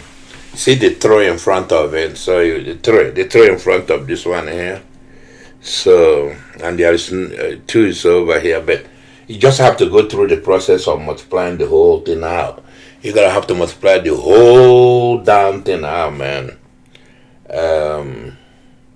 Yeah, we ain't got no choice. We'll do it.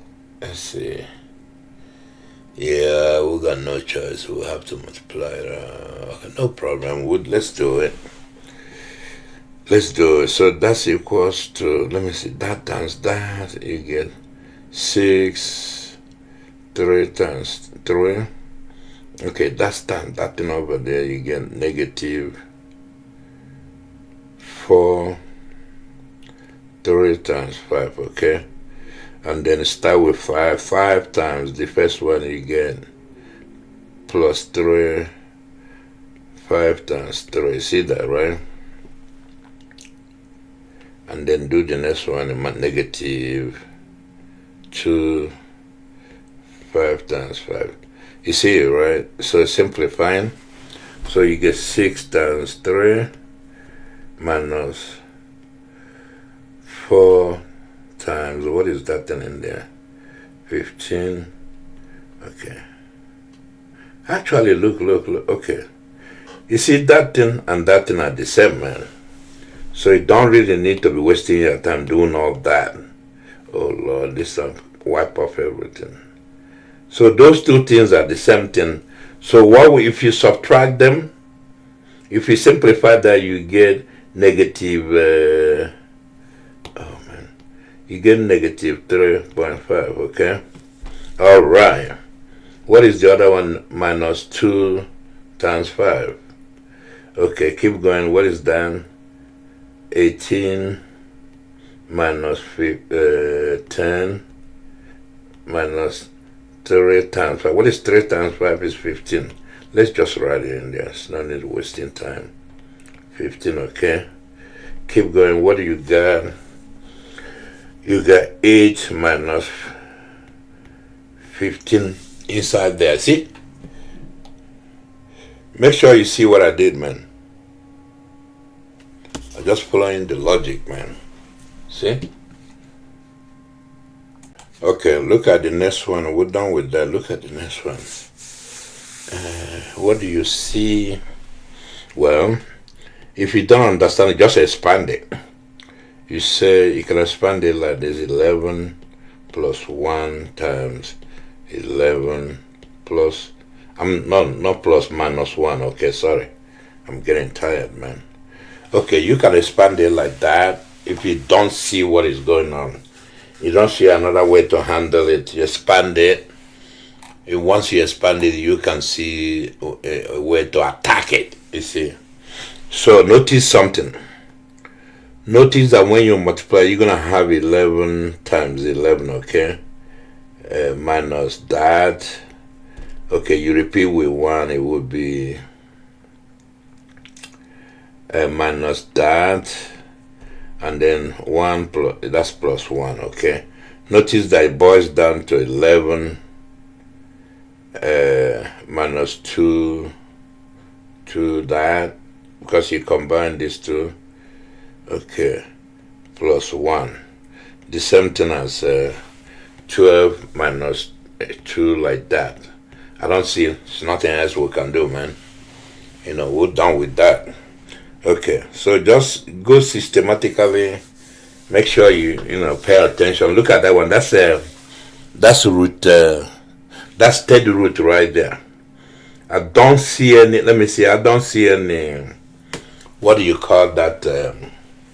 I don't see any conjugate, man. It's not a conjugate situation, so we just have to multiply all that stuff. Okay. Now we'll do the first one. We'll get, let me see. We'll get this 3 here, 3 times 9, okay? Alright, and then we'll get plus, you get here 3, okay, 3 times 3, okay, so you get negative, you get this one, and then you get negative 1. You see it, right? You get that, and then you did that. Oh, well, hang on, I'm missing something. Okay. So that multiplied that, you get that. That multiply that, you get that. Okay? That multiply 1, you get that. You get negative that, right? That multiply 1. No, actually, that multiply 1, you get positive. I don't know, I left something behind, so I didn't do it right. So now we'll do the other one. Negative 1 multiply that, and you get negative this thing here. Okay, and multiply the other one, you get negative this thing here. 3. And then multiply the other one, you get negative 1. Okay, so that's what we have. You start simplifying, man. Simplify this stuff. You get, notice this. Notice that you can write this. This is 3. It's 3 times 3 times 3. Since you say third root, okay? There's nothing really you can do over there. Just multiply it out. This is 3 like that, and then this is 3 like that. Okay, hang on, I didn't write it right. It's 3 like that, and then 3 like that, minus 3. I can see something cancel out, minus 1. Notice something. Notice this cancels that, okay? Right, it cancels that. And then you have Notice what this is just, this is 3. I take this over, put -1, and then I have plus that and plus that. Actually, they cancel out, man. No, they don't cancel out, sorry. 9 minus that 3. Okay, so it's the same thing as 2 plus that 3. That, I think that's it. There's nothing else I can do. What else can I do?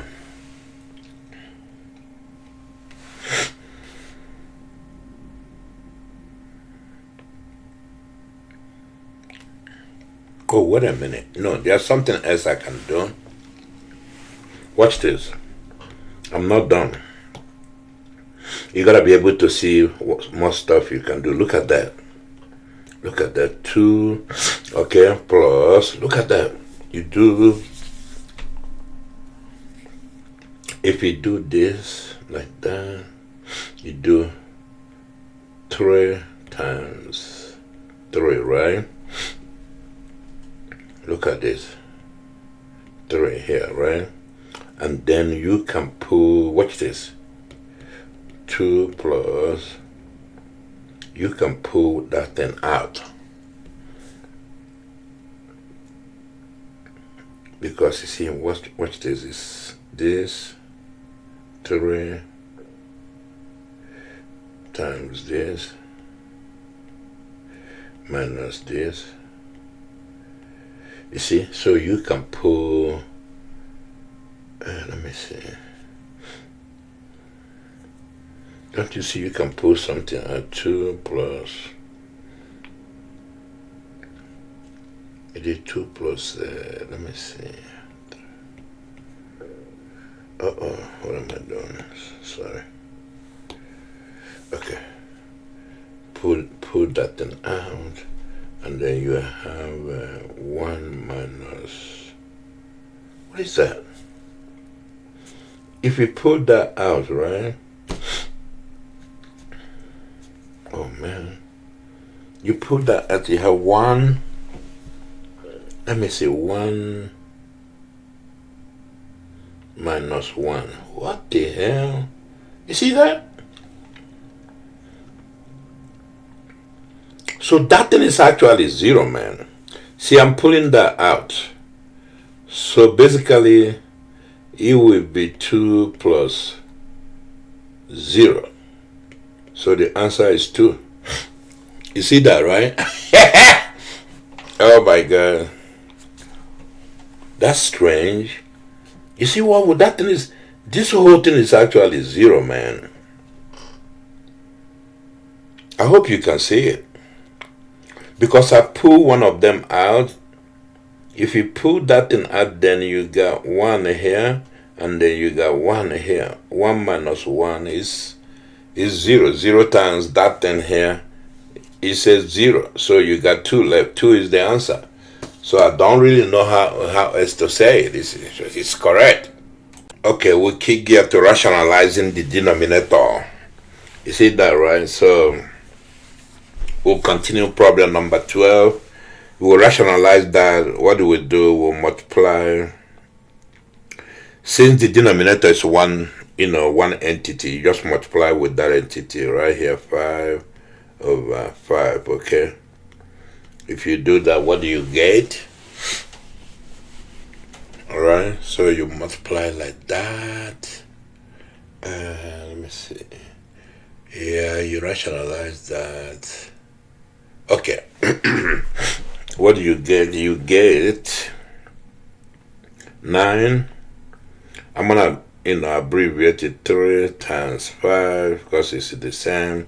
Down there, what is that? If you multiply that, you get 5, okay? So keep going. What is that? This is, let me see. It's 9. 3 times 5 is 15 over 5. I don't know if there's anything we can do more. There's nothing else really anybody can do. We'll move on. Okay. So look at this one, the same thing. Don't forget the negative sign in here. All right. So we'll write that as negative 13 over 75. Okay. Yeah. That's legal right there. So we'll rationalize. Let me see. If we rationalize that, what do we do? Let me see. Yeah. But before we rationalize that, we'll have to kind of simplify it though. Yeah, let's simplify that. If you simplify, you get... Okay. Because rationalizing is just to put it in simplified form. So if you have something you have to simplify before you rationalize it, then that's good. You see what I'm saying, right? So look at that. You can write that as 75. That's 25 times 3, okay? You see that, right? Minus, let me see. 25 times 3. Yeah, that's because 5 times 5. So you do, let me see, 13.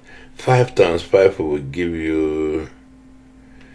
It will give you, because you break that. Well, if you break that down, you get, let me do it properly, you get 5 times 5 here, okay, times that, okay, which will give you negative 13 over 5, then 3. See that, right?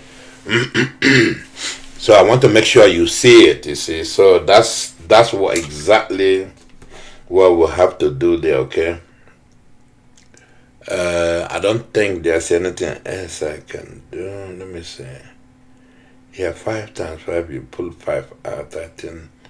What else can I do there? I don't really know. Oh, well, we can rationalize. We haven't rationalized yet. Let's rationalize that.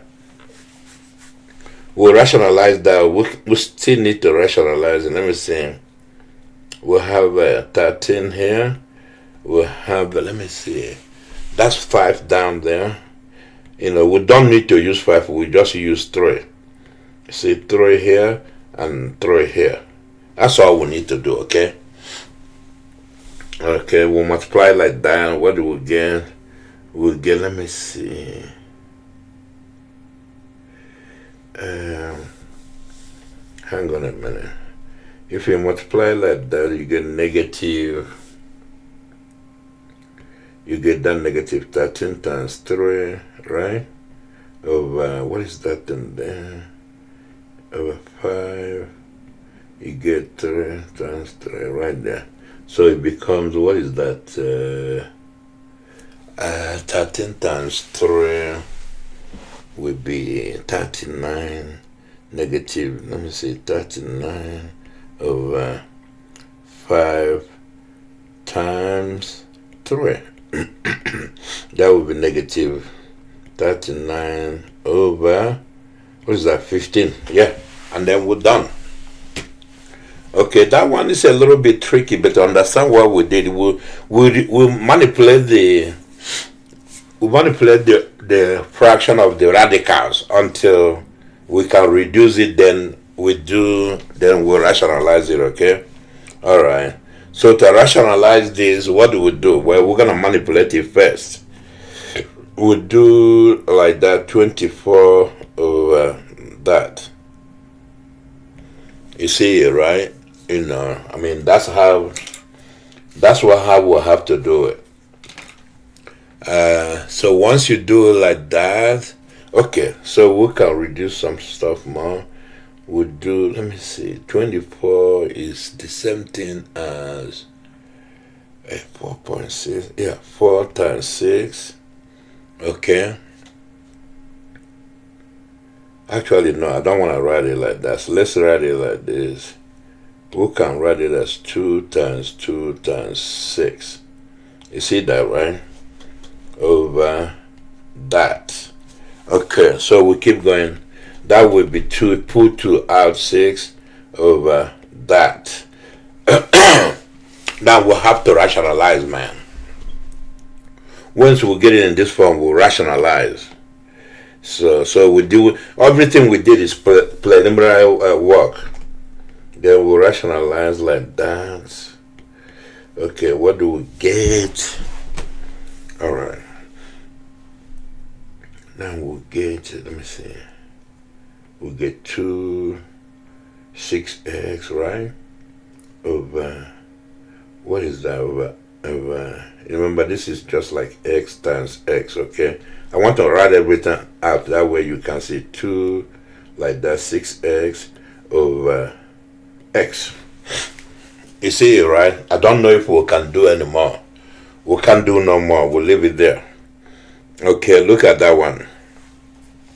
Now notice that the denominator is a little different, so we need to use conjugate on that one, okay? We'll have to apply conjugate. Alright? We apply the conjugate. Whenever you have it like that, either something plus something or something minus something, you have to use the conjugate, okay? That's why I introduced the idea of conjugate. That way you see how it's done. But before we do that, I don't think there's any reduction we can do. So everything is reduced. So we just multiply with conjugate, okay? It's 4 minus like that over 4 minus like that. You see that? That's the conjugate of that one. The conjugate of the denominator. See that, right? Okay, notice what is going on. I want to write it that way you can see it. Notice that you can write this as 4 minus that over, I want you to see a plus like that, okay, times 4 minus like that. Okay, look at that. That's conjugate, right? So you don't need to do too much work if you don't have to. Notice that the denominator reduces to something simple based on the formula we had before. It reduces to, what is that? 4 minus 5. Do you see it? Actually, wait a minute. That's the conjugate, right? Or do we have to multiply that thing out? Well, actually, yes, we'll have to. Let me see. No, it doesn't apply because the formula does not apply. We'll have to multiply that because for the formula to multiply, both of the terms will have to contain radical. So that does not apply. So we gotta go back to the drawing board. Sorry, I almost made a mistake. And then we'll multiply this thing out. You get 4 times 4, you get 16, plus 4 times that thing there, you get negative. It's 4 times negative that, then you get negative 4 like that. Okay, and then that thing times that thing, you get 4 plus 4 like that. Okay, and then that thing times that, you get negative 5. Okay, that's what you get. Okay, let's simplify this stuff. Step 10. We'll go here. What do we get? I'm gonna have to multiply that. Let me multiply out. Let me see. Okay, let me leave it for now. 4 minus 5. Okay, minus 5 right there. Alright. Let's simplify the denominator. What is that? Notice something. That crosses out, man. So you got 16 minus 5 is 11. That's interesting. Look, I made a mistake. Not a mistake, but I don't like the way I wrote it. Let me write it that way you can see it clearly. I was sloppy there. 4 minus that. See? There's nothing else we can do. We're done. We'll leave it like that. Let's deal with this one. Actually, let me move it up a little bit. That way we got more space. 6 over. We save some space. What is that plus? You never know, it might take a lot of space. So we're done with that one. Alright, so we go ahead and clean it. We'll copy the right. Alright. So we'll deal with that one now. Okay. So what we'll have to do is rationalize. We'll have to rationalize. It shouldn't be that difficult. Rationalize this. Let me see. Can we do anything before rationalizing? No. So we'll go ahead and use this 5 minus that over. Alright. 5 minus that. Okay, you see that, right? Multiply, we're multiplying it out. You see that, right? So we'll go, you multiply this out, it will be 6.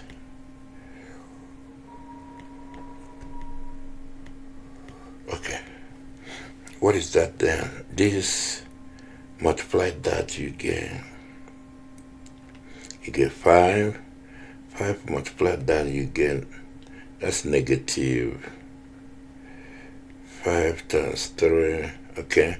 And then 3 multiply that, you get, it's still positive plus 5 times 3 again. Okay, 3 multiply that, you get negative 3. Okay, notice that this cross out. So this thing will be 6. Okay. Alright. See? So it's 5 minus 3 is 2. Okay, keep going. This will be that, divide that, you get 3. It will be like that. 5 minus that. You see that, right? I mean, what else can I do? There's nothing else to be done. So that's 5 right there. Make sure you see it's 5. Okay. So we're done with that. Let me see, we'll move on. What is number 17? Okay. Now, yeah, we just have to multiply with the conjugate of the denominator. But notice that, well, we can write that thing on top, the numerator. We can write it as, let me see. Don't forget, we can write it as 4 times 2, okay? And then we'll multiply 3 minus that, okay, times 3 plus that, okay, 3 plus that. Alright, now notice what is going on, man. Notice what is going on there. Let me see. Well, before, let me see, hang on. We have to make life easy for ourselves. That's the idea. Let's go like this. What is that? 2 times 2. Hang on a minute. 2 times 2. Well, let's leave it like that. Let's just leave it like that for now. I know we can write it like this. Okay? We'll leave it like that for now. Let's multiply things out. Yeah, let's multiply things out like that. 3 plus that. Okay. And then 3 minus that. We'll see what happened. 3 plus that. Let's see what happened. I don't want to run out of space, so we'll have to conserve space. We'll multiply things out. What do you get?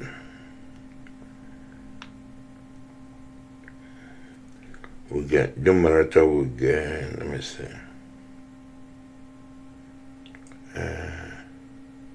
Well, let's forget about numerator for now. Actually, no, we can't forget numerator. We can multiply that thing. Let's multiply it out. 3 times that, then you get 3 like that. 4, 2. And then what is the other one? Plus, multiply that, you get 4. I don't know if you can see that. Then 2. If you multiply, let me see. Yeah, 2. You get 2 here, right there. Okay?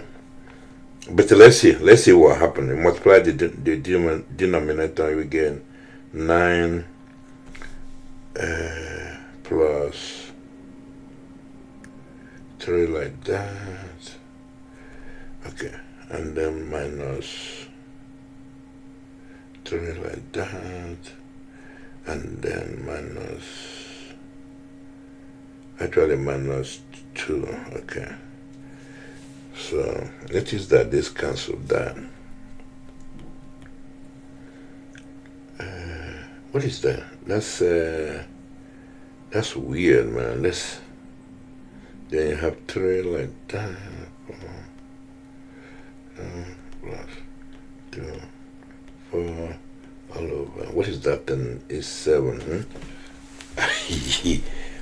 Look at that. What can we pull out of there? Let me see. This is 2 times 2. Okay, and this 2 times 2. Okay, I see. You see what is going on there?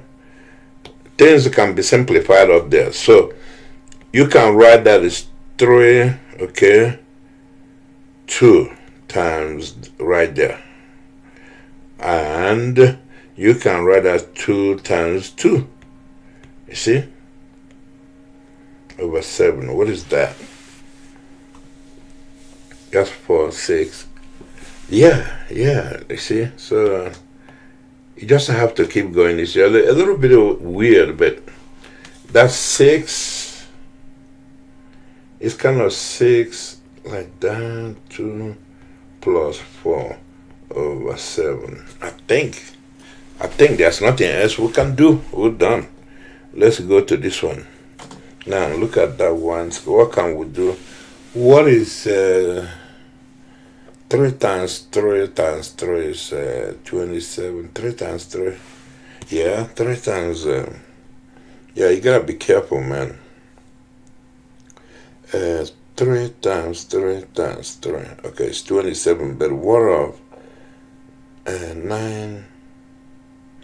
No, 9 times 3. Yeah. Okay. Anyway, that one, you just eyeball it to see what you can simplify. I don't think there's anything we can simplify before we proceed with. Yeah, there's really nothing we can do. We just keep going. We just use the idea. This is, let's see, 9 times 3, right? Okay. Because I don't see anything else we can do. 3 minus that, and then we multiply 3 plus that over 3 plus that. Okay. All right. What have we done? We multiply that out. Get 3. All right. Plus. Let me see. See that? 9. And then that 10 times that 10 is 3. Actually, so let me write that. Hang on. So that would be 3 like that. 9. Okay. All right. All over. Okay, 3 times 3 is 9. 3 times that thing over there is plus 3 like that. Negative of that thing times 3 is 3 like that. And then that thing multiply itself over there, you get negative 3, okay? Alright, see, it's coming out right. Notice that this will cross that. And that will give you, these two things will give you 6, okay? Okay. Let me see, just give me a minute. One of the numerator, what can we pull out? We can actually pull this out. Let me see. 39. We can pull this up. So we got 3, 9 like that. Okay. plus 1. I don't know if that would do anything over 6. I don't think it's gonna do anything for us. Let's consider it carefully. I don't think he's gonna do anything for us though. Let me see. He's not really gonna do anything for us, so that stuff I did is useless, man. Let me see. Yeah, it wouldn't do anything for us. We should leave it the way it was. Let me see. Okay, this 3 canceled that. What do you get? You get 9.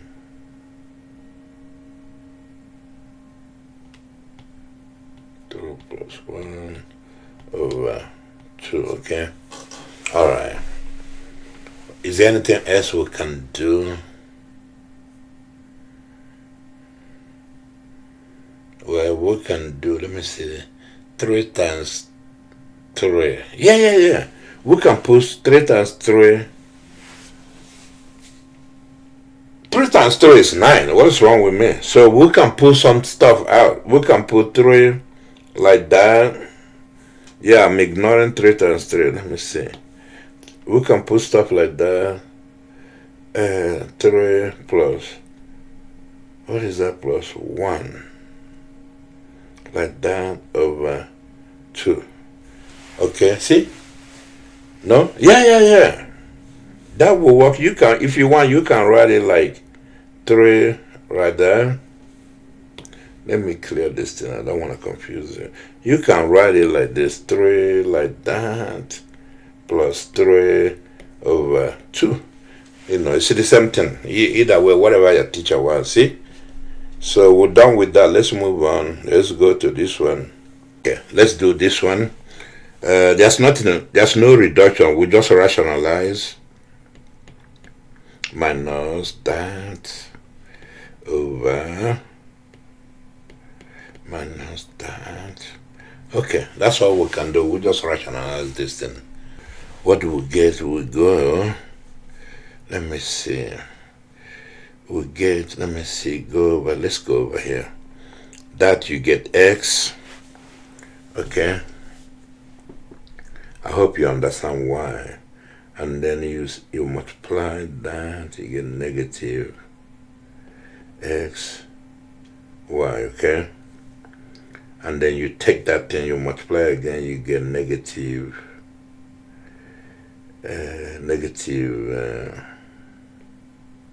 x, y, okay? And then the other one, you get negative y, okay? Okay, so the denominator you get x, and you get negative x, y, okay? And then you do the other one, you get positive x, y, okay? And then you get that, you get negative y, see? So keep going, simplify, notice something. It's x, negative y, negative 2x, y. See that? Let's see. This crosses that arch, then you get x negative y. See? I don't know what else. I don't know what else we can do, man.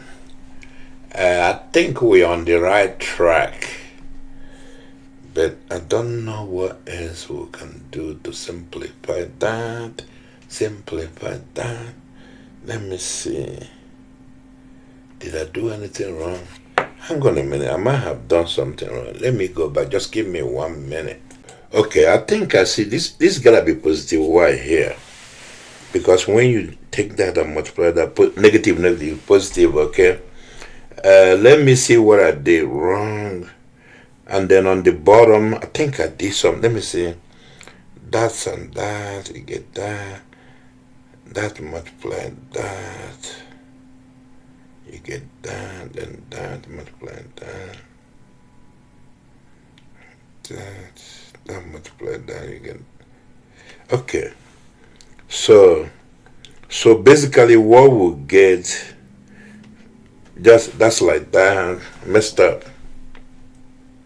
Okay, now what do we do? That's 2xy. I don't know what else to do. So that's 2xy. Oh, actually, no. No, I see what I can do.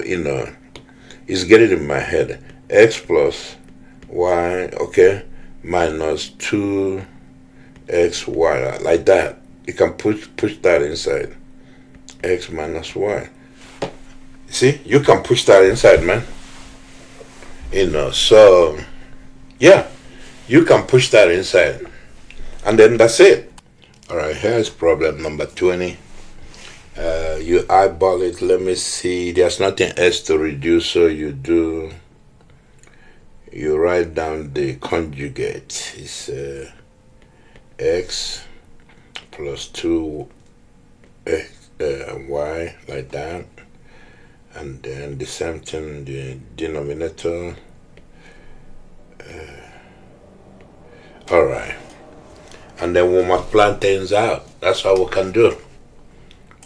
Just multiply things out. We'll start with the numerator. We got plenty of space. All right. So that's, let me see, 3x. 3x and then plus 6xy. I just push stuff in as I go, okay? There's no need to repeat and taking too much time. Alright, so we do the denominator. X, that thing, square root of x times square root of x, you get x, okay? And then square root of x times that thing there, you get, let me see, plus 2 like that, xy, okay? And then 2 times square root of y multiply square root of x. You get, actually it's minus right there, you get minus 2 like that, xy, okay? Okay, and then we'll do the last one. It will be minus 4 square root of y times square root of y will be, it will be y. Okay. Now we'll simplify everything. Notice the denominator, that will cancel that. Okay, and then you have 3x plus 6 that over x minus 4y. See that, right? Okay. I don't know what else we can do.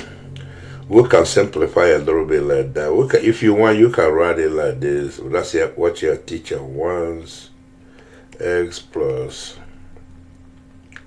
2, let me see, xy, alright, over x minus 4y. There's really nothing else we can do. We're done with that problem, man. So we're done with that, and I leave it there, okay? That's where we're gonna leave it. Alright, we're gonna move on now to solving equations that contain radical expressions. Right? These are equations that, that has some kind of radical expressions embedded in them. The way to solve them, sometimes they call them radical equations, okay? I need to make a couple of notes, suggestions on how to handle such equations. Notice something that when we this type of well, let's say notes, okay? 1. This type of equation, when you solve radical equation, right, we introduce something. Often we introduce what they call extraneous solutions. Let me write it down. That way you can look that thing up. Extraneous. We introduce extraneous solutions, okay? Because of the way we solve, we introduce solutions that are not part of the original problem. That's all that means. Extraneous solution. Okay, and then those solutions must be rejected. You cannot include the extraneous solution into the solution of the equation. Okay, you have to reject the extraneous solution. We introduce it. We introduce it as a way to make our life easier. Okay, so I will show you a good example. Let me look at this. Look at this. X equals to 1. All right. So the solution to that, this is an equation. It doesn't involve any radical expression. But notice that this equation, the solution to this equation, okay, the solution is it's a set. It's a set that contains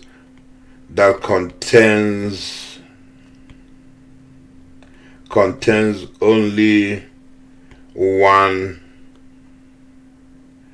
element, okay? Only one element, 1. It just contains only one element, 1. And that set can be represented like this. See? That's the solution set. They call it the solution set. It's the solution set, okay? The solution set of this equation here. That's the solution set. It only contains one variable. One number. It contains one number, okay? Not variable, one number. Now, but check this out. Supposing we square both sides of that equation. Suppose we take this equals to 1, we square both sides like that. What do you think is going to happen? Alright, to see what will happen, let's solve that. So, notice that you can write that when you square 1, it's still 1, right? Notice that this equation can be written just like that, okay? But notice something. You can write it like this. -1 is equals to 0, right? And then keep going. Then you can factor. Because, you can put that back right there. You factor it. Remember the formula? There's a formula we developed. The difference of two squares. You remember that formula? If you have this square here, right? If you have that, then it becomes a plus b and the a minus b. Remember that formula? Okay.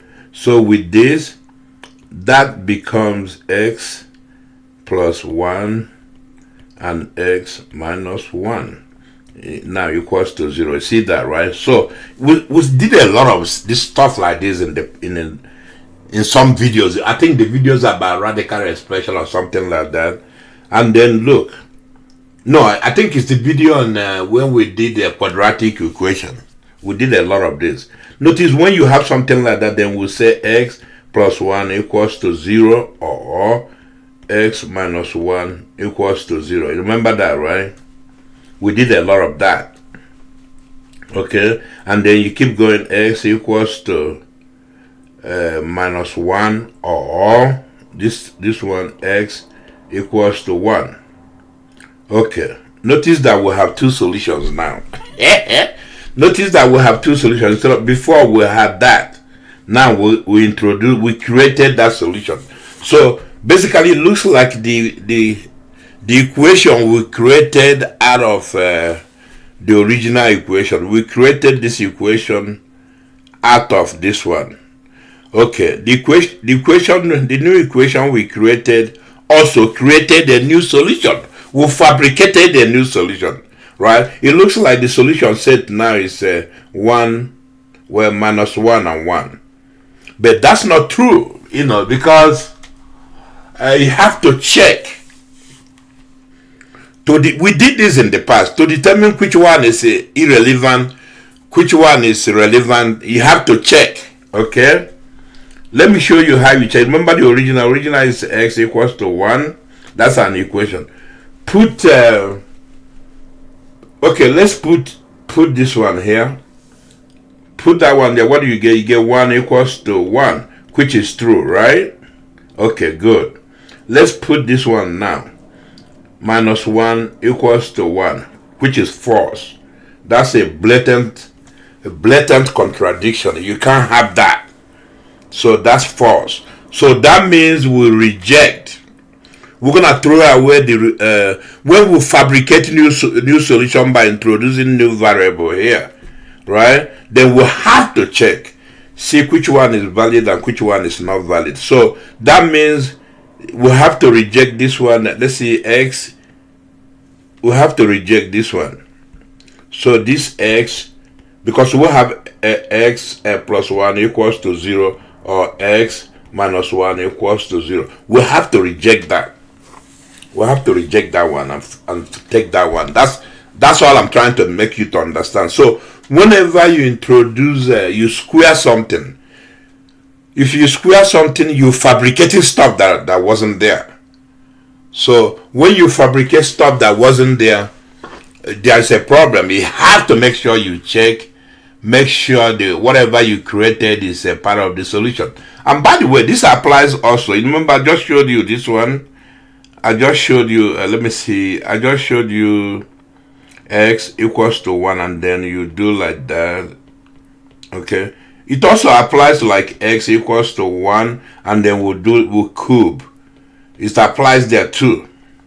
I'm sorry, we'll cube it like that. Even if you, x equals to 1, you take the fourth root like that. It applies. Whenever you introduce something, it applies here, it applies here, just like it applies here. You have to check, so make sure you keep that in mind, all right? I took my time to explain this because you're going to see a bunch, as we solve problem, you're going to see a lot of that as we solve problem. You introduce that. If you do something to introduce extra solution, right? The new solution may not be consistent with the original equation. That's why you have to check. The new solution you created may or may not be consistent with the original equation. That's why they call extraneous solution. That basically means you fabricated it. You created it out of thin air. So because you created it, then you gotta go back and check. Okay? So that's you need to know that. Okay, based on what I showed you above, right? Based on that, I can make this general statement. When you raise both sides of an equation to the same power, right?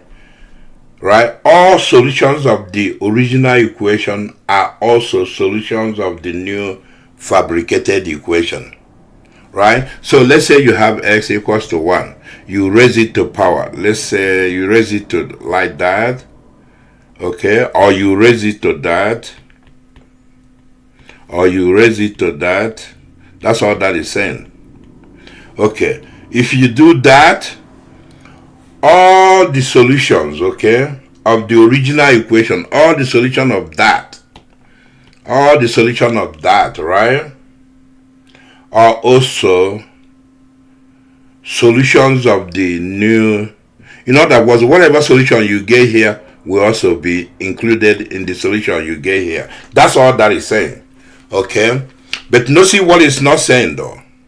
Notice what it's not saying.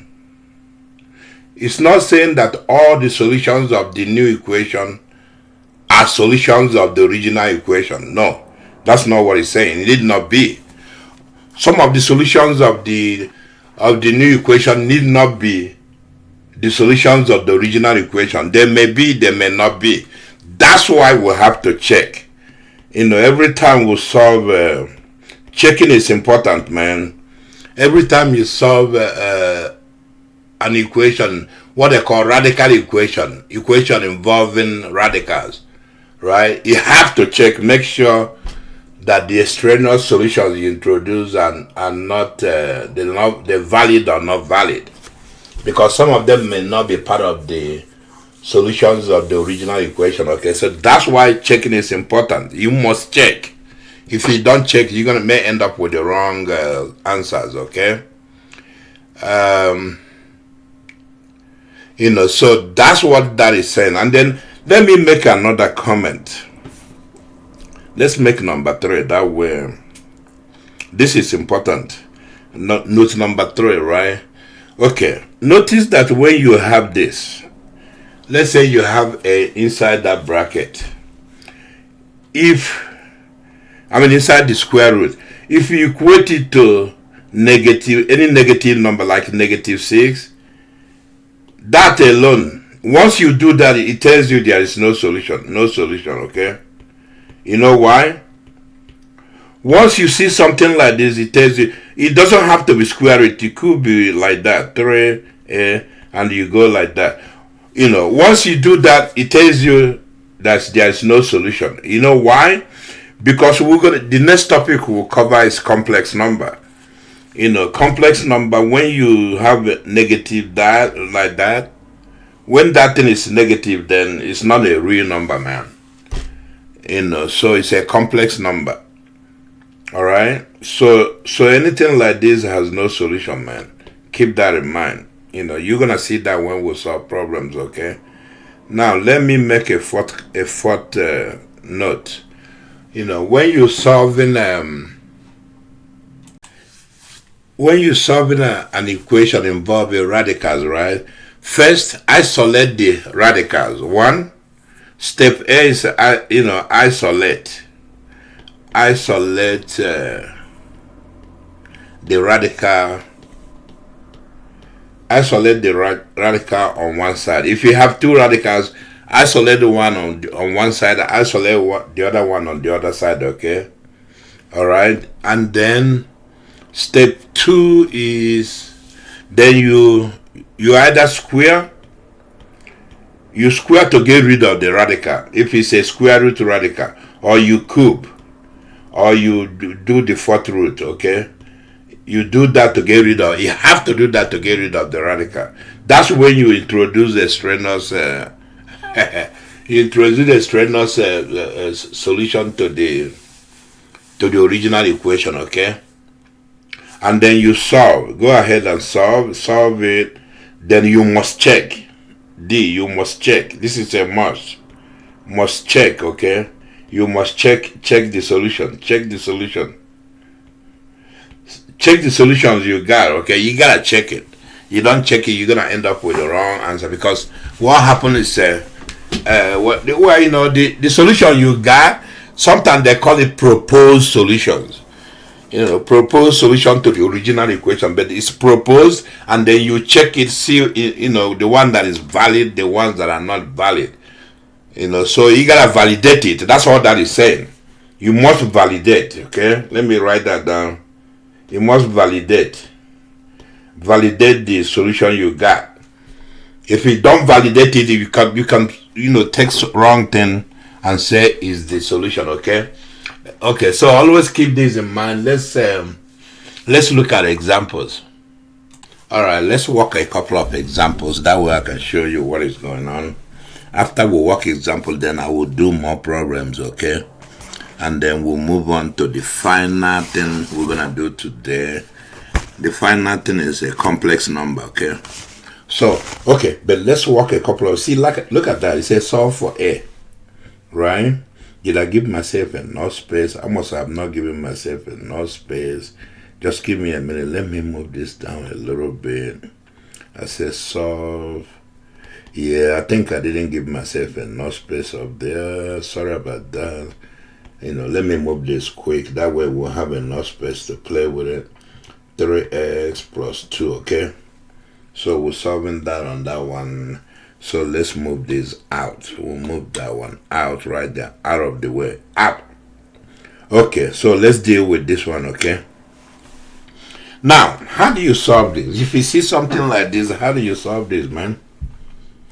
Well, that's really, if you look at it carefully, there's really not much you can do. You have to square, because you see there's a square root there, right? You have to square both sides. If you say cube root, you cube both sides. If you say fourth root, you use the you raise everything to exponent. Exponent 4. Okay. All right. So let's solve for a, because we're gonna get a out of the inside the square root. So to do that, the best way to proceed is to square. The radical. The root in the radical gives you what to do. If it's square root, square. If it's cube root, cube it. So in this case is square root. So then we say x squared equals to, you see y. Let me do it slowly. That way you see y plus 2 over a. So you square all that. If you square all that, you know what happened. Then the radical disappears. Once you square it, the radical disappears, then you have y plus 2 over a, okay? I'm sorry. Oh my God. Don't forget these, it look like 9, but they're a, not 9. Okay, keep that in mind. I'm sloppy. When I write, I'm kind of sloppy. Okay, so once you square it, you see what happens? If you square it, you see what happens. You're looking for a, so you move things around. Remember what I told you? You can say this is 1 over 1 here. If you cross multiply, right? You see that a is equals to, basically if you cross multiply, but I'm gonna abbreviate it. There's no need to be chasing the wind. It will be like that over x squared. Okay, that's gonna be a. But if you don't see that, let me show you. Let me show you over here. But you should be able to see that quickly. You don't have to be wasting time. Okay, if you cross multiply, you get, basically you get a x squared is equals to, because y times 1 is the same thing. It leaves that thing unchanged, okay? And then you take out, you leave a, you divide by x, you get a equals to y plus 2 over x squared. You see, that's what we got here. If you want to spend time doing all that, that's your problem. Do it. But I can see it. You see it, you just do it and go. Don't be wasting time. Learn how to do stuff fast, but don't make mistake. Okay, so we're done with that one. We'll solve that one. We'll move on, okay? Let's go to the second example right there. They want you to solve for that. You see that, right? They want you to solve for that. What do you do? Okay, look at that one. Look at example number 2. See? It's not a square root, but n root. Cube root. It's cube root, okay? So you proceed accordingly, okay? Yeah, you always gotta look at the root first to find out what you need to do. It's all, that way you don't make mistake. Look at that. So what do? Well, you cube both sides, okay? And then what you get is, let me see. Let's do it slowly. That way you see. Then after a while, I'm gonna just do it fast. You cube that. You cube it, because you got that root there. Equals to, you cube that side, because you got that root. 3x minus plus 2. You also cube that. Okay. So once you cube it, what happened? The radicals disappear. Then you have a 4a. I'm sorry. I'm going too fast, man, but it's okay. I want to finish this today. You got 4x minus 5 equals to 3x plus 2. Once you cube it, it releases it removes the radical. That's the essence of the stuff I was explaining earlier. The essence of note 1, note 2, stuff like that. Alright? Once you remove the radical, so once you cube it, you have introduced a strenuous solution. So you gotta make sure you check the answer, okay? So let's you solve, okay? Again, once you get this type of thing here, you know what to do because we'll handled it before. You isolate the variables on the left. So you say 4x minus 3x, and you move the constant to the side, to the right. 2 plus 5, you see? So you keep going. What is that? That's x equals to, let's see, 7. You see that, right? Okay. Well, I think that's the solution because we didn't. When you get two solutions, that's when you want to check. If you check this, it will work out. You know, I know that that's the solution, but let's check it. It's okay. We'll check it. We can go ahead and check it. What is the original solution? Original equation right there, right? Let's put it in there. We'll put 7 in there. Let's see, right there, 3. I'm checking it now. Checking. Let's check it. What is that? 4x minus 5 is equals to what? Right there. You just check it just to be sure. It's usually when two solutions are above, you know there's a problem. But you know, we'll check it anyway. So that's the original there. So we'll put that. I mean, because if that solution is valid, like I told you before, the solution for the original equation would also be included in the fabricated equation, okay? So let's check it. We'll put x equals to 7 in there. What do we get? Right there.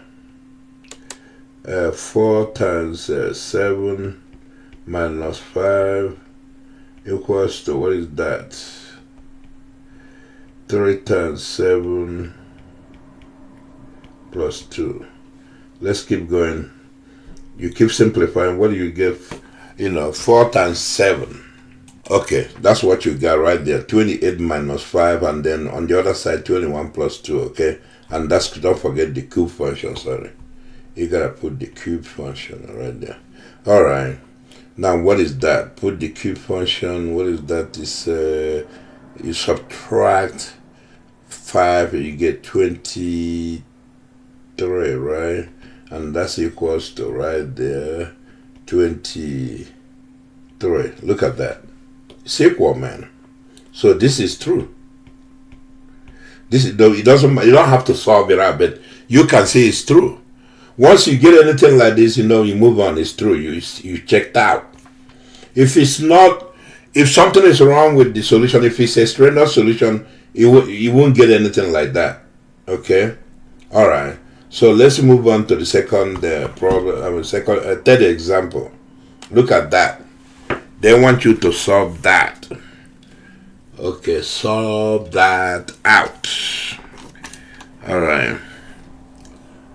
Yeah, we'll solve that. Okay, look at that one.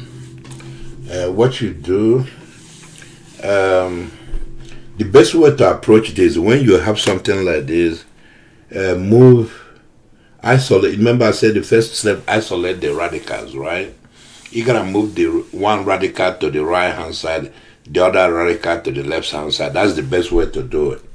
Okay, so then you start by saying this here, 3x plus 1 is equals to 1, let me see, 1 plus this radical here. Okay, you do that like that. And then now, since it's square root, right? The radicals are square root, so you take this, you square everything. Square left side and square right side, okay? And then you will have this 3x plus 1. Let's do it and like that. 1 plus that. You square it, okay? Square it like that. Okay, so once you do that, I don't want to run out of space. Once you do all that, then you get 3x plus 1 is equals to Now this is, you're gonna have to multiply that thing out. You multiply it out. One, you don't forget that is that thing there, because I don't want to run out of space. That thing there is the same thing as 1 plus e, because you know doing it double, because you squared it's like that. 1 times 1 you get 1, okay, and then 1 times that thing there, you get that, you get that thing there, because 1 doesn't change anything. Then you start with this one, that thing times 1, you get that there, you get that there, and then that thing times e self, then you get x plus 4, right? You get whatever is inside, I'm sorry, you get whatever is inside that bracket. Notice that this is double, so you said 3x plus 1 is equals to, let me see, because I don't have space, so I'm gonna combine things, okay? That way we don't run out of space. So look at that. Let me combine all that, combine this and that. We'll have 5. Let's see, 5 plus x. Look at that. That's double, okay? Plus 2 like that. X plus 4. Okay, see it, right? Okay. What did I do? Let me see. Just give me a minute. Yeah, it's all good. And then what you can do now, you go ahead and then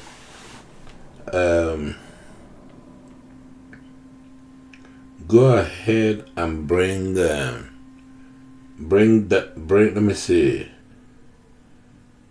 It doesn't matter what you do. You do it anywhere it seems easier. But I want to keep the radical. Let's keep the radical to the right, okay? And then we do, yeah, this is a very good teaching moment. I might have to delete the other problem. Just let me see. Keep the radical to one side and keep the variables to the other side, okay? So let's bring the stuff except the radical to the left. We'll have 3x plus 1 minus 5 minus x equals to 2, like that. The radical stays there, okay? The radical stays there by itself. Okay, I'm getting carried away. Okay, so you combine the stuff on the left. What do you get? You get 2x minus, what is that? Minus 4. 2x minus 4. See that, right? Okay. Now you can get rid of this 2. Divide everything by 2, you get x minus 2 is equals to, you see the radical. Now, this is an important problem because I tell you why. So that's what we'll have. So now you're going to square again. You're going to square again. You will keep squaring until you get rid of the radicals. So once you get here, you square again. You got that, right? Square again. You get x squared, okay? Equals to, if you square the radical, it disappears. Then you get that. You see that, right? Okay. So the left side, the left side is actually very interesting, very interesting stuff. But it's okay. You can multiply it out because I'm gonna run out of space. When you multiply it out, you're gonna get this. We did that in the past, okay? You get that in the left, and then notice what is going on. So you move everything to the left. This becomes, what is that? It's a quadratic equation. Move everything to the left. You get, let me see. You get x squared. If you bring x to the left, it becomes minus x. So 5x. You bring 4. That thing disappears like that. That's what you're gonna have. You see that, right? Okay, so you factor x let me see, minus 5, yeah, equals to 0. You see that, right? Now let's say I don't want to run out of space. We're gonna end here, but we'll go here. We'll start here. We'll move over here, okay? And you said then x equals to 0 or x minus 5 equals to 0. See that, right?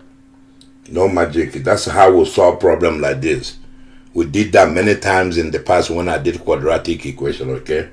And then you say x equals to 0 or x equals to 5.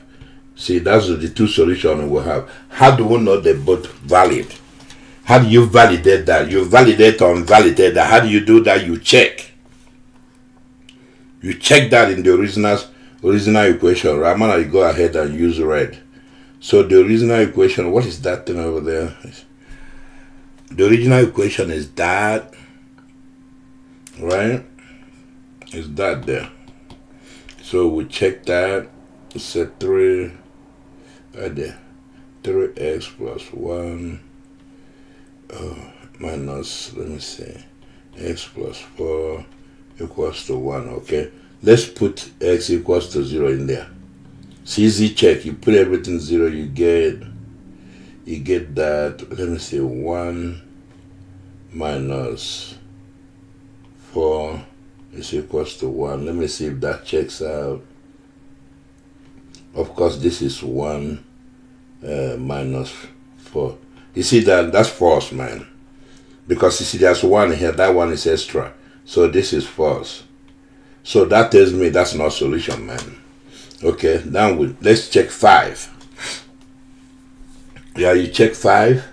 5 will give you, let me see. You check 5, it will give you like that. It give you 15 plus 1 minus, what is that? 5 plus 4 is equals to 1. Let's see if it holds. What is that? That's 16. 16 like that minus, what is that?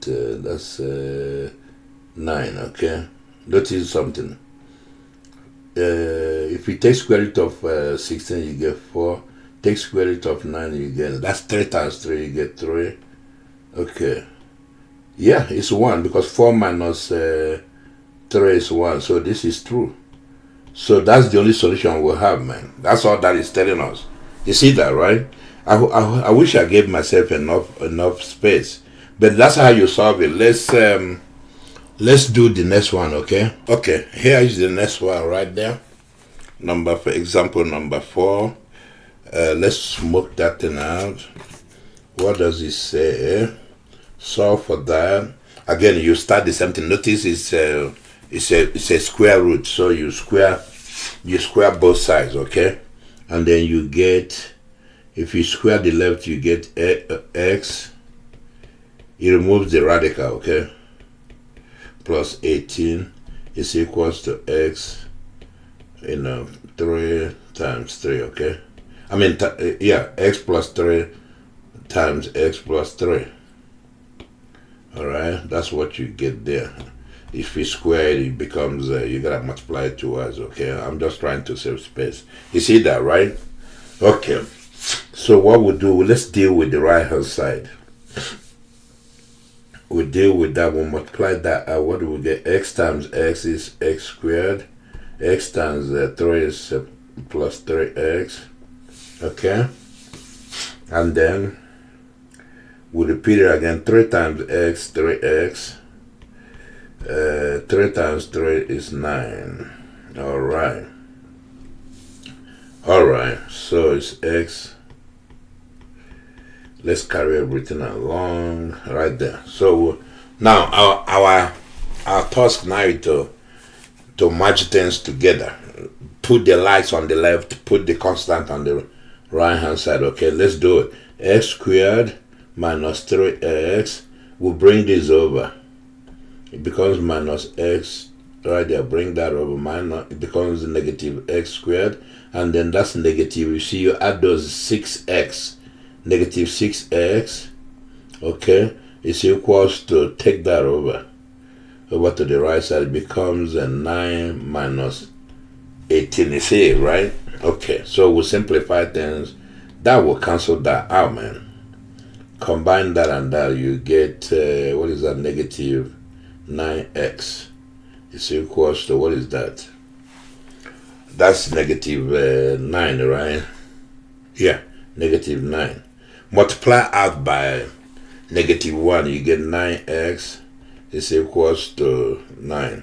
You get x equals to 1. You see that? That's all we'll have there, man. There's no other. So we'll put that. We only have 1, so we'll still gotta check it. Go ahead and check it. Check it using the original. This is the original here. We'll use that. We'll check it. Let me see. The original is x cubed minus 3x plus 18. All inside that radical is equals to x plus 3. You put x equals to 1 in there. What do you get? You get 1 minus 3 plus 18 equals to 1 plus 3. Simplify.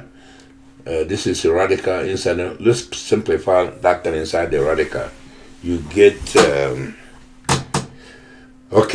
you get 19 minus 3, which is 16, yeah? 19 minus 3 is 16 equals to 4. Is that true? Well, if you take square root of 16, you get 4. It's obviously true, right? So that checked out. The solution we'll have is works. So we'll move on. We're done with that one. Move on. MoveOn.org. Let me see. Okay. Look at that. Again, we're dealing with square root, right? So you square both sides. Once you square, what do you get? You square this thing, and you square this thing, okay? And then what do you get? You get 16 minus x is equals to, you gotta multiply that thing out. You multiply that thing out. I like to write it like that. That way I see how I'm doing the FOIL. Okay, so 16 minus x is equals to, what is that? X squared. Let me see, plus 4x plus 4x plus 16. You see that, right? So now when you have it there, you move things around, okay? All right. So you move. Let's move things around properly. You got, let's see, 16 minus 16 is equals to x squared plus, combine that and combine 8x. That one comes over, becomes like that. Okay, so 16 is 0 is equals to what? Let's see. It's x squared plus 9x. You see that? Okay. You see that, right? So that's it. Usually what you end up with is usually easy. You factor that, it's easy to factor. Do it like that. Pull out x here, plus 9. See right there, right? Okay. Then you can say x equals to 0 or x plus 9 equals to 0. Okay. Let's see if both of them are a solution. Okay, so that means here, on this one here, that means x is equals to -9. So are they solution? We'll check. So let's check that. We don't know until we check. Because we introduce extraneous solution when we did this. We fabricated that. So we fabricated some solution. So we're gonna either validate or invalidate the solution we'll have right there, okay? Now, that's the original equation there. Don't forget I squared that. So the original equation is this. 16 minus, what is that? 16 minus x inside that thing equals to, what is it? X plus 4, x plus 4. Okay, let's put x equals to 0 there, okay? You get, alright, 16 equals to, if x is equals to 0, okay? You get that 16 equals to 4. Is that true? Yeah, 4 is equals to 4. Yeah, that's true, okay? Okay, true there. Now let's try x equals to -9, okay? And then we'll put it into that thing. What do we get? We get right there 16 minus 9, it becomes plus 9. equals to minus 9 plus 4. You see that, right? So you simplify. What do you get? See, let me see there, 20. That's 25. Okay, 25 is equals to, what is that then? There, negative. Actually, I see a problem. This is negative 5. I see a problem. It's not gonna go. Every time you equate something like this to negative, it's invalid, man. But let's keep going. That's 5 is equals to negative 5. See? It's not true. False. Not true. So that's not a solution. That's not a solution. The only solution is that. So we'll move on. You see that, right? We'll move on to the next one. So another way you can write the solution set is 0 because it's x equals to 0. Okay. Solution set. You see, this another solution set is minus 9, right? But it's not true. It's false. Okay. So let's solve the next one. We'll keep moving on. Okay, look at the next problem. What does it say? See that? Okay, so we square both sides, okay? The radical is, well, let me see. Actually, no. Let's move, let's do this. We'll isolate the radical first. 3x minus plus 4. Actually, I see something here, but I'll shut up. I'll show you in a minute. Okay, we isolate. I see something. I don't know. Yeah, I don't know if you see what I see. You see, so, but you know what we're gonna do? To help you understand what I saw or what I'm saying, I'm really gonna, let's see. I'm gonna take my time and deal with this. Let me see. I'm gonna take my time and solve the whole thing, then I'll come back and explain it to you, okay? Let's keep going. You will see what's gonna happen. Alright? Okay, so let's square both sides. We get, when you square the left side, you get 3x plus 4 is equals to, you square that, so it becomes 3x plus 4 is equals to 25, yeah? Okay, good. All right. So we have to solve this, man. You said 3x is equals to 25 minus 4. That's equals to 21. You see that, right? Okay, x equals to 21 over 3. And that's 7. You see that, right? But let's check this answer. So we got x equals to 7. Let's check it. Okay. After we check it, then you see what is going on. You see that's the original equation there. We'll check it there. Okay, so we'll have the original equation is right there. Let me see, 3x plus 4 equals, what is that? Plus 5, sorry. Plus 5 equals to 0, okay? Okay, let's put x. You put x into that thing. X equals to 7 into this thing here.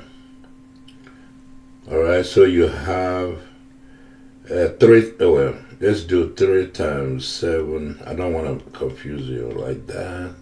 Plus 5 equals to 0. Okay, we'll keep going. 3 times 7 is 21. Plus 4 is plus 5. Is equals to 0. Okay, let's keep going. What is that? That's 25. Wait a minute. Yeah, 21. That's 25. Okay, sorry. 25 plus 5 equals to 0. Simplify. You get 5 plus 5 equals to 0. 10 equals to 0. Is that true? No. That's that's falsehood, man. 10 is not equal to 0. So this thing has no solution. The solution is empty set. Solution set. Solution set is an empty set, you see? It doesn't have any element. But we could have seen that. Look over here. I saw that from the beginning. That's what I was telling you. I saw that here. See, you can never equate radical sign to negative number. If you do that, it doesn't matter what is in here. If you do that, you're looking for trouble because you're dealing with a complex number there. But here we're dealing with real number, so you can't have that. Moment you see that, if you see anything like that, I don't care what is inside the radical. You just say automatically there's no solution. You just say no solution. Moments you see that, okay, you say no solution and move on. But if you want, you can go through all this and check it on all that. You can do that. You can knock yourself out. But the moment you see this radical sign equate to negative number, that's no solution. That's a hint that there's no solution. I think the next problem is like that. Let's knock it out. I will show you. I'm gonna do it both ways. Okay, that way you can see it again. Okay, let's solve this. So what you do, remember you gotta isolate the radical on the left. Isolate the radical by itself. Then you do 5x minus 1 is equals to minus 3. So once you see that, you say no solution. You're done. No solution, okay? And you're done and you're correct. But let me do, this is one way. This is what you're supposed to see. You don't want to waste your time solving, But you see, if you don't see that, here's what's going to happen. You keep solving. Then you square both sides, see? You square both sides. Let me write it out clearly. That way you see it. Minus 1. Let me write it out. That way you understand I'm not talking any voodoo logic or something. Okay, you square both sides like that. Square and you square, okay? Alright. And then what do you get? You get 5x minus 1 equals to, what is that? 9. Okay. So you simplify, you say 5x equals to, you move 1 to the other side, it becomes positive 1. Or you move negative 1 to the other side, because so it becomes 10 or the other over there. So x equals to what? 10 divided by 5 equals to 2. You see that, right? So let's check that. Let's check that. You see what is going on. I'm going to use a red pen. You see the equation we started with is right there. Equals to negative 3, right? Okay, so we say we found that x equals to 2. We'll put it in there. Right? And then we'll have 5 times 2 minus 1 inside that thing equals to negative 3. Watch that. And then what do you have? You have 10 minus 1 equals to negative 3. You see that? It becomes 9 equals to negative 3. Notice that if you take square root of 9, you get 3. You get 3 because it's 3 times 3, right? 9 is 3 times 3. So you get 3 equals to negative 3. See, that's false, man. You can't have that. So if you want, you can go through all this, go through all that to know that there's no solution. Once it's false, then you say no solution, okay? So that's the same thing we arrived at here. So knock yourself out. If you want to check, you can go through that, go through all that if you got all the time, but once you see that, you're done, man. Okay, so let's do one more problem here. Let's do this one, solve that one. Yeah, we'll solve that. You square both sides, right? We'll solve that with square both sides. What do you get? You get 9x plus 7 is equals to 5 squared, okay? And that's 9x plus 7 equals to 25, right? So 9x equals to 25 minus 7, okay? And that's, what is that? That's 18, okay? 18. So you say x equals to 18 over 2, okay? And that's, 18 over 9, sorry. It's equals to 2. See? Now you check that. Since we square, let's check that. Okay, to make sure we didn't introduce any extraneous solution into the original thing. So we check that. Let's check it right here. I take this box and check it. We got 9x plus 7. okay, inside that thing equals to 5, and we'll say we're done. X equals to 2. So we'll put x equals to 2 in there. It will be 9 times 2 plus 7. You see that, right? Okay, 5. You see that? That's 18 plus 7, right? Equals to 5. What is that? 18 plus 7, what is that? 18 plus 7 is 25. 25 equals to 5. Yes, 5 is equals to 5. And it's true. It's true in any universe. So it's checked out. So the solution is good. You see that, right? So I'm done with the example. Now let's go solve some problem, okay? All right. By the way, the solution says something like this. Say solution set is that. This is solution set, okay? You need to know what it says in case you read that in a book. This is the solution set for the problem, okay? The solution says they got only one element, which is 2. All right, make sure you understand that. You see, when you're reading some books in math, you see that. Don't get confused. It's a very simple concept, okay? Okay, let's solve a bunch of problems, okay? Yeah, let's. The first problem is right there. All right. So what you do, you see, things are already put in place for you. The thing is separated already, so you just have to do is square it and go, okay? Square stuff on both sides and smoke it out. So with square, I'm not gonna be, when you square left side, it removes the radical. When you square the right hand side, it removes the radical. I want you to pay attention how I solve it. There's no need to be repeating stuff. I'm just gonna square both sides. Well, you know what? Let me do it, because that way if somebody watches the video, they know what I'm doing. So I just have to square that thing. We'll start with that. To avoid writing too much, I square it right there, okay? You square that stuff. Once you square it, then you get 9x minus 4 is equals to 8x plus 1. See that, right? So this is actually a very good problem to start with. That's how you're supposed to deal with it. You see that, right? Now you start moving things move the variables to the left side, move the constant to the right side. Then we'll have 9x minus 8x is equals to 1 plus 4. You see that, right? So do that. What do you get? You get x equals to 5. That's what we'll have. We can check that. See, I think it will work, because we did introduce this Reynolds. But yeah, I wouldn't say we should work because I don't know. So let's check it. So we'll have this. The original equation is this: 9x minus 4 inside that thing equals to 8x plus 1 inside, all of them inside the thing.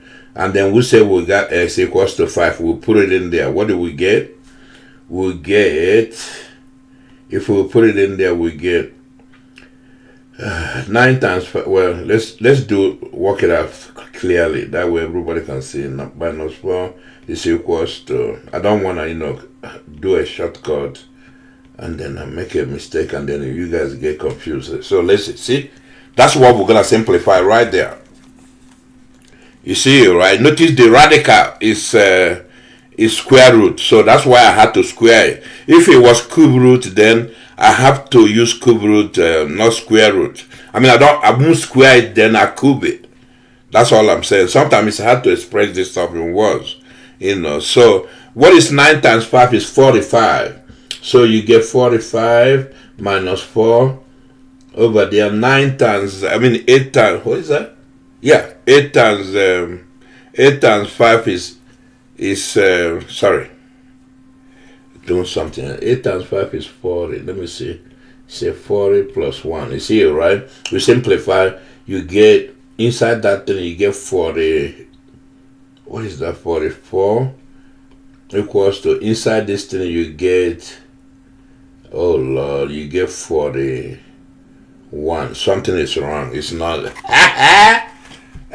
Is this true? I don't think it's true, man. It's, oh Lord. Maybe I made a mistake somewhere. 41. What? Oh, I'm sorry.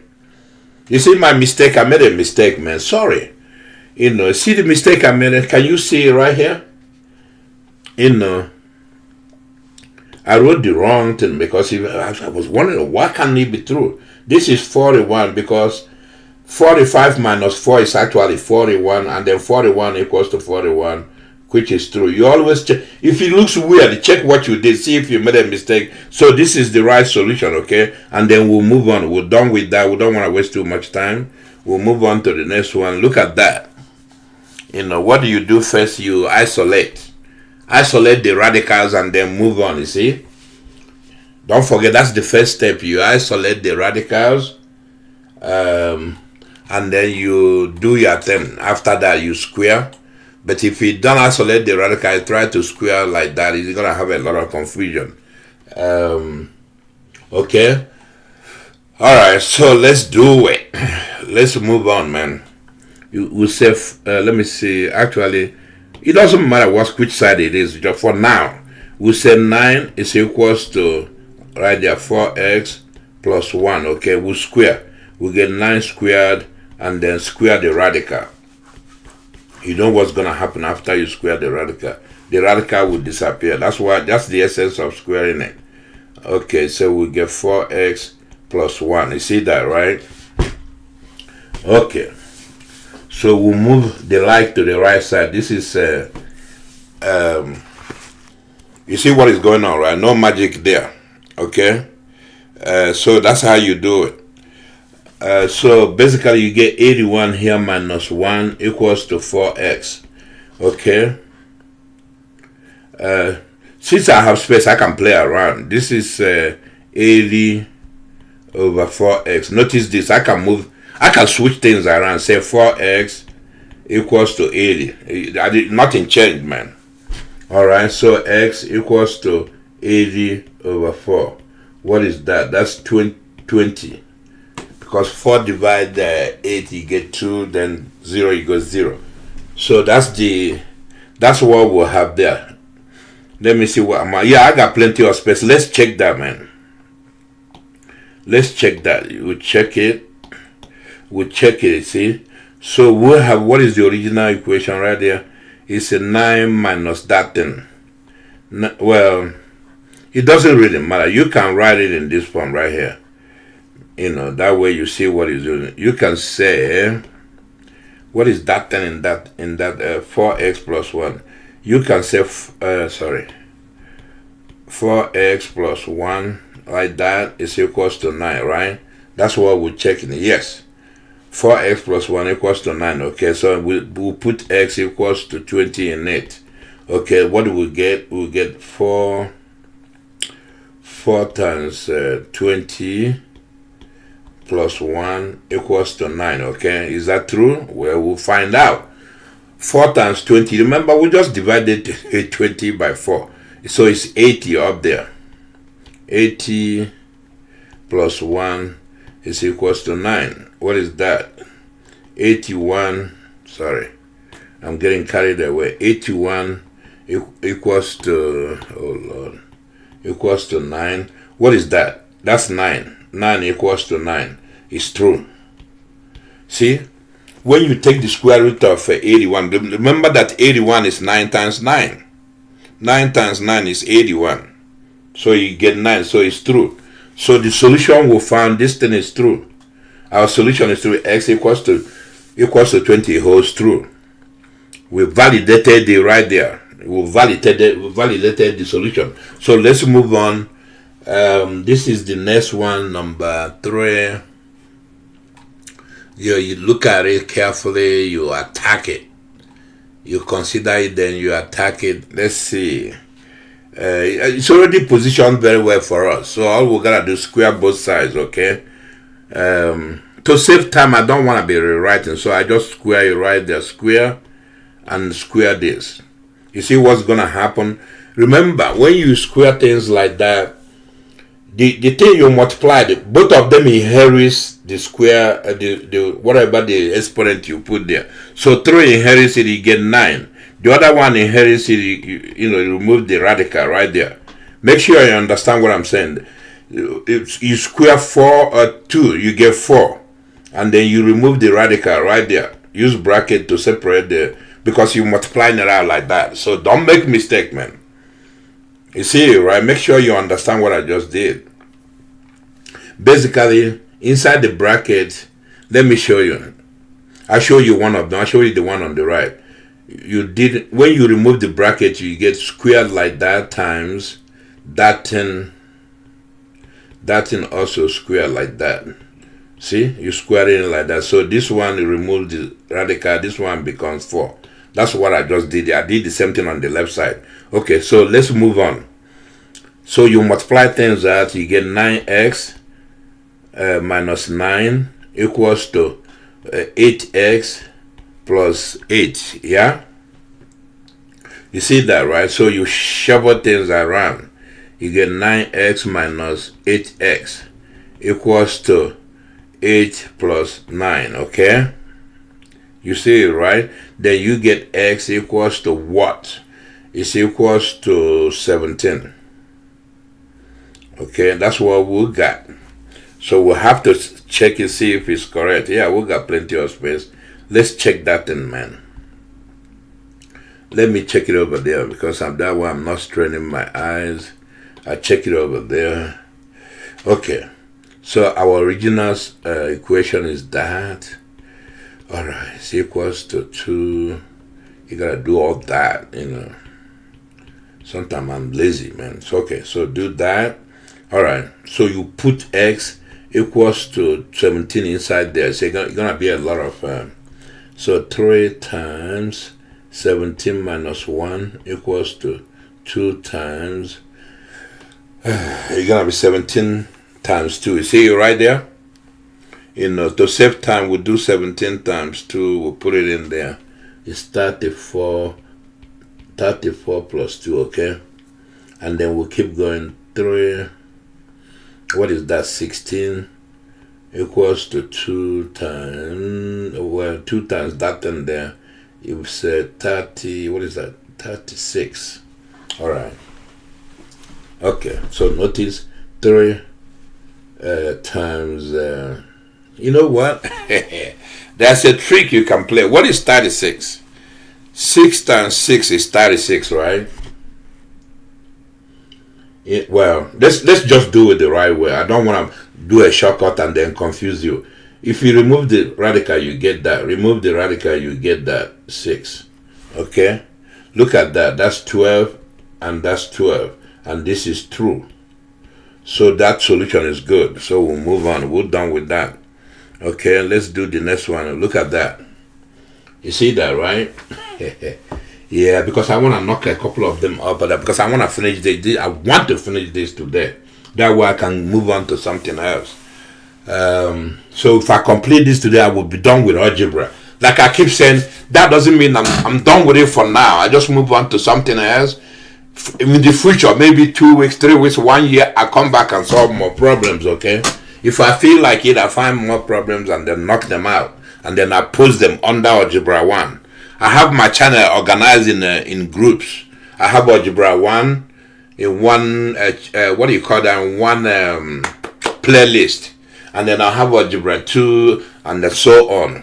Trigonometry, pre-calculus, calculus, set theory. I have all that organized, okay? All right, so let's knock this thing out. We'll knock it out right now. See how we'll handle that. It's the same thing, you know. The same thing we've been doing. Square. There's nothing to reorganize. You just square the stuff. Oh, sorry. You just square the stuff and go. I don't want to write with red pen. Square this, and then you square the right hand side. In fact, you square this and you square that. And then you get x squared minus 3x plus 18. That's all. You see it, right? Notice that once you get rid of the radical, you start to see that things are not that complicated, you see. So you move, here is what I would do. I move 3x over here. I move x from the left, I move it over here, plus 18. This cancels that. So you get 3x equals to 18. You get x equals to, what is that? Well, let's do 18 divided by 3. That's 6. Okay? So that's what we got. We can check that. We can check that, see if it checks out. I think it will check out, but we're supposed to check though, because the reason why we're checking, because we are the one that introduce a extraneous variable or a extraneous solution into the original equation. So because we did it, we have to make sure we're not messing up. So the original is this: x equals to that, x squared minus 3x plus 18. And then we say we got x equals to 6. I don't know why I'm not writing in red. Let me switch it. I should be writing in red. That way you separate that thing from checking. We're just checking it here. We're checking it. We got x equals to 6. We can say checking, okay? We're checking it there. Okay, so we'll put x equals to 6 into that equation. We get 6 equals to, what is that? I'm sorry. Yeah, when I go too fast, that's when I make mistakes. We put 6 squared minus, what is that? I wrote over it, 3 times 6 plus 18, all inside that thing. Okay, so we'll keep going. 6 equals to, what is that? Simplify the stuff inside, you get 36 minus 3 times 6, 18, plus 18. Those things that cancel out. So you get 6 equals to 36. It checks out. So 6 equals to 6 is true. So that thing is valid. So we're done with that. We'll move on. You see how I'm knocking it out? Don't waste your time. Just knock it out and go. So let's do the next one. Look at the next one. You see what it looks like? It looks complicated, but it's not that complicated, okay? What you can do, let me look at it carefully. What you can do, what is that? Just give me a minute. Let me make sure I wrote it down correctly. Okay, I was thinking I wrote the problem wrong, so I wrote it right. Because if you copy the problem wrong, then you end up solving the wrong thing. And then sometimes if you really mess up, you're not gonna be able to get the problem right. So let's solve this. All right. So what you do, you do the same thing we'll be doing. You isolate stuff on one side. So you say x squared plus 12x minus 4, this is inside that thing, is equals to, all right, we move that thing over to the other side, it becomes x minus 4. You see that, right? Okay, and then you square. Now you square that thing, square that. Okay, so what do? You remove the radical on the left, plus 12x minus 4 is equals to x minus 4 times x minus 4. You see that, right? So we'll concentrate on the right side. Let's knock it out. X squared. Okay, x stands for negative 4x. And then we'll start with 4. We're doing 4. Negative 4 times x, you get negative 4x. Negative 4 times 4, you get plus 16, okay? So we got that like that. Okay, you gotta do all that. Okay, notice what is going on. You see, things will cancel out. If you can see from where I stand, I can stay here and but I don't want to confuse you. So let's move things around. Let us move things around. We'll do it properly. X plus 12x minus x. We'll bring this over. And then we'll bring this, we'll combine those, that's negative 8x. It becomes positive 8x, okay? And then we'll start moving the constant to the right side. It's equals to, we got 16 already there, plus 4. 4 changes sign when it goes over. Notice something, this cancel out. Alright, notice that and that. You combine those, it would be, let's see, it would be actually 20, sorry. It will be 20, that thing will be, 20x, right? 20x equals to, that works out fine, 20. x equals to 1. You see that? You see that, right? So is that valid? Is that a valid answer? We'll check. Because don't forget what, well, I don't want to check it because I haven't. Let's remove that, man. I don't know why I did that. So we'll check it first before we know it's correct. So let's do it over here on the left side. We're checking now. Check. We're checking it. Where is the original equation? Is right here. I'm gonna use it in this form, okay? It's this thing here. Sorry. This thing here, x squared plus 12x minus 4, okay? All inside that thing is equals to x minus 4. That's the original we'll have before we squared it. And then we'll say is x equals to 1. Does it make it valid? We'll see. So we'll put it in there. Say x is a 1. Sorry, man. I'm going too fast. 1 plus 12 minus 4. All inside that thing equals to 1 minus 4. Let's see what happens. Okay, so look at inside that thing. Inside the thing, what do you have there? You have 12 minus 3, which is 9, right? Equals to negative 3. All right. Actually, I can see it's not there. Well, let's keep going. You get 3 here. Did I make a mistake somewhere? Just give me a minute, man. That's right there, right? Yeah, if you move it over, it's negative. It's negative x. Yeah. Okay. I don't know, man. What is that? So 3 is equals to negative 3. This is false, man. That's false.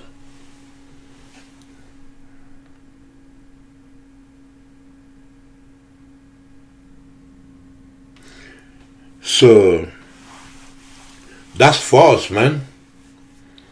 That thing is false.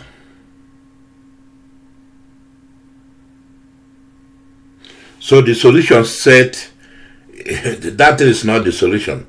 The solution set is an empty set. There's nothing in that set. It's empty set. Another way to write empty set is like this. So that thing got no, that thing empty set and that thing the same thing, means both of them means the same thing, no solution, okay? That equation got no solution and we're done with it. You see why it's good to check? Because you see, when you introduce a extraneous variable, it does something to the original equation. It rearranges the structure and sometimes it comes out all messed up. So let's move on. Let's move on and deal with this one here. Yeah, I chose a little bit more complicated one, but it's nothing to worry. You just have to do a lot of writing. That's all that means, man. It's not a big deal. See, it's a little complicated there. So what you do the same thing. They already move things in proper area. So just square. All right, you square this and you square that. That's all. Like I told you before, the 5 inherits the exponent, and the 3 on the right hand side also inherits the exponent. So what you're gonna have 25 times that thing inside that radical, because the radical will be removed. The same thing here, 9. Okay, that thing inside the radical. Okay, so you gotta be able to see. Use all your eyes, man. Use all your eyes and senses. You should be able to see it. Okay, so you simplify. Simplify that. Let me see. Before we do anything, let me see if there's something I can do to those numbers in the front. If you divide by 3, no. Divide by 5, you can't. So we leave it alone. We just have to multiply, deal with big numbers, man. Alright, so we'll multiply things out. So 25 times 4 is 100. So we'll get 100x, okay? And then 25 times 1 is 25. 9 times 10 is 90. Okay? 9 times 25 is what? It's 225. 225, okay? You see it, right? So there's nothing to be scared. We're just working with big numbers. But you see, things will change. Look at that. 100x minus 90x is equals to 225 minus 25. You see that, right? So even though it's big number, but look at them, it's easy to deal with. Over here, you got 10x is equals to 200. You see? Subtract and then you say x equals to 200 over 10. So you knock it out, knock that out. So the answer is 20. X equals to 20. That's what we got. But is this valid? Well, we'll have to check. Let's check, because remember we introduced, we created extra solution by squaring. So we'll have to check it. Okay, we'll have to check it. The original thing is what? The original thing is 4x plus 1 is equals to 3, that thing there, 10x plus 25. Okay, so inside that, and we say we want to see if x equals to 20 works. Makes that valid. Does it validate it or invalidate it? That's the question. Is that thing validating that, or is it invalidating it? That's what we need to know. Make sure you understand what is going to, because to get x equals to 20, we'll have to introduce that. So now we're going to go back, because this is, what we solve is not the original equation. Now we're going to go back to original equation, see if that 20, x equals to 20 works. Okay, so we do it, 5, let me see, 5 times that, 20 times 4 is what? We did it before. 20 times 4 is 80, right? Yeah. 20 times 4 is 80. Okay, 20 times 4 is 80. So 80 plus 1 is equals, all that stuff is inside, times, what is that? 20 times 10 is 200 plus 25. Okay, all of them inside that thing. So remember, 5 is outside here. Okay, well, I don't want to go too far. That's 80 plus 1, 81. 81 inside that thing is 81 is 9 times 9, so it will be 9. Make sure you understand my logic. Over here, it will be 225. 225 inside that thing, that's square, right? And that's 15. So 15 right here, right? Because if you do 15 times 15, you get 225. You see, that's 225 right there. All right. So you multiply that out, you get 5 times 9. 5 times 9, you get 45. And then 3 times 15, I think it's 45 too. Okay. 15 times 3 is 45, yes. 45, you see? That's true. This thing checks out. So that thing works. X equals to 20 is the solution, you see? Okay, look at that one. We're just going to do a couple of more on the end there. Look at that one there. You see what is it? I think I wanted to make it a little bit more complex. See, look at the left side. You have a square root inside a square root. So let's see how we can handle that, okay? And like I said, don't be scared. You see something like that, just follow the process we've been following. You come out with the right answer, okay? Don't be scared. Even if you have to square stuff to 200 times, just do it. Don't be put off because you see the square inside square root inside the square root. That shouldn't scare you. Just do what you know how to do, and then it will come out right. Okay, so you see how they already separated this out. Let's start squaring. We square the left side, we square that, and we square that. Okay, what happened after you do that? You remove the first square on the square root on the left. The first radical on the left, you remove that. So you get that. It doesn't affect what is inside. You remove that, okay? Remove the first one like that.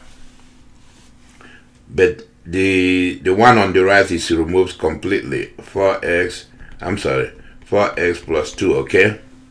Now you gotta square it again, man. You ain't got no choice. Because the idea is to get rid of the radical. So that's why I chose the problem. Square it again. Square the whole damn thing again, okay? And then you get 4 here. 4 times x plus 11. You see that, right? And then the right hand side, you gotta do the same thing. You square things out. You know how I normally write. I repeat that twice, but let's do it. You go 4x. That's how I normally. That's how I don't make mistake. Expand it like that. Okay, and then you start multiplying. Okay, so you say 4x plus 44 is equals to. You multiply things out on the right hand side. All right. 4x times 4x, 16x squared. Okay. 4x times 2, you get 8x. 2x times 4x, you get 8x again.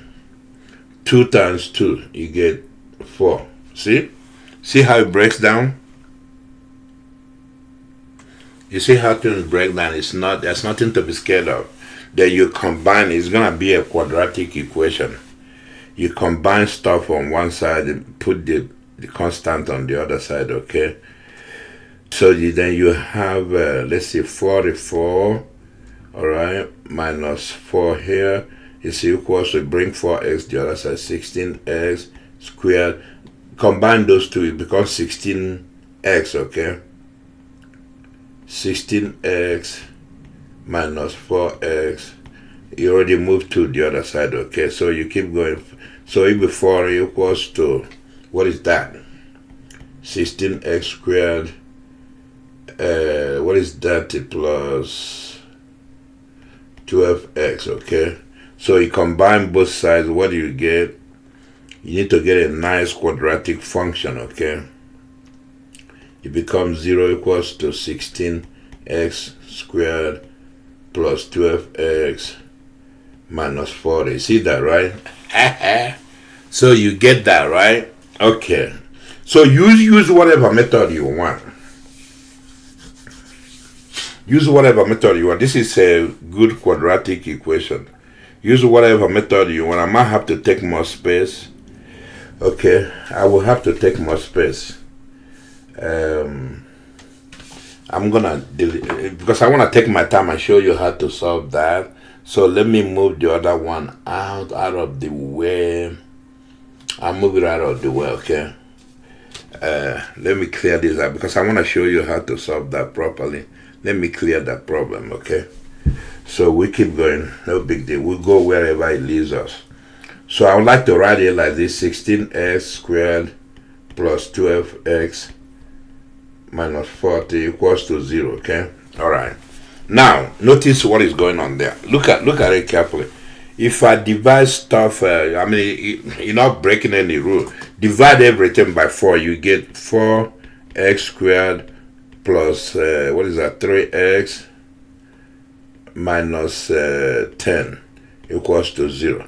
Now, you can use whatever method you like to factor this stuff out. Use whatever you want. Remember what I like to use? We'll cover that thoroughly. I like to use this thing here. It's a factoring method I like to use. So you find the multiples of 10. Find the multiples of 10 that will give you, when you multiply. The idea is when you multiply it. Let me go over here. That way I don't take up more space. When you multiply it, right? Multiples of 10, when you multiply, you get 10. You get negative 10. And when you add it, you get positive 3. So what can you think of? Think of, let me see, 2 times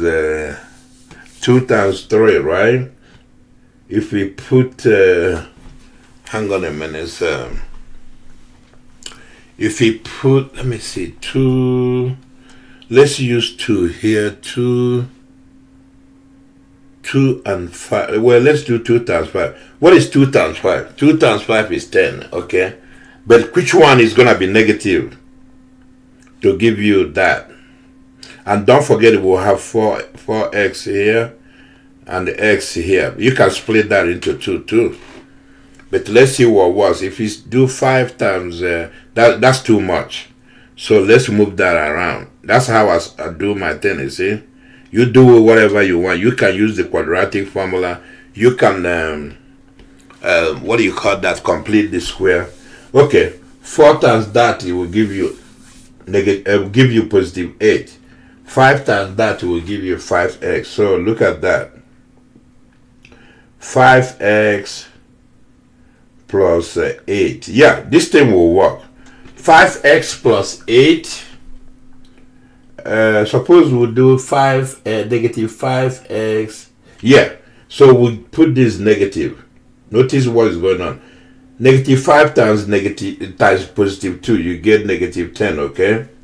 And then if you multiply like that, right? 2 times 4x is, you get 8x, okay?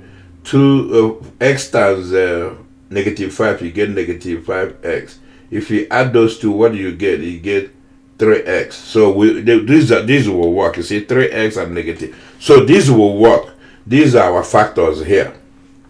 So you say x plus 2, see, because plus 2 is here, times 4x minus 5, because minus 5 is here, is equals to 0. See, 0. Okay, so then you will have x plus 2 equals to 0, or 4x minus 5 equals to 0, okay? So you have x equals to negative 2, or here you say x equals to, let's see, 5 over 4. So one of them, maybe both of them are solution, maybe just one of them. We just have to test it. Test it using the original. Where is the original? The original is this thing here. This thing inside here that I squared. So let's test it, man. We got plenty. That's why I gave myself plenty of space.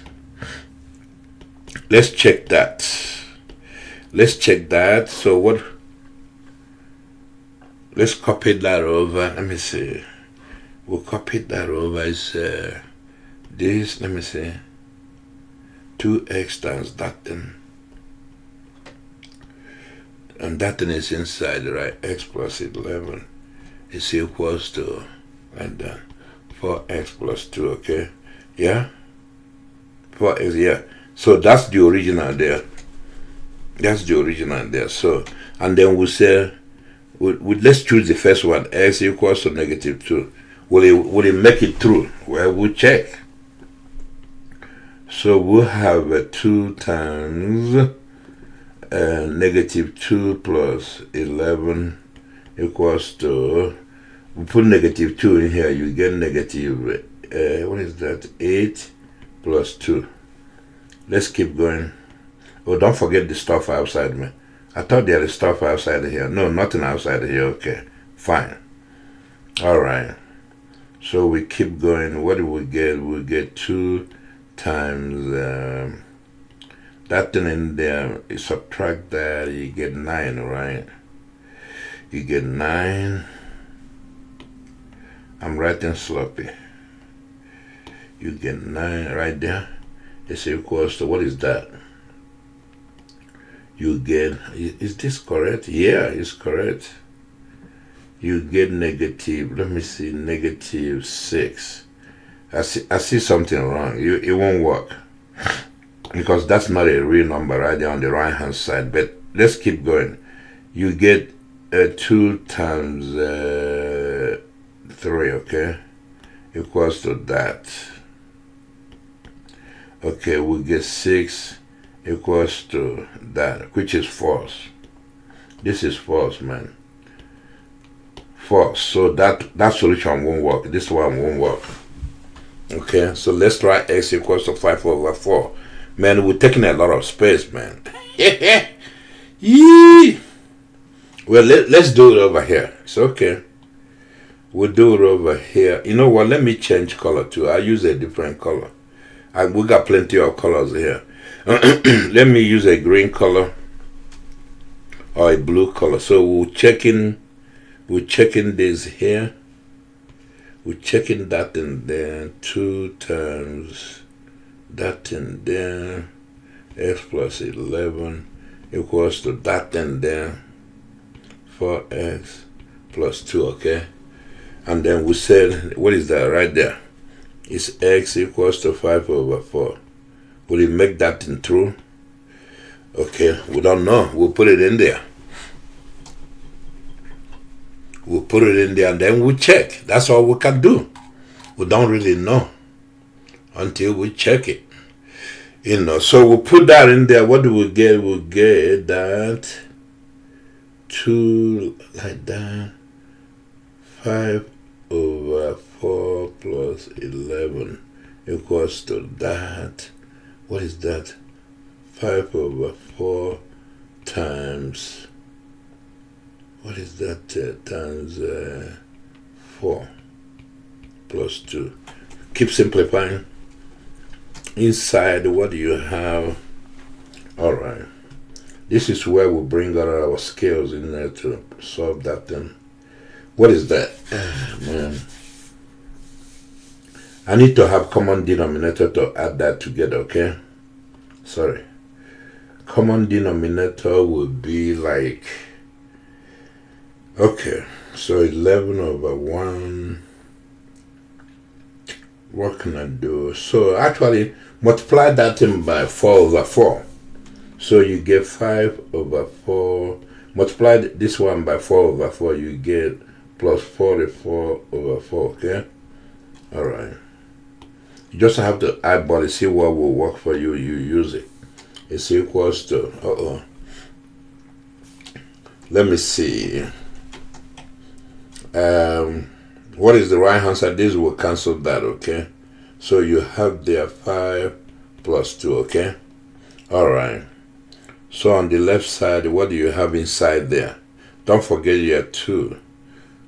Yeah, don't forget you have 2 inside here, and you're still inside the square, What is that? That's a 49 over 4, okay? Alright, so equals to this here, 7, okay? Alright. What is that over there, man? What is 49?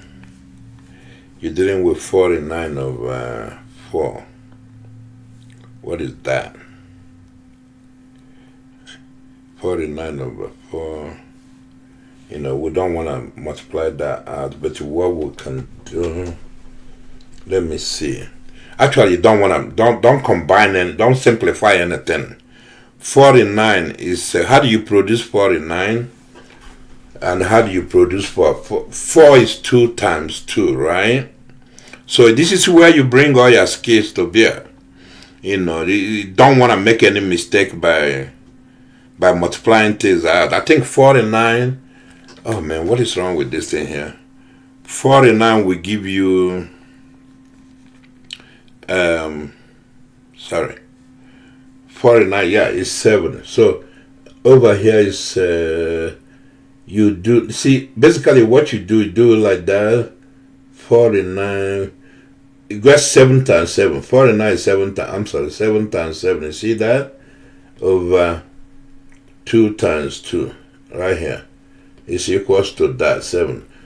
We don't have space, man. So I need to conserve space. So basically what you have there is 2 times 7 over 2, right there, like that.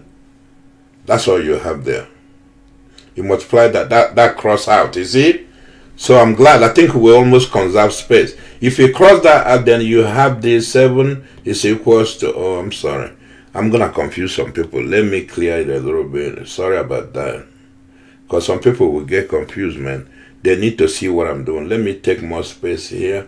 So if you clear that out, then what you're going to have is this 7 is equals to 7. Which is true.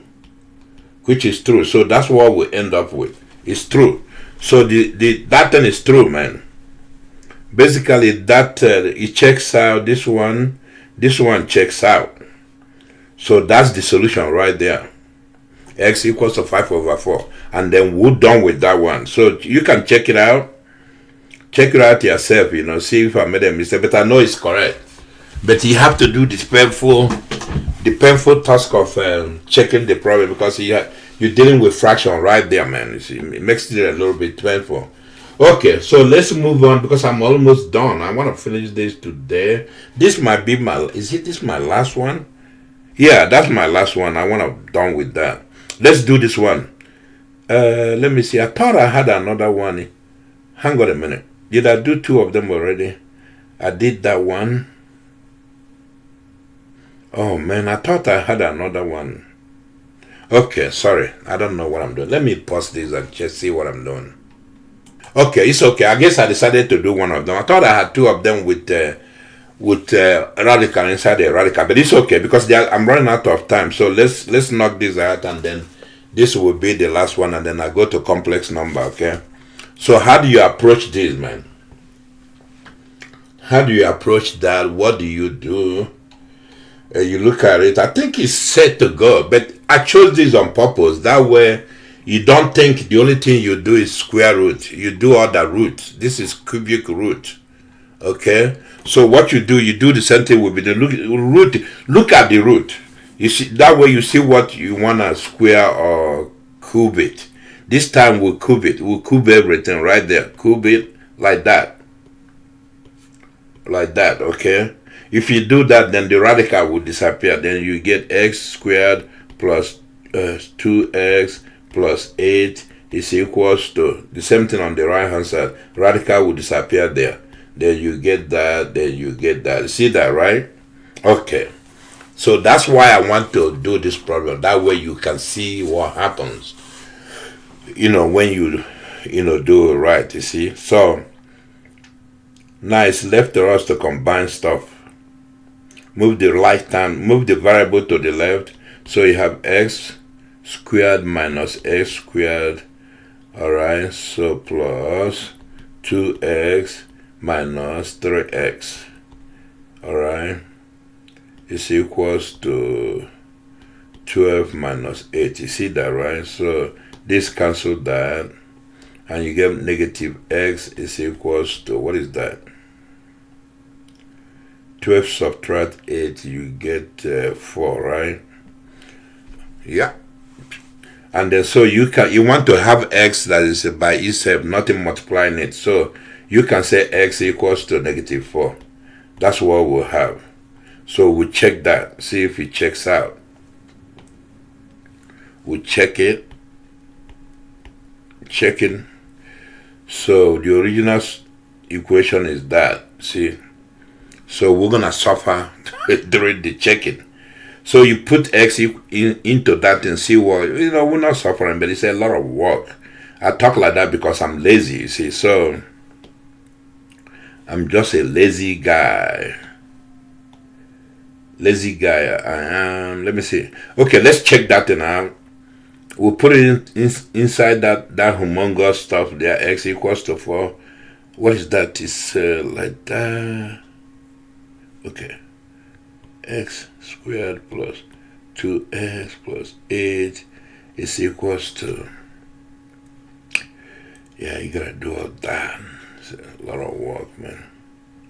X squared plus 3x plus 12. Okay. Then we say x equals to 4, minus 4. X equals to minus, oh Lord, minus 4. Will it work? Will it make that thing valid? Will it validate that thing? That's what we're checking. So we'll put it inside there. We'll say minus 4 times minus 4 is let me see, is, okay, actually it's 16. So I'm gonna hurry up and abbreviate. So that's 16 there.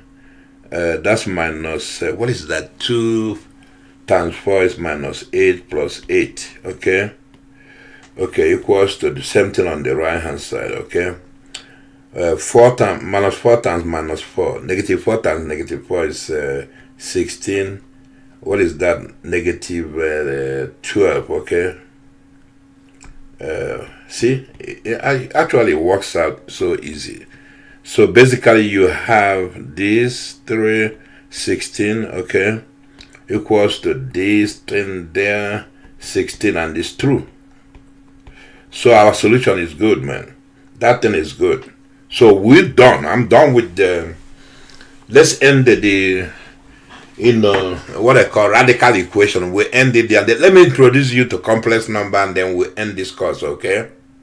All right, we're gonna conclude this video with I want to introduce you to complex numbers, okay? I'm gonna deal with that in detail when we go to algebra 2. So basically, this is the conclusion of algebra 1, okay?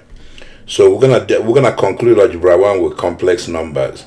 Here, what I will cover under complex numbers, I will introduce you to the meaning of that in there, and the meaning of that in there, where B is a real positive real numbers, okay? And then the meaning of A plus B multiplied by that I, where A and B are real numbers, okay? And then we're gonna deal with multiplication and division of complex numbers, okay? And then addition and subtraction of complex numbers. These are the stuff we'll cover under complex number. I'll introduce you to them quickly, and then I'll solve a couple of problems, and then we'll end the course, okay? Next video, I think I will start a special project. After that, I will go to algebra 2. Algebra 2, basically college algebra. I will spend a lot of time on college algebra. I'm gonna go systematically. I will take my time. It's gonna be a lot of videos produced. The videos may not be as long as the videos in algebra 1, but I haven't made up my mind yet. But I like to introduce the concept and then solve a lot of problems, you see. So we'll see what happens. But anyway, complex numbers, okay? Let me explain all this stuff for you, and we'll solve a couple of problems, and then we'll move on from there. All right? Okay. All right. Now, you see this thing here, it's not a real number, okay? And then the same thing with this here, that thing there is not a real number, even though B is a positive real number, okay?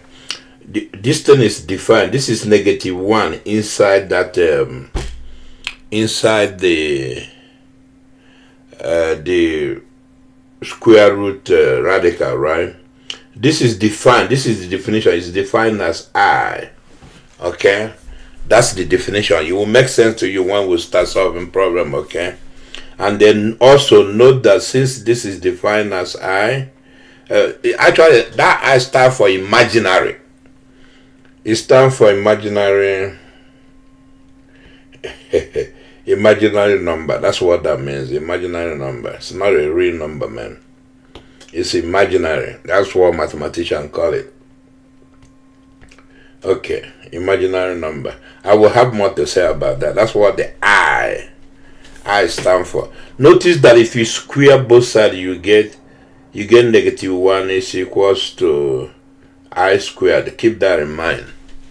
Okay, so that's another way to remember that I is that represent I, and this represent I squared. Okay. So just this is a basic definition. You just have to know that. Look at it until you understand it. Then the same thing with this. See, when you see this, then this is any positive real number. That thing stands. I say you get from here and from here. That thing stands for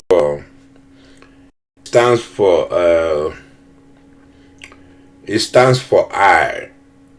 Let's see, I, B, like that, I. B inside there, they multiply by I. Remember, I stands for that, okay? But you see, the way they write this, they write it like this. Usually they write it like this, I in front of that thing, that radical. Because why? Because if you write it like this, it tends to be confusing. If you write it like this, sometimes you don't know if that thing is inside the radical or not. See? Sometimes it can be confusing. So this is the way they like to write it. When you're reading books, mathematics book, you see it like that. Basically, it's like I said, it's the same thing as that. It's the same thing as that, but it's easier to represent it like that. You see, like that. Okay. So all right. So if you have a number, basically that's saying if you have this thing is saying you have a number inside radical, and that number there's a negative sign in front of that number, then you write it like that. That's all. Okay. Now, let me also explain this to you. What does that mean? Okay. I'm sorry. This one. What does this mean? Sorry. That thing means this is A plus, let me see, BI. A plus BI. Okay. That it has two parts. One is imaginary part and one is real part. This here is a real number, okay, real number, and this is let me see, yeah, that part there, those two things here is imaginary. Call it imaginary part of the whole thing. It's imaginary part, okay. This is real number part. Okay, this is imaginary part, that in there, okay. That's how you understand that. Alright, but the whole thing is a complex number, okay? But it has a real part and the whole thing is a complex number. But you have real part and the imaginary part. But the whole thing, the entire thing there is regarded as a complex number. You understand? So basically it's a complex number, but it has a real part and it has the imaginary part. That's all. That's all. But note this though. Note a couple of things though. If this part, if for some reason, see this thing here, if for some reason B is equals to 0, then that thing A plus BI will be just equals to A, which is a real number. In that case, this is a real number if B is 0, okay? Alright. But if B is not 0, then what I explained up here holds, okay? If B is not 0, then that thing got imaginary part and complex part and this complex number. Okay? Just keep that in mind.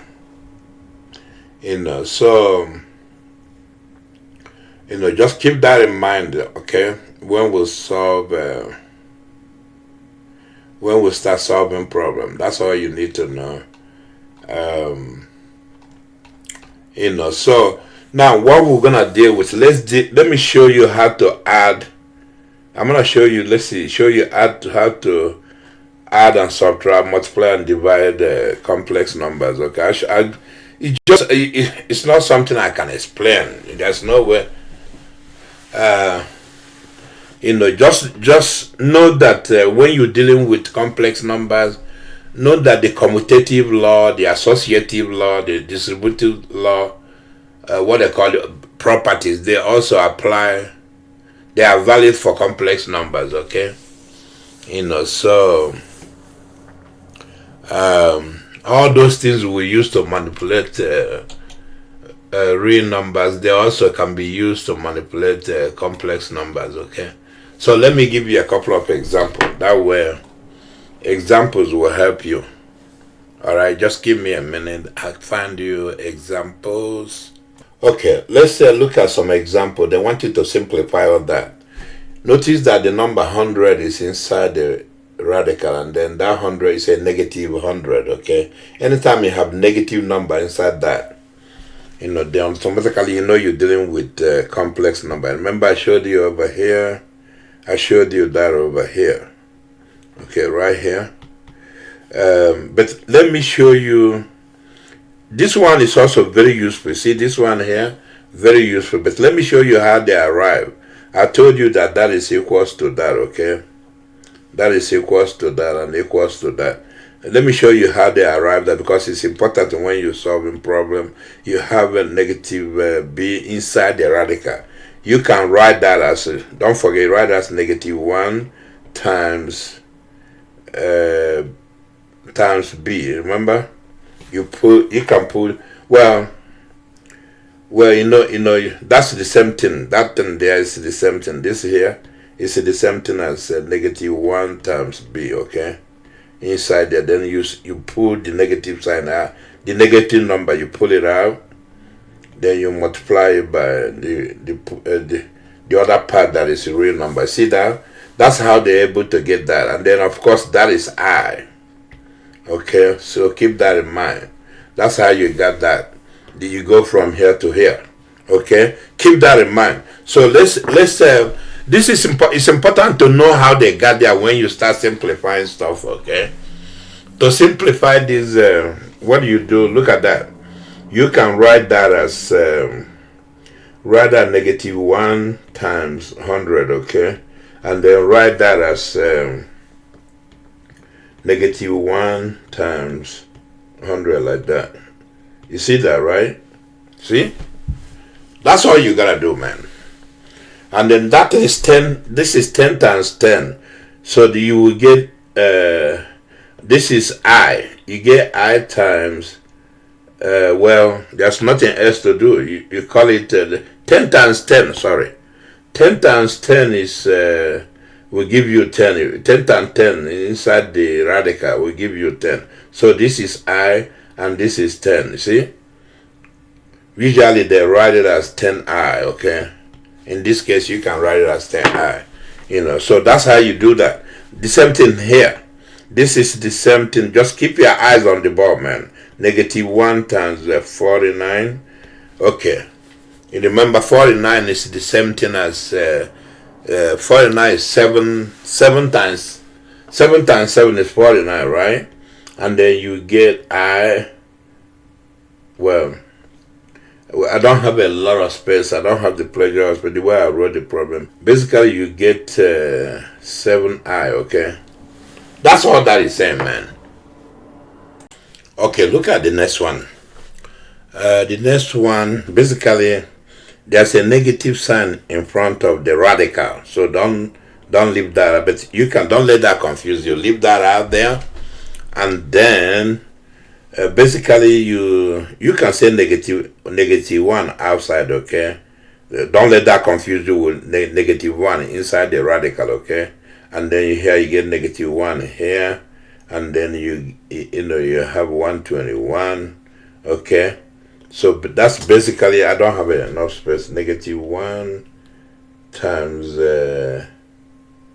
I, you pull I out, and then 121, which is 121 can go 11 times 11 is 121. So you got, it becomes negative I 11. Well, I don't want to put negative I in the front, so it becomes negative 11i. You see that, right? Okay, make sure you understand what I just did there. This negative sign, don't confuse you. Negative 1, don't confuse that. You got I out there, so negative I. Negative I times 11 is negative 11i. So don't get confused, man. And then look at this one. The same thing, the same concept. You just follow it along. Don't make mistakes. See what you're doing. You can write that as, I should have given myself enough space. Write that as pull out the negative. Well, whenever you see that, you can automatically know how to deal with it. But let me do it until you're comfortable doing it. That thing is like that, negative 1 times 54, okay? And you put things apart. You got negative 1 here times 54, okay? And notice that 54, what are you going to multiply itself to give you 54? It's 9 times 6 is 54, so you can write, this one becomes I 9 times 6, like that, okay? Okay, I got more space, I take more space. 9 times 6, and 3 times 3, right? So you say I, there is 3 here, and there is 6 here. You see that, right? Because 3 times 3 is 9.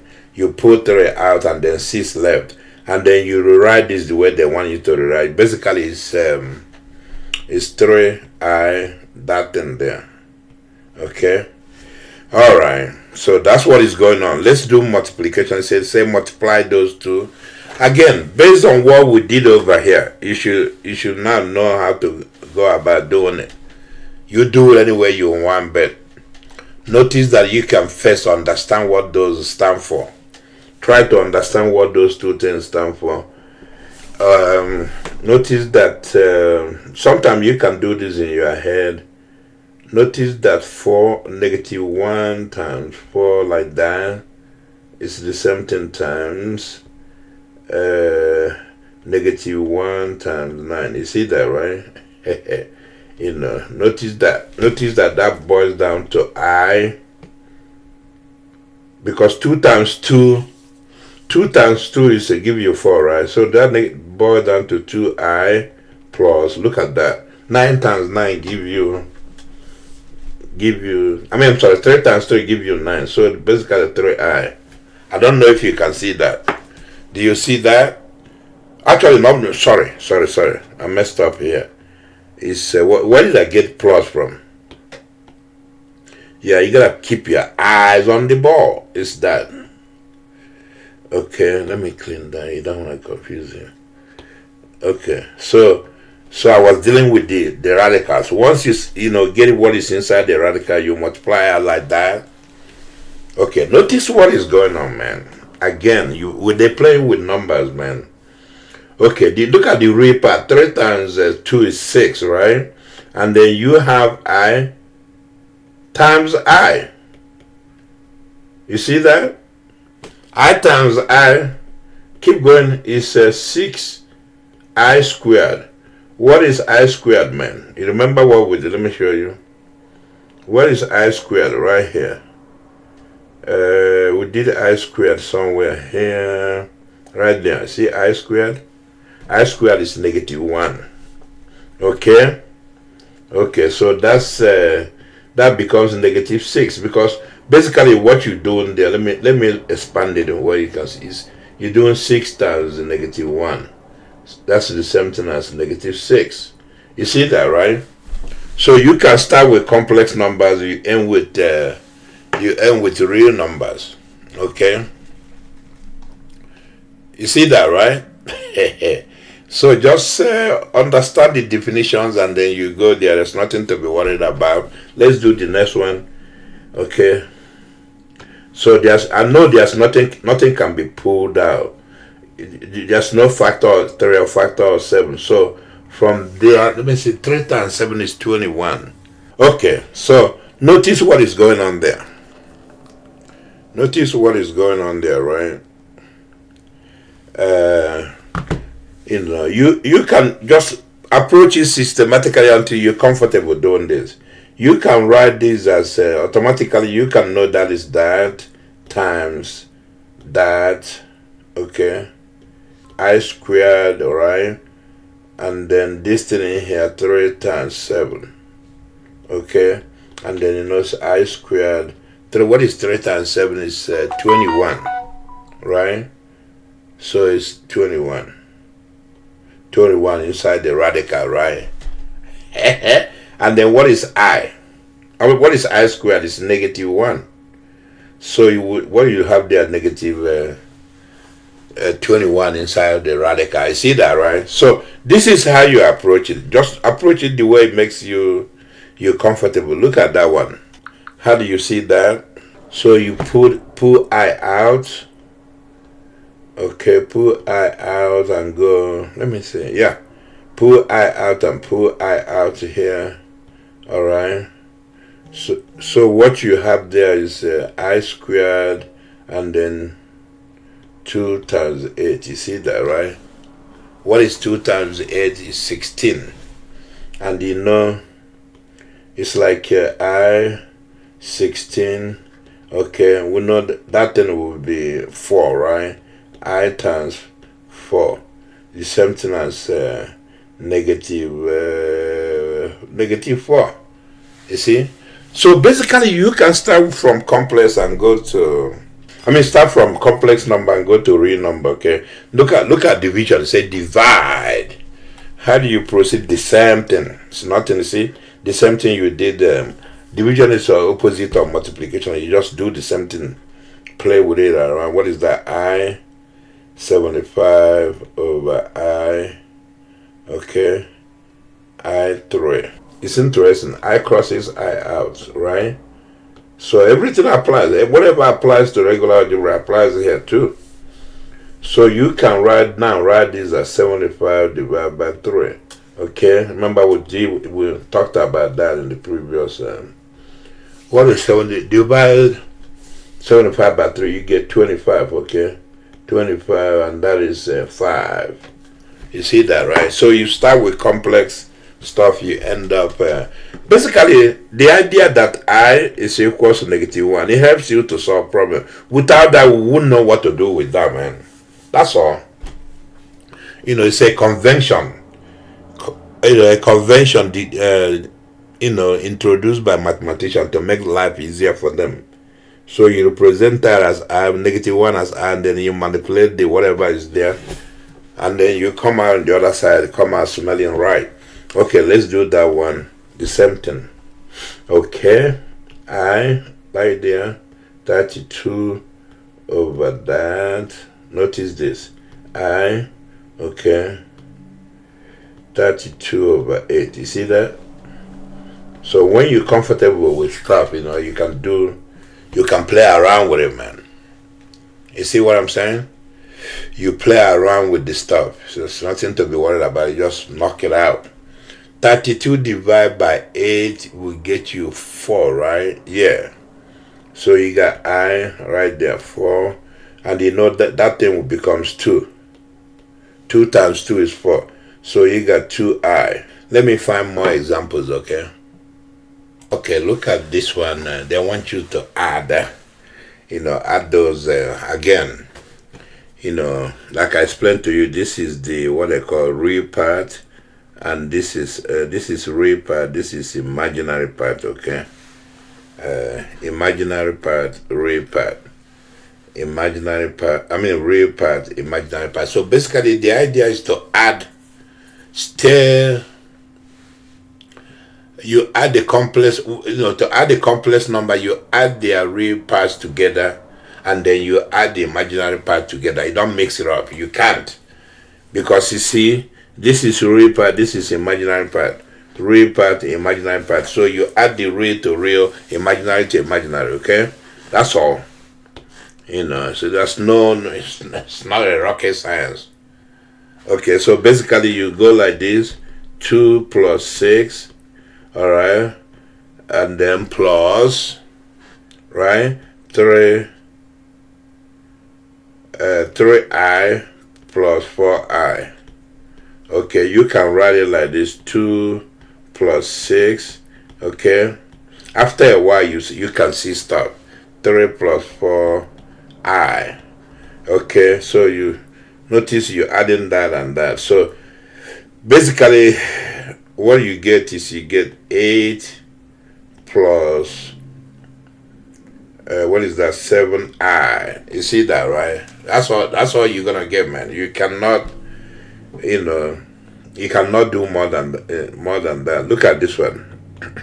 Look at that. You do 4 plus 3 plus minus 6, okay, plus what is that, 2 minus what is that, minus 1 plus 3 or I. Okay, so what is that? You do, let me see, that's 1 plus, what is that? You subtract 1, there you get 1. That's 4i. Okay, that's it. You cannot do more than that, man. So 1 plus 4i. So you do the next, subtract. The same idea. Subtraction is opposite of addition. You do need the same way. Subtract real from real. Subtract imaginary from imaginary. So basically you go like that: 6 minus 3. Okay, and then plus. You can put the plus in there. and then 5 minus 2i, 5i minus 2i, okay? And then you simplify, that's 3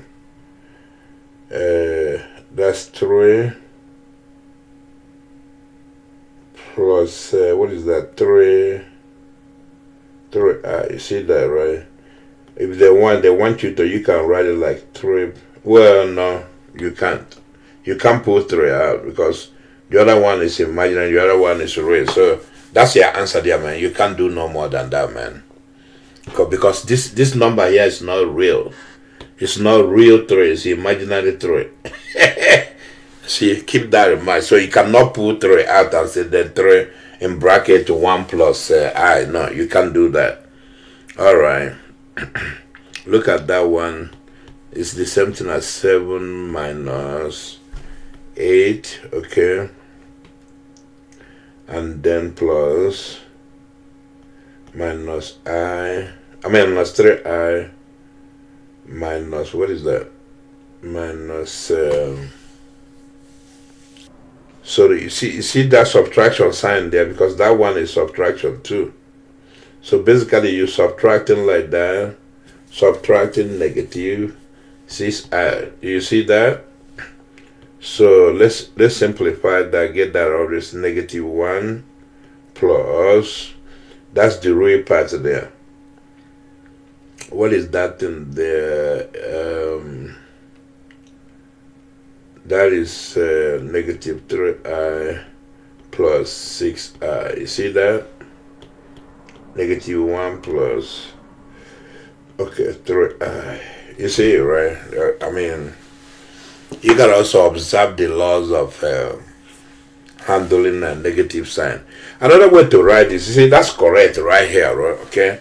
Another way you can write this, you can write this like this. I don't know if I have space to show you. If it helps you, you can write this like this: 7 minus 3i, okay? Alright, becomes plus. No, I don't want to confuse you, man. Let me see. No, sorry. It becomes negative 8. Yeah, what I was doing was right. You can write it like that. You're not breaking any rule. Plus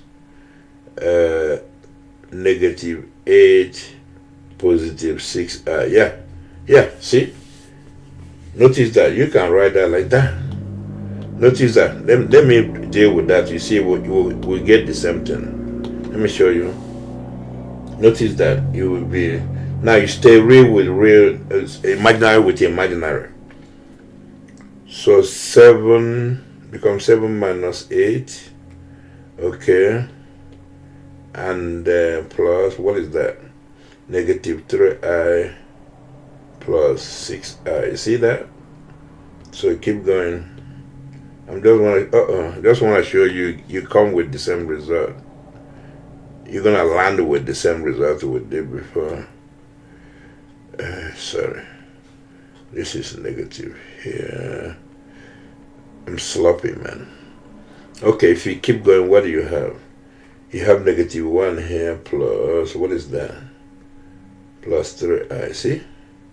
That's what we had before right here. Okay, so but anyway, don't let that confuse you. You know, you're playing the same game, you know.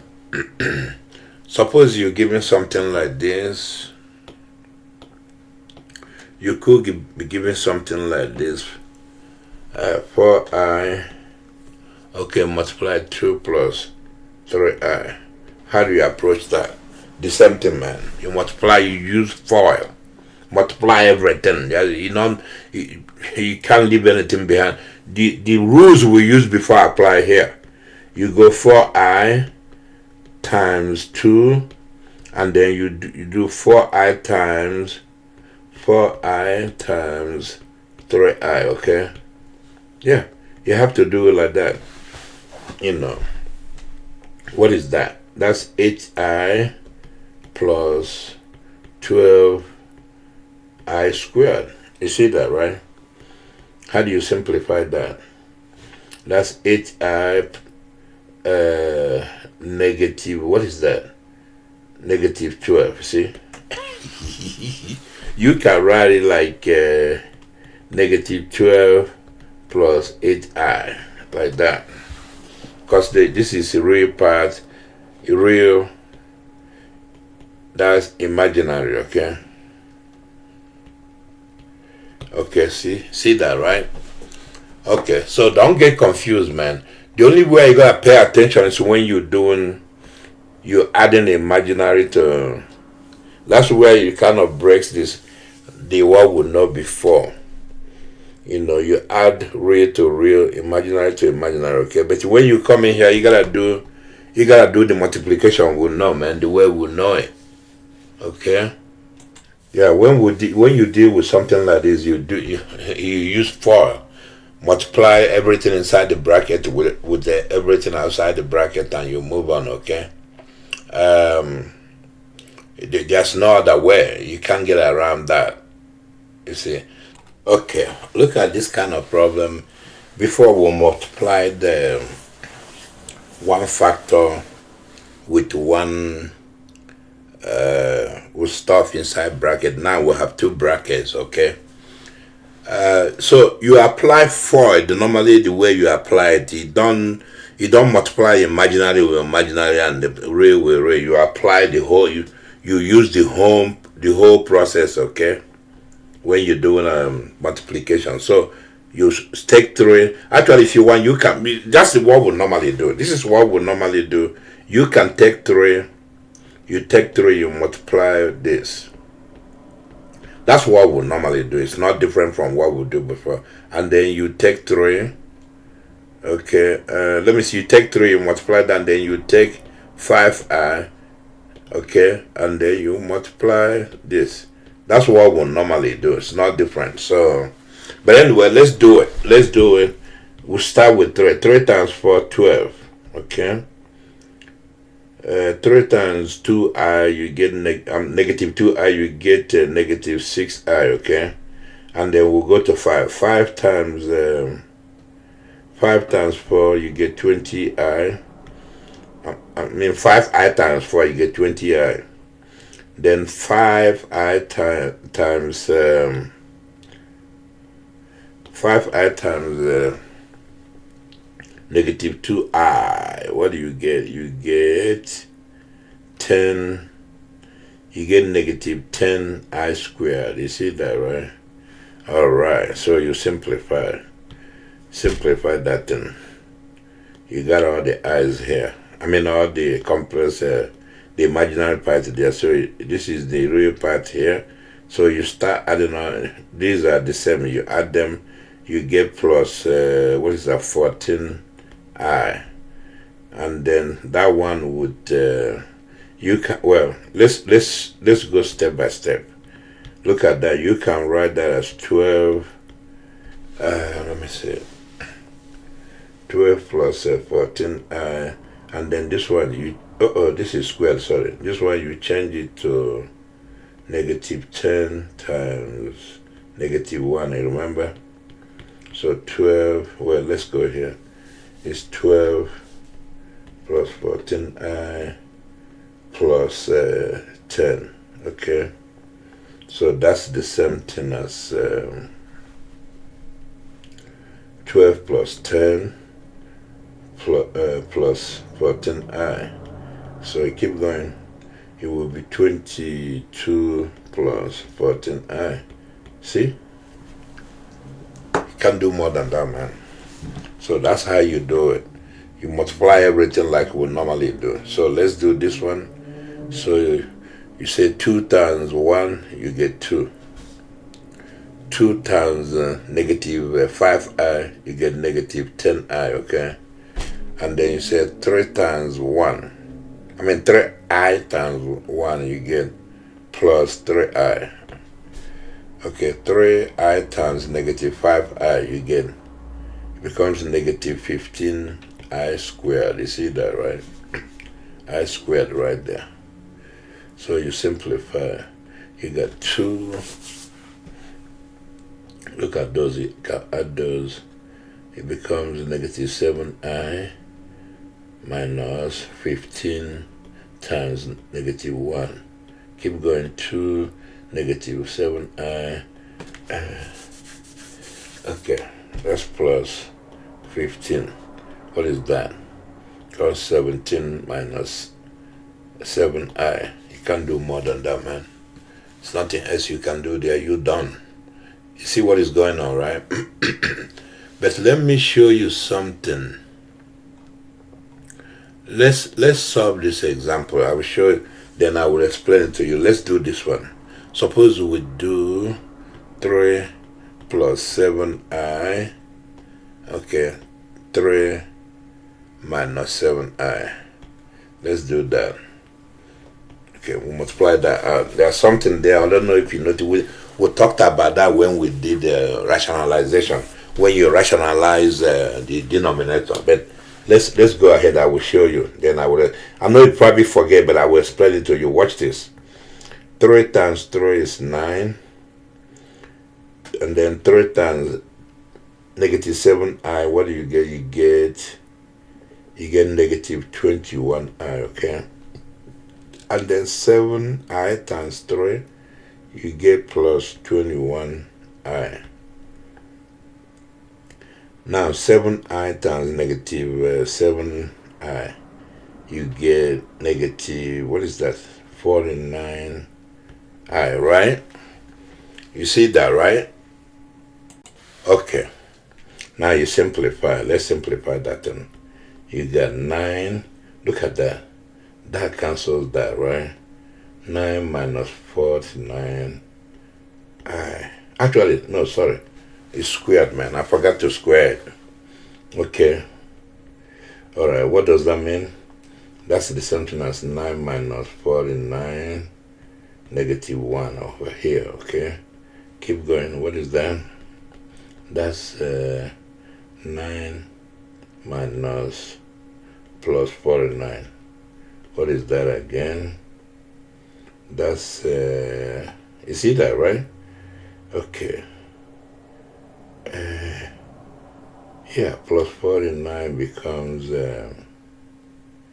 58. That's what we get there. I see it, right? Okay, but note something. Notice what we multiply. Remember, we said that earlier in this video, I told you that these are conjugates. When you have conjugate multiplying conjugate, remember?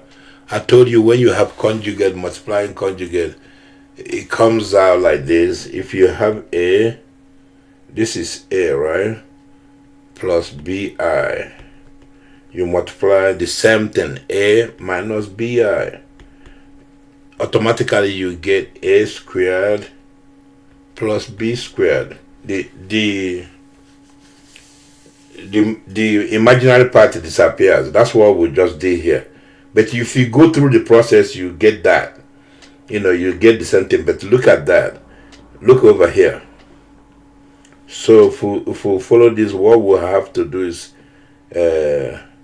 this here, 3 plus 7i, because this is the conjugate right here, minus 3 minus 7i. It becomes 3 squared plus 7 squared. What is that? That's 9 plus 49, see? And that's 58. So, but if you don't remember that, if you don't remember the conjugate issue, that those two are conjugate, just go ahead and go through the process. But if you remember, let's say you're in the exam, you don't want to waste too much time, you just go like that, using that. Okay, so let's do a little bit, another example, and then we'll solve problem. Let's do an example like this. Suppose you have 8 plus 9. Sorry, I can't write with red, man. You use red when you explain something. Suppose 8 plus 9i divide. I think we've done something like that. Divide by 5 plus 2i. Okay, how do you proceed? How do you proceed? Let me give you another. We're gonna do that. We're also gonna do this one.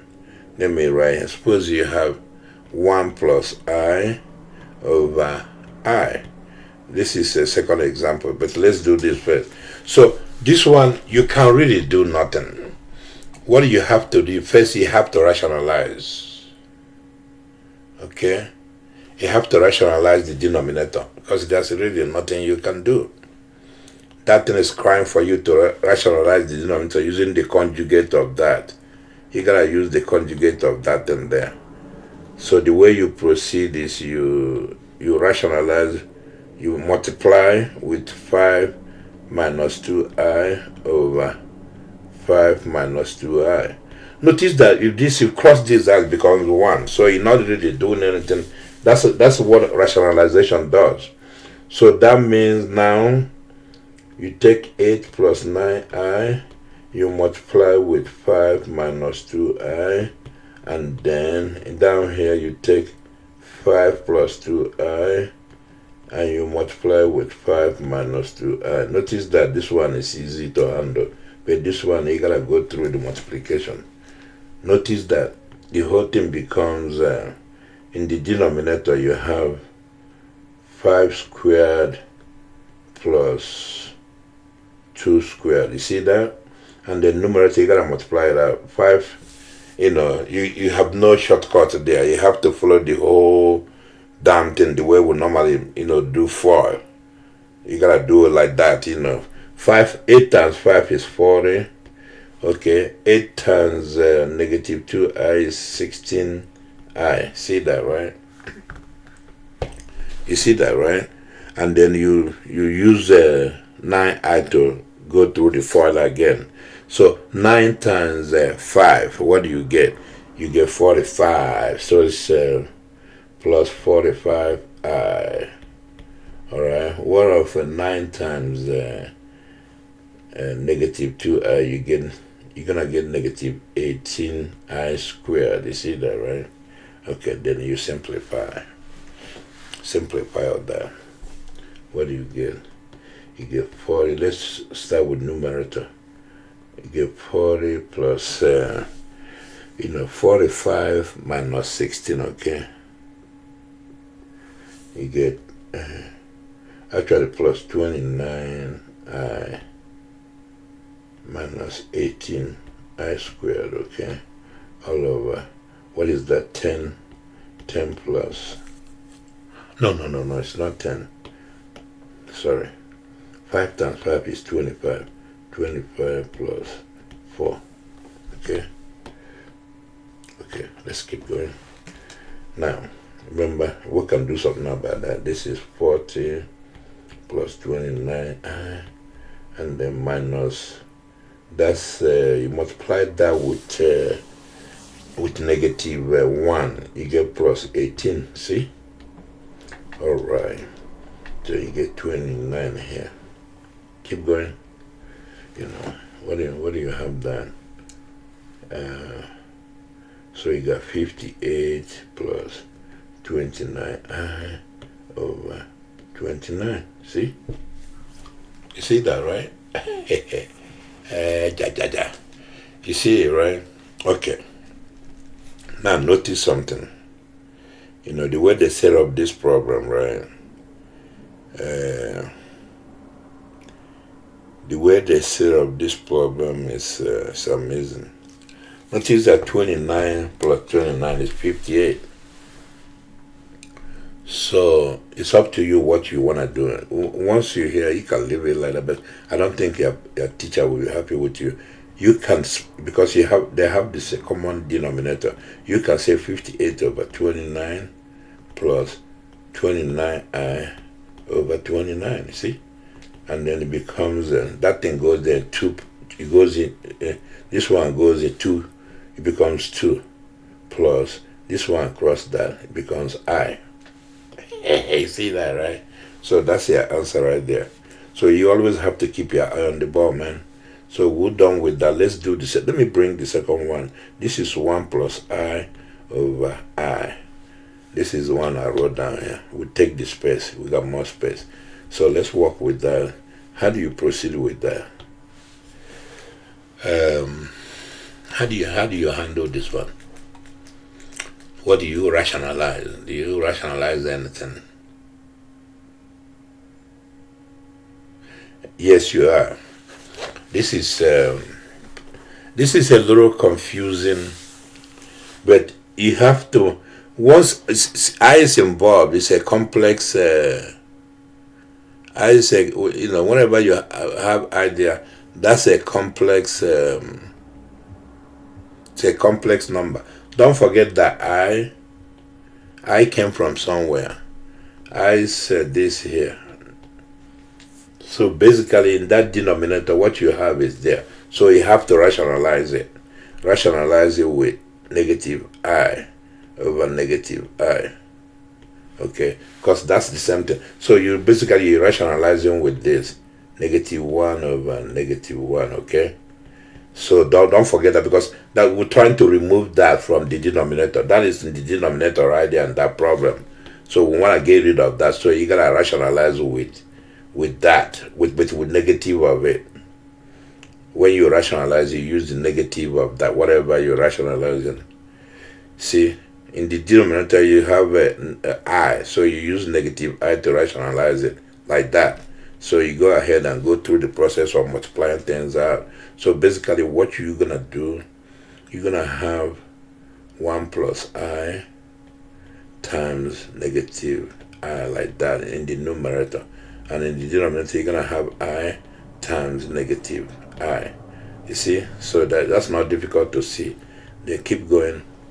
Do the numerator. What do you get? You get negative I. Let's say negative I squared. Okay. Over, what is that? Negative I squared. Okay. You know what is I squared? I squared is I squared came from, if you have I equals to that, okay, and you square both sides, you get I squared. So that's negative 1. I'm sorry, that's not I in there. That's 1. If you have 1 in there, you square both. So I squared is 1, okay? So then you substitute it in there, you get negative I minus 1. And then what is that? Minus 1, you see? Keep going. What do you get? You get minus I plus 1 over over, what is that then? Over 1. So that's the same thing as 1 plus, I'm sorry, not plus. I want to put the real part first. Well, I don't want to confuse you. It comes out to that, but you put the real part first, 1 minus I. See? That's what we got there. So it's nothing fantastic there. You just follow the same rules, you substitute, you go. Okay? It's nothing to be worried about or anything like that. You just go. Now, what of powers, man? Powers of I. Alright? What of powers of I? I'm going to give you an example. Suppose we know that I is equal to negative 1, okay? Now, suppose somebody give you I raised to power 3. Notice that that becomes, let me see, it's negative 1, let me see, negative 1 times, negative 1 times I, right? Because, well, I'm jumping the gun. Let me do that a little better, that way you can see it. Notice that is I squared times I. See that, right? So it's the same thing as negative 1 times I. You see that, right? Same thing as negative I. Okay, suppose you have I raised to power 4. Okay? What is that? Don't forget it's I squared times I squared, okay? What is that? That's the same thing as negative 1 times negative 1. That's the same thing as 1. You see it, right? Okay. So keep that in mind, man. Keep that in mind. Now let's do a little bit more. Suppose you have negative I, I'm sorry, I raised to the power 5 and I raised to the power 6. What is that? What do you, basically they play, this is playing with the numbers, that's all. Since as long as you know that I squared is equals to -1, that's all you need to know. You can play with the rest of them, that's all. So here you can reduce this to I, okay, say I, so it makes you happy. I times I times I times I times I, 5 times, right? Now notice this is squared, and notice that then you can write I squared times I squared, because those two right there, and then times I.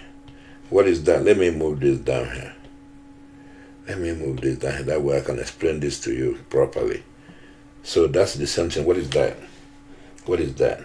That's the same thing as -1 times -1 times I. Keep going. That's the same thing as I. That's kind of funny. You see that? You see that? That's the same thing as I, man. Isn't that funny? So if that's the case, then this one will be the same thing as -I. You see that? No, -1, sorry. It will be the same thing as -1, sorry. It will be the same thing as -1. I don't know, it's hard to see because you can reduce that. See? Well, let me show you. Let's remove that. You see it now. This is the same thing as I5 times I, another I, let me see, I raised to the power 1. So the same thing as, hang on a minute. Yeah, that's the same thing as, that's the same thing as I, because that's what we got here. I times I, which is the same thing as I squared, which is the same thing as -1. You see it, right? So you can play this stuff, they can play around with this stuff, man. So what does it tell you? When it's high, high exponent, if it's even, then you get 1. If it's odd, you get depending on where you are, you either get I or you get -1. That's all that is. That's all that is telling you. Actually, sorry. Even number. See, notice that even number reduces to real number. But sometimes it's positive, sometimes it's negative. But when it's odd number, let's do one more odd number. This is odd number. It produces I. Suppose we would do I raised to the power 7. That's odd number, right? Odd number of the exponent is odd number. Let's do that. Let's use what we know. Look at that. That gives us that, okay? So we can say that is -1 times I. Alright, so it's -I. You see what is going on?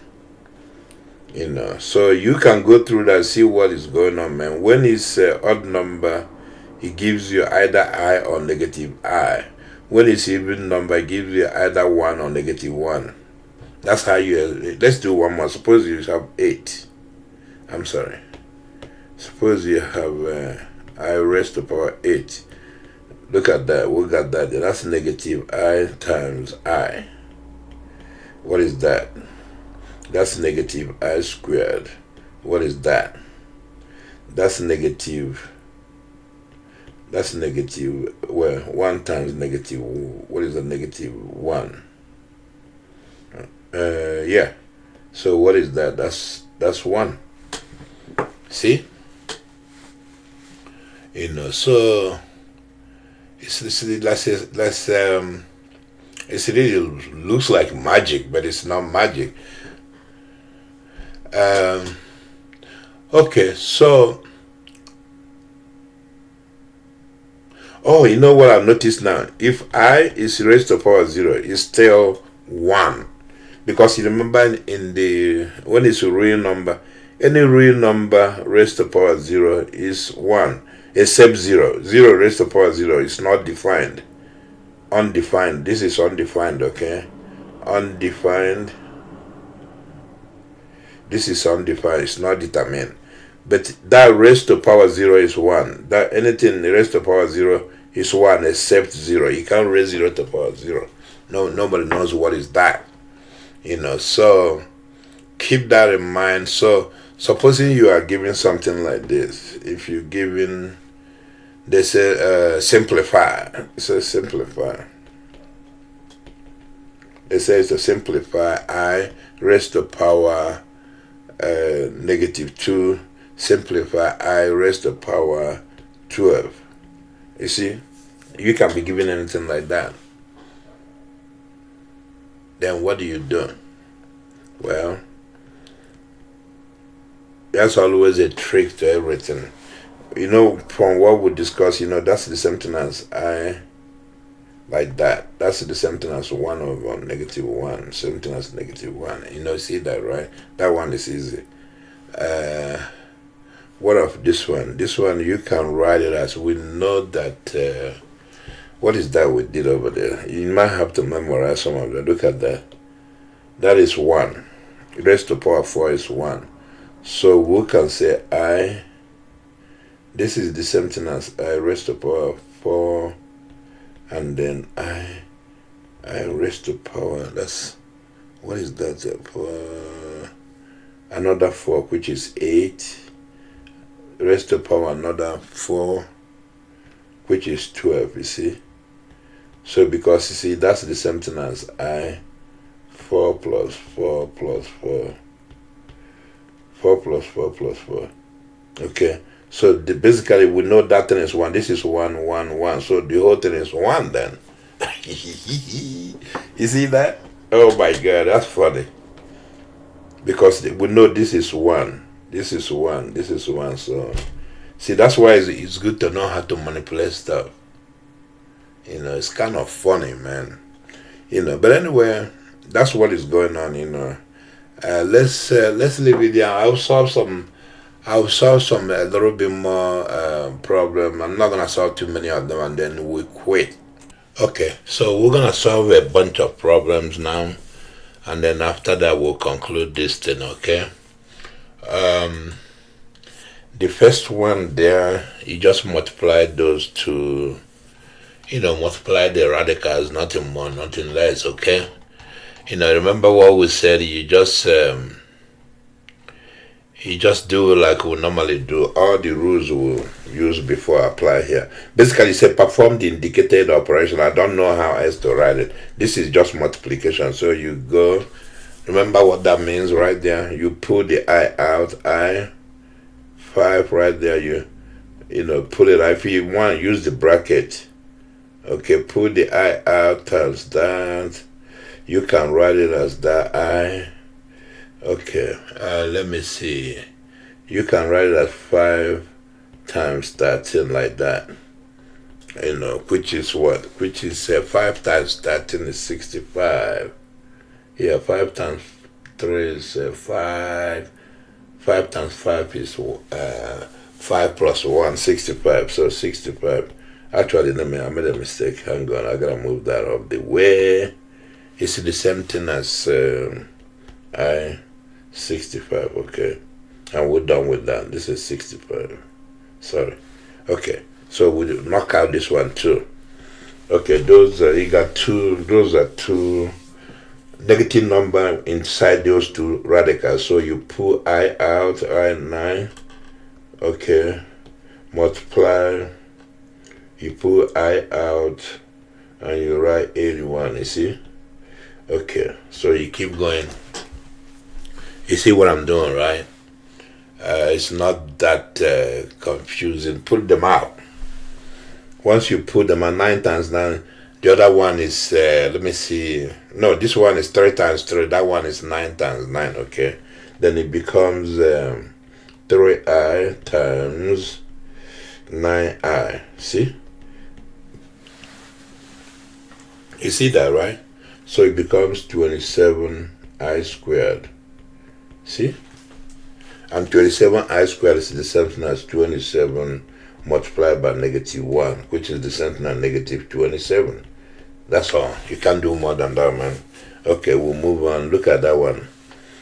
The same issue. Pull I out from that thing 3. You multiplied that with 11. Okay, that's 11 in there. What do you get? You get I times 3 times 11. Same thing as I times 33. Okay. Alright. What else can we do? What else can we do? I don't think there's really much we can do. Yeah, we can't do anything more. So we're done with that. That's the same thing as it's just the same, right? What we had there, same thing as I 33. That's all. So let's keep going. What of this one? You divide. What do you get? What do you get there? Knock this thing out. Yeah. So division. Brings another. Brings another. Actually, this one is okay. This one is, you pull I out like we did above, we get 160 over 10. Okay. Notice that you can write it as I. Okay, 160 over 10. Okay, that cross that out, you get I like that. Okay, so that's the same thing as you see that is 4I. You can do, so you're done there, man. There's nothing else you can do. Just knock it out and go. Look at this one.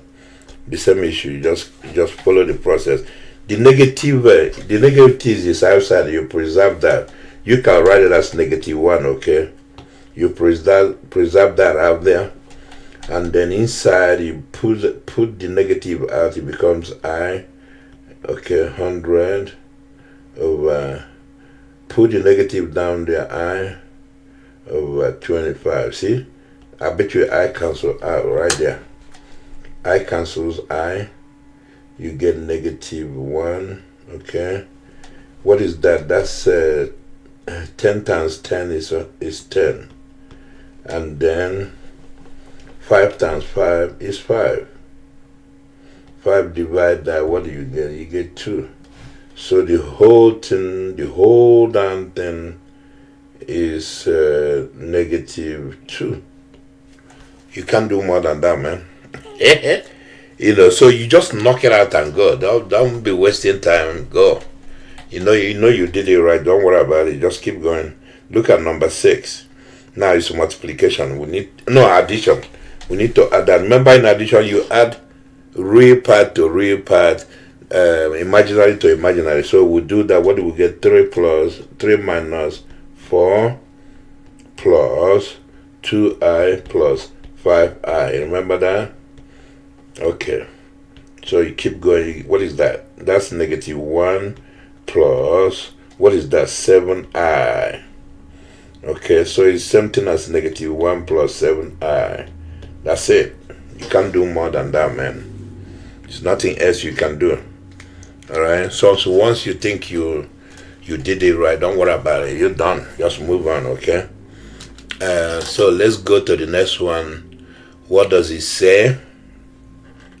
I think it's the same thing. So you add, you're subtracting. This is subtraction. Subtraction is something as addition, so it doesn't really matter.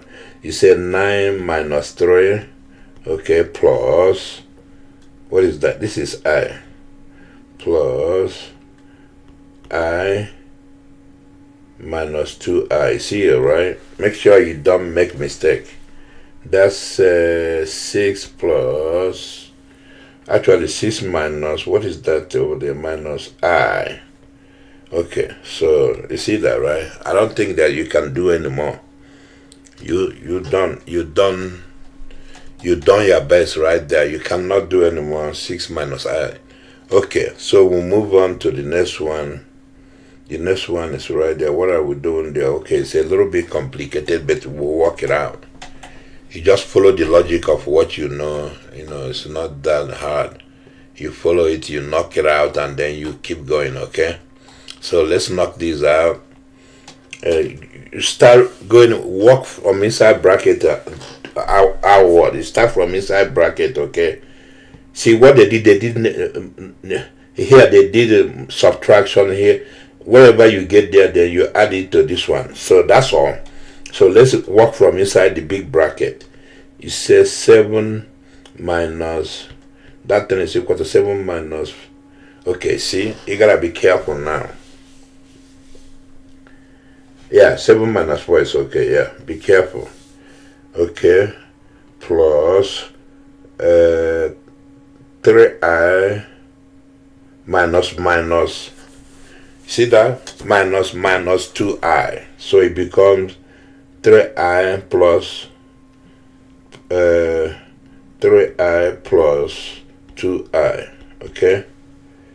Make sure you understand that. Don't drop off the other one. So you bring it down. Let's do this. This is 3 plus, what is that? 5i. Okay? And then you add it to 3 plus I. Look at that. See, keep going. What is that? That's 6 plus, what is that? 6i. You see it? You can't pull it out because then 6i and 6, they don't mix. You leave it. You see how I said it, man? Oh my God. 6i and 6 don't mix.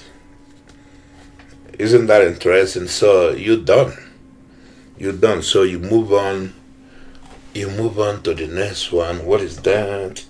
Move on to the next one. What is that? Let me see. Yeah, it's almost the same complicated stuff. You work from inside bracket. Work this out. Whatever you get there, you subtract it from that. That's all. So we'll do 7. Okay, 7 plus 7 minus, because it's you adding. You get that. Plus, what is that? 2i minus I. Okay. Don't forget to bring the other one down. That way you don't forget it. If you don't bring it down, maybe you forget it. Do this, you get 3. I see, 3 plus. Yeah, 3 plus I. Okay. And then subtract 2 plus 5i. Okay, I forgot to put that. So keep going. What is that? You subtract, you get, well, let's write it out. 3 minus 2 plus I minus 5i. That's it. So you do that, what do you get? You get 1 minus, what is that? 1 minus 4i. That's it, man. That's all you can do, man. You can't do more than that. Okay, you knock it out, you move on, man. Look at that. Look at number 10. Again, this multiplication. They want you to do the indicated operation. It's nothing more than you take that one factor, you multiply the rest of the stuff inside the bracket. We've done that many times here. So you do that. You're going to have to use what they call, what is inside the bracket is also one factor. So you multiply that. What do you get? You get, let me see. Okay, so 5 times 5, 25. 5 times 2, 10. That's 15. And then 5 times 5, 5. That's 6. So what you get down there is 625. Then I, because, I'm sorry. I'm going too fast, man. It's 625. I say something, I write something squared, because you remember you're going to multiply that with that. 625 squared, okay? Yeah, 625. Then what does it boil down to? 625 squared. It boils down to, you can write it like 625. You know that I squared is -1. So it's -625.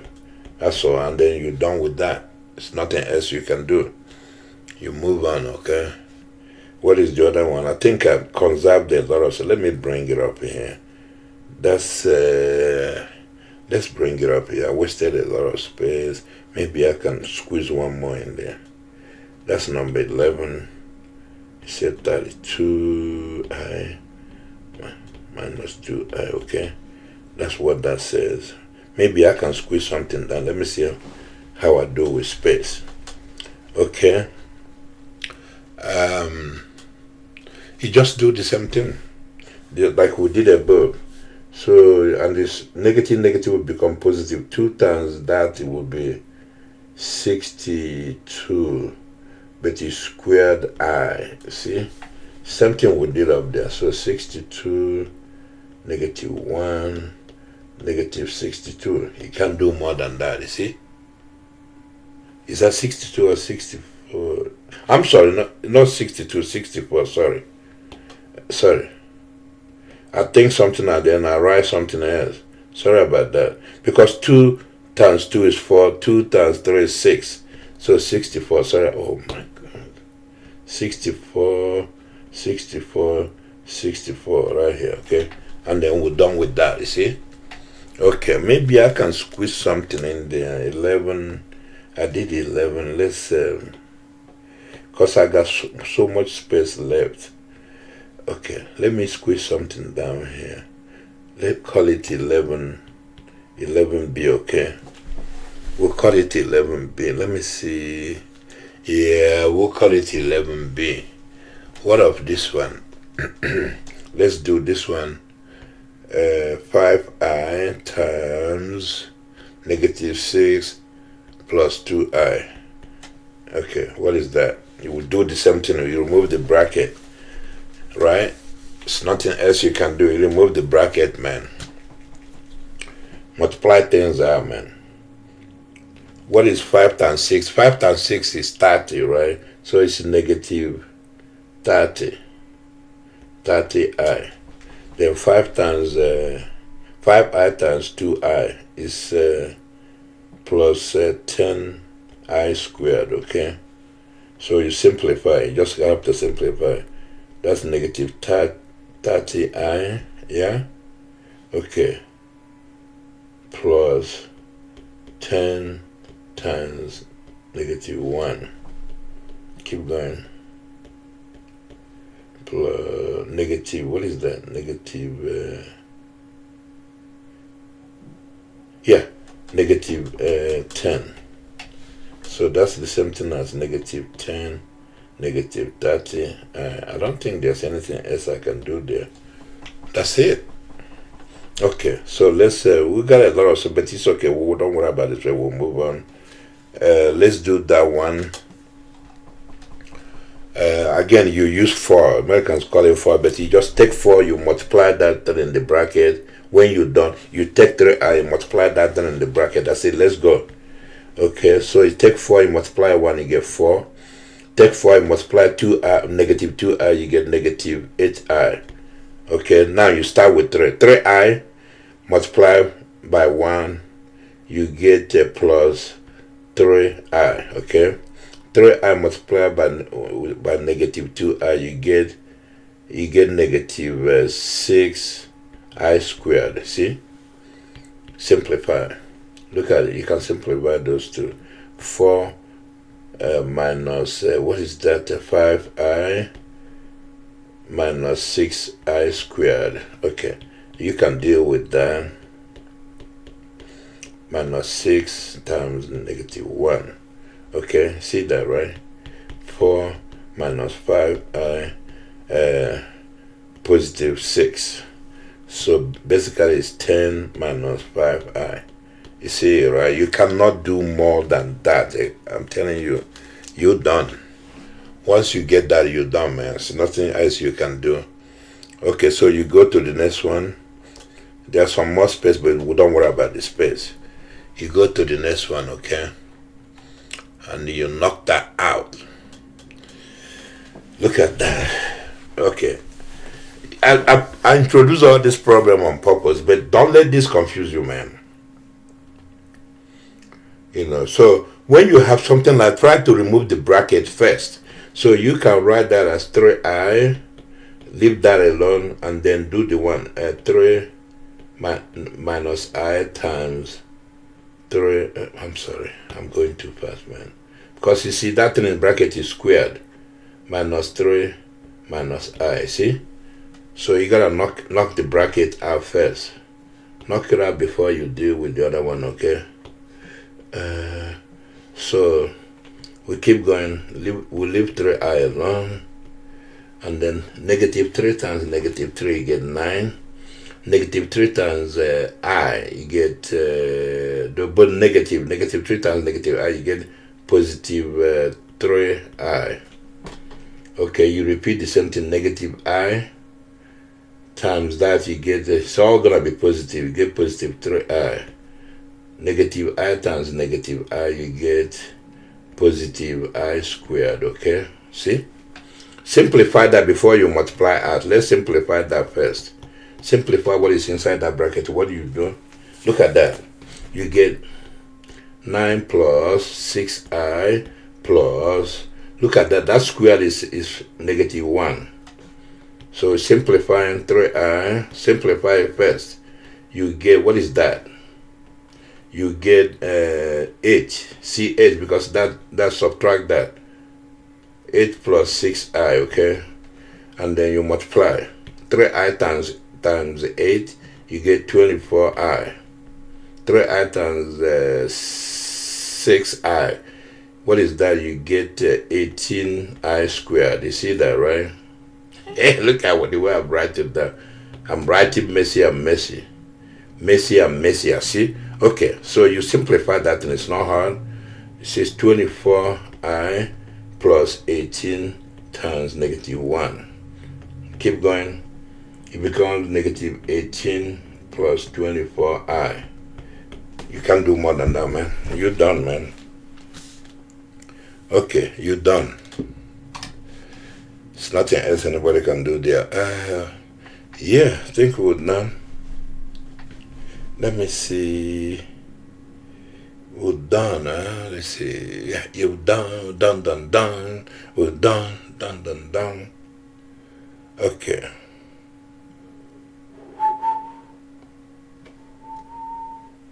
Yeah, there's nothing else we can do, so we'll keep going. Let's go to the next one. What is that? That's okay. Okay, what is that? It's the same thing we just did above. It's not a rocket science. You just knock it out, and then you go. You see that, right? You knock it out, and you go. You have to remove brackets. Where you have to do what they call 4. 12 times 12. Then you keep going. 12 times 12 is what? It's 144. Okay, 12 times negative 3i is negative. What is that? 36i. All right. 3i times 12 is positive 36i, right? Okay. 3i times, that's negative 9i squared. Okay, keep going. Notice that cancels that, man. So you get 144 minus 9 times, like that. Keep going, 144. Okay, plus, it becomes plus 9. That's you add that is 3. Take 1, you add 5, you add 153. That's the answer right there. You can't do more than that, man. It's nothing you can do. You solve that problem. You have it solved. Okay, let's go to the next one. See, they make it a little bit complicated, but and so what? You just follow the same process. You come out with the right answer. Okay. Now, don't forget what I told you. When you see this, you just remove. You gotta remove the bracket first. So we do it systematically. Let's do the first bracket on the left. 1 plus I. Oh, wait a minute. Notice it's conjugate. Notice that conjugate is inside that bracket. I don't know if you noticed, but what can we do? So there are 2 ways you can do that. It's up to you. But let's do it the way we know. Don't worry about it. But if you use let's do it 2 ways. I'm gonna do that in 2 ways. Let me see. I got plenty of space. I do it 2 ways. That's the last problem, and then we'll go. Okay. We're gonna do it 2 ways. I'll show you. Let's do it the way I normally do it. Then we'll do conjugate. We'll say like that. 1 plus I. We'll multiply that, then we'll come back and multiply this one. But I don't see why you want to do it the hard way. You could do the conjugate, but it's okay. Let's do it. We'll do that one. 1 times 1 is 1. 1 times I is plus I. I times 1 is I. I times I is plus I squared, okay? Then we still got the bracket right there. We'll worry about that later. So let's knock this out, because you need to see that conjugate works. If you notice that something is conjugate, it works. But let's knock this out this way. So we got what is that? Notice that this one will become -1. It will cancel that one out. So what you have left here is 2i, okay? You see that? 1 minus I. Okay, so you see that, right? Okay, let's do this one. 2i. We'll leave that alone and do this one. 1 minus I times 1 minus I. So we'll leave this one alone and deal with the other bracket, you see. Okay, what is that? 1 times 1 is 1. 1 times negative I is negative I. Negative I times 1 is negative I. Negative I times negative I is plus I squared. You see that, right? Okay, so we'll carry this along. Let's knock this out. Yeah. Okay. So that thing becomes, okay, this one will cancel that, because that's negative right there. So we'll knock out that one. Don't worry about that one, it's gone. What do we have? Negative 2i, okay? So we'll multiply that, and what is that? Look at that. You got 4, negative 4. Yeah, negative 4i squared, okay? What is that? Negative 4 times negative 1. And that's 4. You see that, right? Okay. Oh, Lord, you see that? That's a long way. But I would pray to God you don't make any mistake. But that's the answer we got there.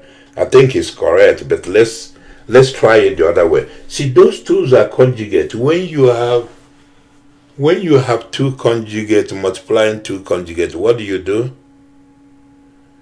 You remember the formula? You have two conjugates, you square both. Right? You square both, right? I don't know if we can. What does that mean now? Actually, no. Those are conjugate, but there's another way you can. I think there's another way you can do that here. Let's do it this way. Look, check this out this way. Suppose you say, we're working on this now. Suppose you say, this is I. I'm sorry, that's 1, not I. Okay, suppose you say it's 1 plus I times 1 minus I. But all of them square. That's what they just did. Because if you do that, you can distribute the square, right? And then you multiply what is inside. When you multiply what is inside, remember we did it before. Then what did we do it? Well, we can do it again. Don't worry about that. Let's do it again. 1 times 1 is 1. 1 times I is negative. Times negative I is I. Negative I. I times 1 is plus I. I times negative I is negative I squared, okay? All of that in that big bracket, okay? Let's keep going. What do you have there? That's another easy way to do it. Alright, so notice that this, okay, let me let's write it out, man. 1, okay, this will cancel that, I know that for sure. And then you have that minus I squared, okay? All of them, see that big thing squared, don't forget that. Okay, so what is that? That's 1 minus 1 like that. Okay. Squared. What is that? What is that? That's 1. That becomes plus 1 all squared. You see? That's the big square here. Alright, so what is that? That's 2 squared. What is that? That's 4. What did we get? 4 right here. So we did it correct. You see? We did it right. Now please, I'm gonna stop here. Please subscribe to my channel, like and share this video. If you have any comments or questions, leave it under the video. Like I said, what I'm gonna do, I'm gonna go to, I think I have a special project I want to look into, and then after that I go to algebra 2, or what they call college algebra. So I have to decide, either I do that project, show you what I'm doing, or I'll go straight to college algebra. I think it's more likely I'm gonna do that special. It's called special topic in mathematics. I'm gonna treat that before I go to college algebra. Okay, so let's leave this stuff here. We're done with algebra 1, but I can still come back, like I told you many times. I can come back from time to time, solve problems under this algebra 1 and post them in anytime I feel like, I see interesting application problems. Okay, all right, so let's leave it there. Thanks for coming. I'll see you in the next video.